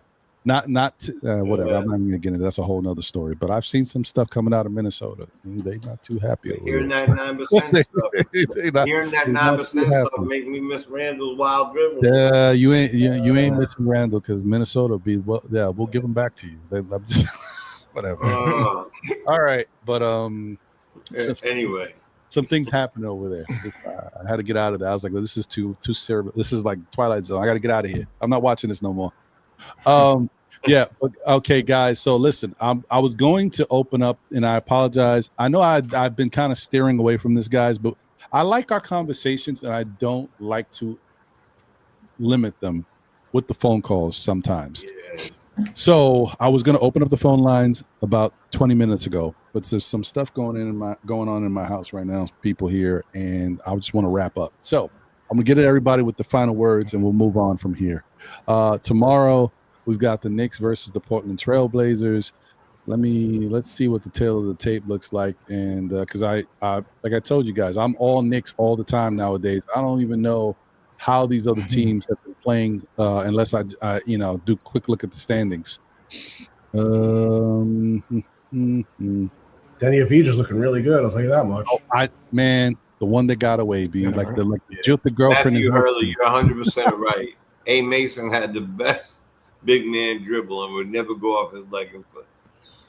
All right, so I'll put this on the screen while you guys kind of get around to your final words. Just a heads up, just a heads up for tomorrow's game too. Game time decisions on both Josh Hart right now and Landry Shamet. Both game time decisions. Wow. That's interesting. You talk about shakeups and rotations. If both of those guys play, there's going to be some upset people again, because that's two people that ain't playing if those two guys play. So this is what it looks like. Tail of the tape. New York Knicks averaging 119 points. Portland averaging 116. 45 rebounds for the Knicks, 45 for Portland. That's a wash. 26 assists a game to 24 for Portland. 7.9 steals to 7.9, a true wash. 4.1 blocks to 4.8. That's a lot closer. Could be a wash. But as we say, even percentage points, everybody outblocks the Knicks, no matter what's going on. 13.8 turnovers to 16.8 for Portland. Then 47% from the field to 44 for Portland. 38% from 3 to 34 to Portland. 80% from the free throw line to 77 from Portland. And then fast break points, we got 15 for the Knicks to 13 for Portland. Second chance points, 17 for the Knicks to 17.9 for Portland. That's a wash. And then points in the paint, 47.4 to 48 for Portland. That's a wash. But all in all, when you look at these numbers just from how it's been so far this season, Knicks should win this game easy. Whether or not they do, we'll see. But there is some things. I like this Donovan Clingan guy. I wish the Knicks could get him. I don't see how they could. He's a double-double guy. But you already know how much I love Denny Advija, or however you want to say it. I would love for him to be here. So they've got a couple things that that look okay over there that the Knicks got to be prepared for. But it's definitely a game the Knicks should win. I hope the Knicks try to kind of build off of some of the stuff we've said today. I hope they're already talking about, hey, man, this Macau needs more mid-range. Cat, maybe you should get in the mid-range too. Just get your game, your shot opening up a little bit, take it further out to the three again. Whatever it is, man, more shot opportunities, but we'll see. Anyway, let's go around. Final words. Let me go backwards. D-Rex, final words, my brother, and thoughts about tomorrow's game versus the Portland Trailblazers. Well, I always say, like, looking at the stats is not really a good way to analyze or like the win-loss record for, a matchup versus the Knicks, because I feel like we're inherently outlier, like just whatever the stats say for the career of the team. It's not you throw it out the window, it gives you an idea, but, it's probably not going to be exactly how they play. We have to be serious about the Trailblazers because the last time they played them, I think we were missing somebody, but also Denny Avdija was a worse player. I feel like by a lot, wasn't he? Isn't he like way better this year? He's a lot better this year. He's actually a top player in the league this year. Yeah, he seems like he's really hooping. Seems like they beat OKC. And they just have a lot of good players. They have Tumani Kamara. They're one of those styles of a young, athletic, fast-paced team, a lot of length. Seems like gives us headaches. So we have to see if somebody can contain Danny Avdija. We only won the Mikal Bridges buzzer beater that was to win by 1 point, last season. So I'm cautiously optimistic. I would hope that the last week or so, there's been enough hard lessons that we've had to learn all at once. I'm very frustrated because I feel like the Clippers game, albeit it's a team that's by the metrics worse than us, the oldest NBA team ever, not so tall, athletic. But I feel like the process of the individual players in the starting five, at least, was good that game. And I feel like they just got away from it the very next game. The speed, the pressure, the height. Maybe it's just that it's a better team. I don't know. We're also a little rough on the road still. I really didn't buy that fake Mavericks win that we had. For me, that is like a loss, basically. So I really hope, that we get it together. And if not, it's rough because very next game is a back-to-back of Sacramento to Golden State. So that's kind of hard also. So I would really hope that they can find some kind of way to match the hustle, athleticism, the chaoticness of the Trailblazers. I don't know if Hart or Shaq will be back, but I think even with them, it'll be a tough matchup. I can't remember Hart was missing against the Trailblazers, I feel like, or JB, whatever, last season, no matter. So I hope that, a lot of the stuff, especially the thing I brought up at the beginning of the show, the wasteful, pointless pick and roll with Mitch, you just spam it nonstop, thoughtlessly, NPC just defaulting to pick and roll. You never throw the lobs. There's no guess. It's actually making it worse for JB by bringing the two best defenders to the ball and trapping himself, basically. Mm-hmm. So that to me is emblematic of they're doing things and they're going through the motions, but they're not really asking why. Why will we do this? Why is it a good idea to do? And is it a good idea to do? You know what I mean? Because I feel like there's some presumptions that oh, you do this, you do that. JB and Cash should play all their minutes together because they're our two best players. Well, not necessarily, So I would hope we get a little more creative and thoughtful. I think that's really where the solution is going to come from here. Hopefully we bring it together. I don't know. I hear you. Well, from your lips to the basketball god's ears. Let's see what happens. Nick Nation, your thoughts about tomorrow's game and anything else you want to wrap up with? Final thoughts? Yeah, final thoughts is we can't take anybody for granted to say that we could beat anybody right now. We got to have a mentality is that we got to grind every hard second and try to get better. And another thing is I usually don't do this because I don't engage with so much as far as with the chat in a sense, but I'm going to pay respect to some of these people out here and I commend them on keeping their, themselves, cool within the range. I usually don't, because I'm going to say this, but because I don't want credence to certain people when they do things like this. But there's a guy in it, believe me, we get what you're saying about Cat. We get your points. If you could just leave off calling people out their names, particularly words like dummy, that part, just leave that out. Say what you're going to say, but then leave out the insults. That part is where you go too far. We get that you love this guy, and we get that you respect him and your admiration for this player. But when we're having all the discussion, these are people's takes and these are people's opinions. There is no need to call them out their name, period. And that's as much as I will ever say on this, and I won't say it again because I won't engage in it again. And Ron, this is your show, so forgive me for even, borderlining this kind of things. But that's just how I feel about it because a lot of these people are better, than me in a sense, because I'm not sure that I, would be able to still stay, keep my words clean and things like that. And I'm gonna leave it that. But this team here, as far as we got to get better, play by play. We can't take any possessions for granted. This is a young, athletic, upcoming team. They got good players in quite a few positions and guys that are tough as far as on offense. Their defense may be a little, still not deposing, but this team can score. And this team has been playing a lot better. So with that being said, is no, we got to put our head down, work this system that Mike is trying to implement, and grind. We can't take nothing for granted. We have to grind, and I think that's the difference points of what we see as opposed to previous teams, as opposed to this team's.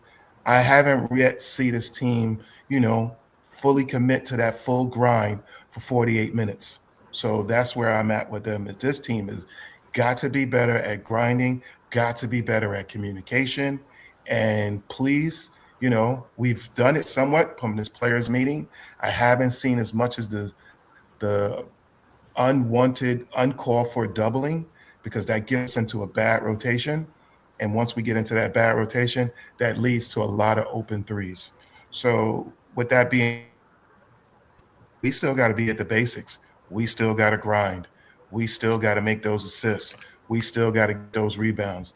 And please, please, ultimately, because that's what beat us yesterday, 18 turnovers. You can't turn the ball over that many times and expect to win and not give and create turnovers on the other side. And ultimately, those things right there are hurting us. We've got to be better, and guys have got to talk. With these are teammates. You're riding through the rough times. You're riding through the rough patches. Let's see what we get out of this, and let's see what the outcome comes. But as far as this team, we have got to stay connected. And even as fans, listen, we're a little frustrated right now. We're all a little bit disappointed. We've all been set up for the big dream right now. And when that dream is not seeming to go our direction, a lot of us are getting frustrated, angry, stressing and pointing targets at each and every player, even including myself, because I am not discounting myself out of this, because I get emotional and get stressed as well. I tell you, if I had one of those aura rings on, it would have been red, red, red, So I'm just aura ring. You know what I mean? Oh my God. You know what I mean? I'm going to be point blank honest and say, hey, as fans, you got to be better. And as just as a Knicks community, we'll get through this. It's going to get better. We're going to have our highs and lows. Right now, we are riding this low, but I believe it, especially with these guys coming back. May not be ASAP, but I think down the line, you'll start to see us, grow and get that what's saying. It's a very small fraction sometimes, winning and losing. Very small fractions, very small. And right now, we're riding that rough one, but we will get better. And that's my take on it. And I think we definitely should win that game as far as our next game. But for granted that we just, no, not right now. We got to play every game like it's game 7 of the playoffs and keep pushing forward. I'm with it. I agree with that. And I definitely think that we, bottom line is, that's all I'm going to say about it. I'm not going to harp on it today, because there's always going to be a time where I'm going to need to, but I don't need to today. We all have to be mindful and respectful of each other. There's always going to be differences of opinion. The best thing is to take your opinion and ball it up and throw it out. No, I'm just joking. Is to, whatever your opinion is, understand, listen to the feedback from it. If you don't like how a person phrased their feedback, if they went too far, then you're welcome to call them specifically out on what they said and go from there. But don't call. We shouldn't. Any of us should not be calling anybody names, because as I told you guys before, everybody here and on any platform is entitled to their own opinion. You don't have to agree with it, but as we can be respectful, have the dialogue, have a good conversation, either we're going to come aboard and be on your side, or we'll just continue to disagree, but we can respect that you don't feel the way I feel. And what normally happens in this community, I've seen it all the time. Someone will make a point that nobody agrees with, and you're wrong. 3 weeks down the line, you saw what happened? Hey, remember what he said? He was right. Then next time we talk, hey, I didn't agree with you, but at least that time you was right. I got to give you your props. I'm waiting to hear that one. I would love Yeah. Maybe you see it more than I do. 100. I don't No, know. I do. But I'm not saying it's different. It has to be Yeah. depends on what the point is. You know what I mean? Right. Depends on what it is. But the point is, we just got to all be respectful of each other. That's it. We'll move forward that way. We will, you know, you can have better arguments, better understanding if we're all respectful of each other. Because that's and the bottom line is, and I keep saying it, guys, no matter what, however any of us feel, we all want the Knicks to win. At least I hope. At least the Knicks fans. I see another 76ers fans jumped in here. Shout out to you. You guys are playing all right this year. We'll talk. But Yeah, you know, that's what I hope. That's what I hope. All right. Let me get over to Jay and his final words. But there was one thing that I thought about because that's the thing. I'm one of those overthinkers. Give me enough time and I'll come up with a bunch of stuff. No, keep rocking because I got enough to say. Go ahead. One of those things is, you know how I said that, you know, when it comes to touches and Cat getting the ball, that maybe, you know, he's given up on touches and passing the ball. But the flip side is he's only been doing it like this these last 2 games, right? Really making a concerted effort to move the ball, and he's passing up on moments. But the other thing is maybe in the long run that benefits the Knicks and Cat because now the defense says, you know, I gotta watch Cat. Oh, Cat's passing the ball a lot, so we can't overcommit to Cat because he's finding players. So what happens is maybe it limits the double team a little bit more. Maybe it doesn't allow them to come right over it quick. And eventually, when Cat does say, I'm going to be more aggressive and turn it on, he's got more avenues and more windows to work from where he doesn't have to worry about getting double teamed as much or triple teamed, whatever it may be, because he's developed it by continuing to be willing to pass the ball out and find the open guy. See, this is always a thing that you can look at and say, well, this may not look good right now, but in the long run, maybe it works out. I just want to throw that out there because there's always another side to every story. All right, Jay. Yeah. What about tomorrow's game? 6 o'clock, 6 p.m. start, by the way. Once again, Portland versus the Knicks, 6 p.m. start. 6 p.m. start. Okay. I'm trying to reel it in. Husa. All right. So I promise you it will not be what you a rant or a rave.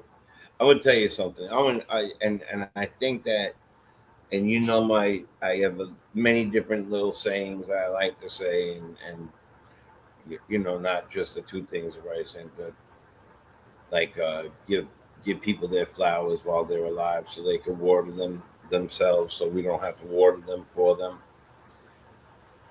Ron, I'm gonna give you your flowers again, but for something that you don't know. Not just a platform to have adult like conversations. I say adult like sometimes we veer off, but you know, I look forward to this. I consider you a friend. Like, you know, we talk.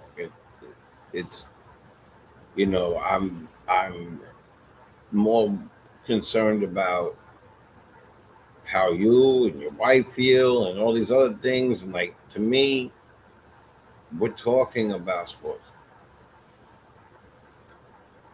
Flowers I'm giving to you is that I've learned. I saw a bunch of stuff about me right when I was giving my thing. I answered one and I said to myself, I call me dummy. Because the fact is that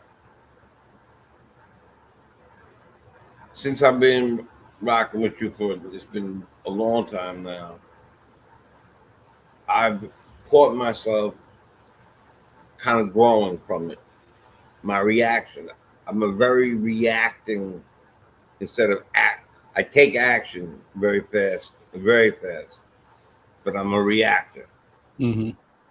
And I've learned to de-escalate that in a lot of ways where I'm just like,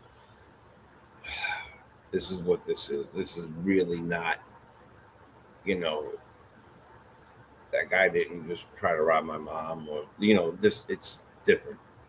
So thank you for being an example of peace and maturity because I didn't have all that coming in and I am Yes, I am going to be 21 for the 29th time soon. And, you know, Cute. and I want to make sure that I live the right way. So, Mm-hmm. you know, I'm going to get it wrong way more than I'm going to get it right, but I want to get it right more than I used to. So thank you. No problem, brother. And let me just say real quick, we are all emotional human beings, creatures. Things happen, you never know. And even the it's very hard to judge, especially like doing this show, having people in the chat. Everybody has a bad day, right? I don't know how your day went. You be in the chat, and maybe today you were a little off. I'm like, whoa, God, what's up with him? Why are you so hostile? Why you could have had one of the worst days ever. And maybe this is a release for you, but it's not going your way. You don't like what's happening. And so something sets you off and it makes you start acting a certain way. But I will say it's a trickle down effect. You start acting a certain way, come with a certain level of energy. Now you've affected another person, maybe more than one person. And now The whole community. it's a spiral, Yeah.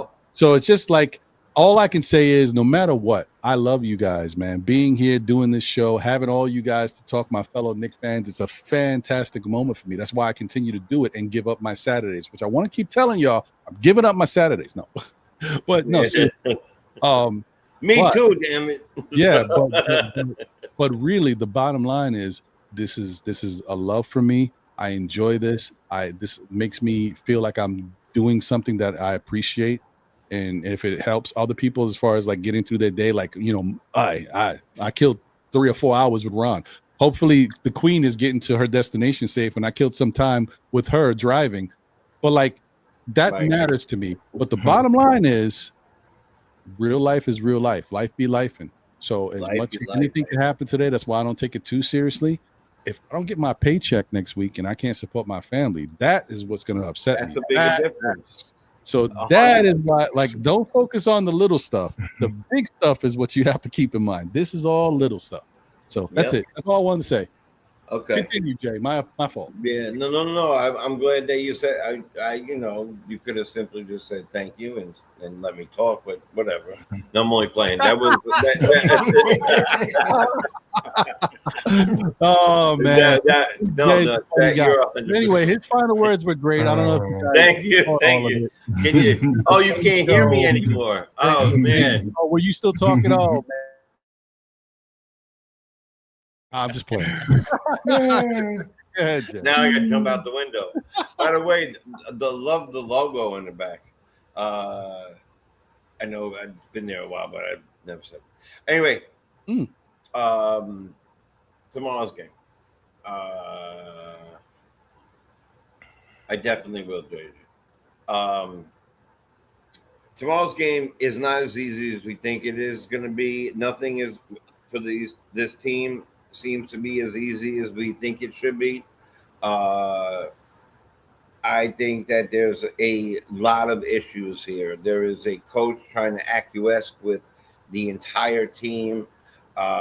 Maybe there is a coach that wants to be, at first, wanted to be just one of the guys. I do see a guy that is incredibly, incredibly happy for his team when they do certain things, like when we won the cup. I keep going back to that moment. If you go back to the moment that JB got the trophy, go look at Mike Brown. Just look at Mike Brown. You remember the old Toyota commercials where they would jump in the air and they get stuck frozen in the air like that? That was Mike Brown. And he's still there, stuck frozen over there. And so hopefully somebody helps him. But I will say that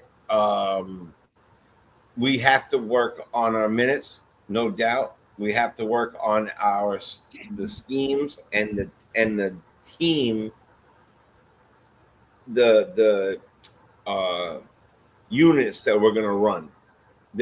I think that there are many, maybe 4 things can be right and wrong at the same time in this situation, where we have to find out exactly who runs well with who. And I like the idea of having personally, the ultimate thing would to have Cat and JB rocking together, like you know, well, even Magic and Cream had problems at sometimes. Like there's a lot of different things. I'm not comparing the different stories, different time, different basketball, but still, we got to figure all these things out. We're not far off from being the same team that was just about one game out of being the best team in the East. Just it was all good just a week ago. So I'm going to tell you that Mr. Avija is not a slouch. Denny Avija. I think I'm saying it right. If I'm not, I guess I am saying it right. I think you are. And Advija, whatever. I think you're okay. I think you're good. V, Denny, and not. I'm not talking about the place that has the eggs, which I like. That would be great right now. You're right. You're right. Denny, if you know one, I'll meet you there now. Man, I would love a Denny's right now. But anyway, Yeah. continue. Okay. Oh man, now you're gonna get me. Yeah, you know me. Come on, you don't get to this by not working hard at it. I work hard at it. Some people built that, right. brother. You built that. Right. Something, Jay. I used to be in shape, but now I'm just in shape. And so what? Hey, Anyway, listen. Kamara has been playing amazing basketball. If you, he's a good kid, good solid player. Sharp, and I think we're gonna have a little issues with the size of this team. This big boy. I call him Klingon, like Star Trek, but he's a big boy. Yeah, yeah, exactly. 7'2". Yeah. That's right. I can do it too. I can do it with both hands. How about that? Oh, I can't do that. I feel like I'm a I used to do that too. Like, so I'm like, okay. So I really hope that this team like looks at themselves and I really would like them to have like a closed player meeting maybe, or like a real team meeting. Like a real. They had a discussion the other day after the game, but a real team meeting. But the thing is, just wanted to say, usually a real team meeting means things are really bad. Right. So I hope they don't have that. The real team meeting is when things are like hot seat, hot, bad. So hopefully they don't get there. Hopefully they don't. Yeah, no, you're right. You're right. But sometimes having a real team meeting right before, like in my line of work, one of my lines of work is drug and alcohol right life coach. I switched to just doing the regular thing. Now I'm just a coach for it. So my aspirations is to get to the youngsters before they go to jail, before they overdo it, before they overdose. So maybe having a real team meeting the same way you would if you would be sliding down the hill prior to sliding down the hill might actually not be a bad idea. The matchups are a little tough. I am noticing that OG is, if anybody's noticing that, he might be not everybody's cup of tea, but he is getting aggressive. That shove yesterday, the dunks on 2-3 people, and he is getting aggressive. I really would love to see this team click on all cylinders as a whole team, as a cog. I believe in the New York Knicks. I am definitely not need to be pulled off the edge on this, but I do, or the ledge on this, pardon me, but I do think that this team needs to reevaluate themselves, the coaches, the players. Somebody needs to tell Brunson, keep his head up while he dribbles. Somebody needs to tell Cat, you're bigger than the other guy. Get in the middle, put your arm up once in a while. Expand your bag, all that stuff. So I believe that with I'm not gonna address any of the other stuff. I will say for JJ, let's go Mets. And If we ever do something, if we ever do anything to change anything, but whatever. and God bless everybody. And my take is that I expect a victory every time we go out there because I believe in this team. I believe that we can win. And I think that the next step, and we all know this, where's the next step? It's the finals. Right. So we are not at this moment looking like a finals team, but I still believe we are a finals team. How about that? So let them work it out. Let them get it together. I don't think Mitch is cooked. What I was trying to say is I believe that he was getting cooked on certain things. Mitch is our best defender all around, and I know that for a fact. And I know that he is an anomaly, comes in, he'll grab all these rebounds. I just have a lot of opinions about what I would like to see fully for the whole team. To say that, I said enough. Go be with your families. God bless everybody. Stay safe, stay warm, be kind, do the right thing, pay it forward to the next man. And Ron, once again, thank you for having us because I'm still a Knicks fan. Hey, and that's really the key right there. If nothing else, that's what matters. That's what matters. So I want to say once again, thank you to everybody who's popped on the panel today. Shout out to Fritz Alcindor, the NBA Economy Show. If you haven't checked it out, please do. Fritz does a great job of putting stuff together. It gives you a lot of information and facts that you normally wouldn't have at your disposal, maybe because you don't take the time or whatever, but Fritz does take the time. So shout out to him and also for his contribution and being a main part of the Nick of Time show and what he does over there. Salute to Jay Chosen. Appreciate you once again. Thank you for all you do. And your and the positive words. Appreciate you. Shout out to Nick Nation. Thank you as well. And thank you for keeping things in context and holding back sometimes because I know things can get a little testy and it is what it is. We're humans. We all have feelings no matter what. Whether you agree with it or not, we all are equals. We're all human. That's the bottom line. Bottom line. If we had some animals in here and we're going back and forth with chimpanzees and the tigers, maybe the conversation be a little different. But whatever. And shout out. Oh wait, sorry. Tigers and bears. Oh my. Too much because I know D-Rex is a part of those pterodactyl mammals, all that stuff. You know, the dinosaurs. But anyway, baby, the Dinosaurus Rexes. Yes, shout out to D-Rex as well. Appreciate him and for coming to the chat and bringing his insights. Appreciate you, brother. Thank you. And thank you always for being open. I know sometimes you might ruffle a little feathers with your thoughts because you can be a little controversial when you are locked in. But I believe it's good because it makes everybody think. And see, that's the thing. D-Rex, sometimes everybody doesn't agree with him because, he might fall on the side of the youth a little bit more than the veteran style of it because he knows that that's the trend of the NBA. But notice how we get through conversations, have good dynamics. There might be moments where I say something or somebody else says something. He's like, you know what? That's a good point.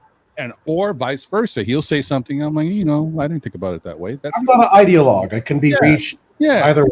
Exactly. Yeah, it's good. Yeah, I'm not me neither. I'm not a computer that can be programmed to do. I mean, if a young player has a bad game, I'm usually one of the first to say it, honestly, And that's why the only time I ever feel the need to interject when you say something is when I want to give like a veteran who's done it longer some more love. I mean, maybe the numbers might say that the young player is doing it better right now, but I still think in more situations, more scenarios, when you get more looks at different basketball teams, that veteran has the upper hand at the moment until proven otherwise. My thing was never that you replace the veterans; is that you should. I know. Sidekicks. Yeah. And eventually, because the bottom line is, it may not be now, but let me tell you something.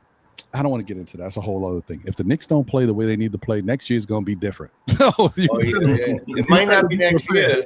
I'm just saying. Yeah, just saying.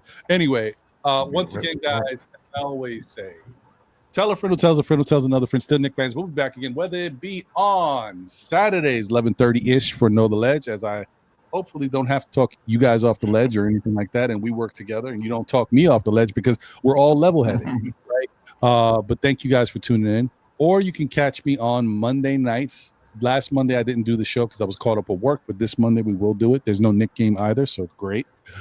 This Monday at 9 p.m. for SKF Weekly with myself, my brother John, Jose on the ones and twos, holding it down the back when he can. Thank you for all your support. And as always, you know, what was already said, the bottom line is the good, the bad, the ups and downs, the controversies, the differences of opinion, the right, the wrong, the ball usage, the movement, the passing, the clutchness, the fourth quarter turnovers. Throughout all of it, we are still Knick fans, okay? We still here, baby. You take care of yourselves. Enjoy the rest of your day. Once again, tomorrow, Portland Trail Blazers at 6 p.m. We need to go get that victory, keep the good vibes going, because even though last night was a loss, there was some good things to come from it. And I like the direction that the Knicks are starting to go back into, get back to what we were doing well. And let's start, you know, let's run off some more victories again and get back to those winning ways. Because, you know, quiet as kept, you guys know Boston is playing good basketball. And there's somebody getting healthy on that team. Yes. Tatum will be back before you know it. So Yep. yeah, it's true. So anyway, guys, take care. Once again, be good. If you can't be good, check out that preview show. Yes, check out that preview show. Yeah, don't forget tomorrow. I think probably around 4:45, Knicks Real Talk before the 6 p.m. show. So definitely, you know, shout out to Sean. 4:45 or 5. He usually does an hour. Yeah, right. About it's about an hour and 15 minutes ahead, right? Something like that. All right. Well, you guys take care. Have a great rest of your day. I don't know what I'm gonna do, but I'm starving, so I'm hungry. Gonna find something to eat. I'm out of here, y'all. Meet me at Denny's, brother. Meet me at Denny's, brother. You let me know where it is, so we need to have a Still Knick fans Denny's meetup. They're like, what are these Knick fans doing here? Like, hey, I know of one, but anyway, I'll holler at you. All right, my brother. Take care, y'all. Have a great rest of your day. We out. Have a good one. Later. Peace.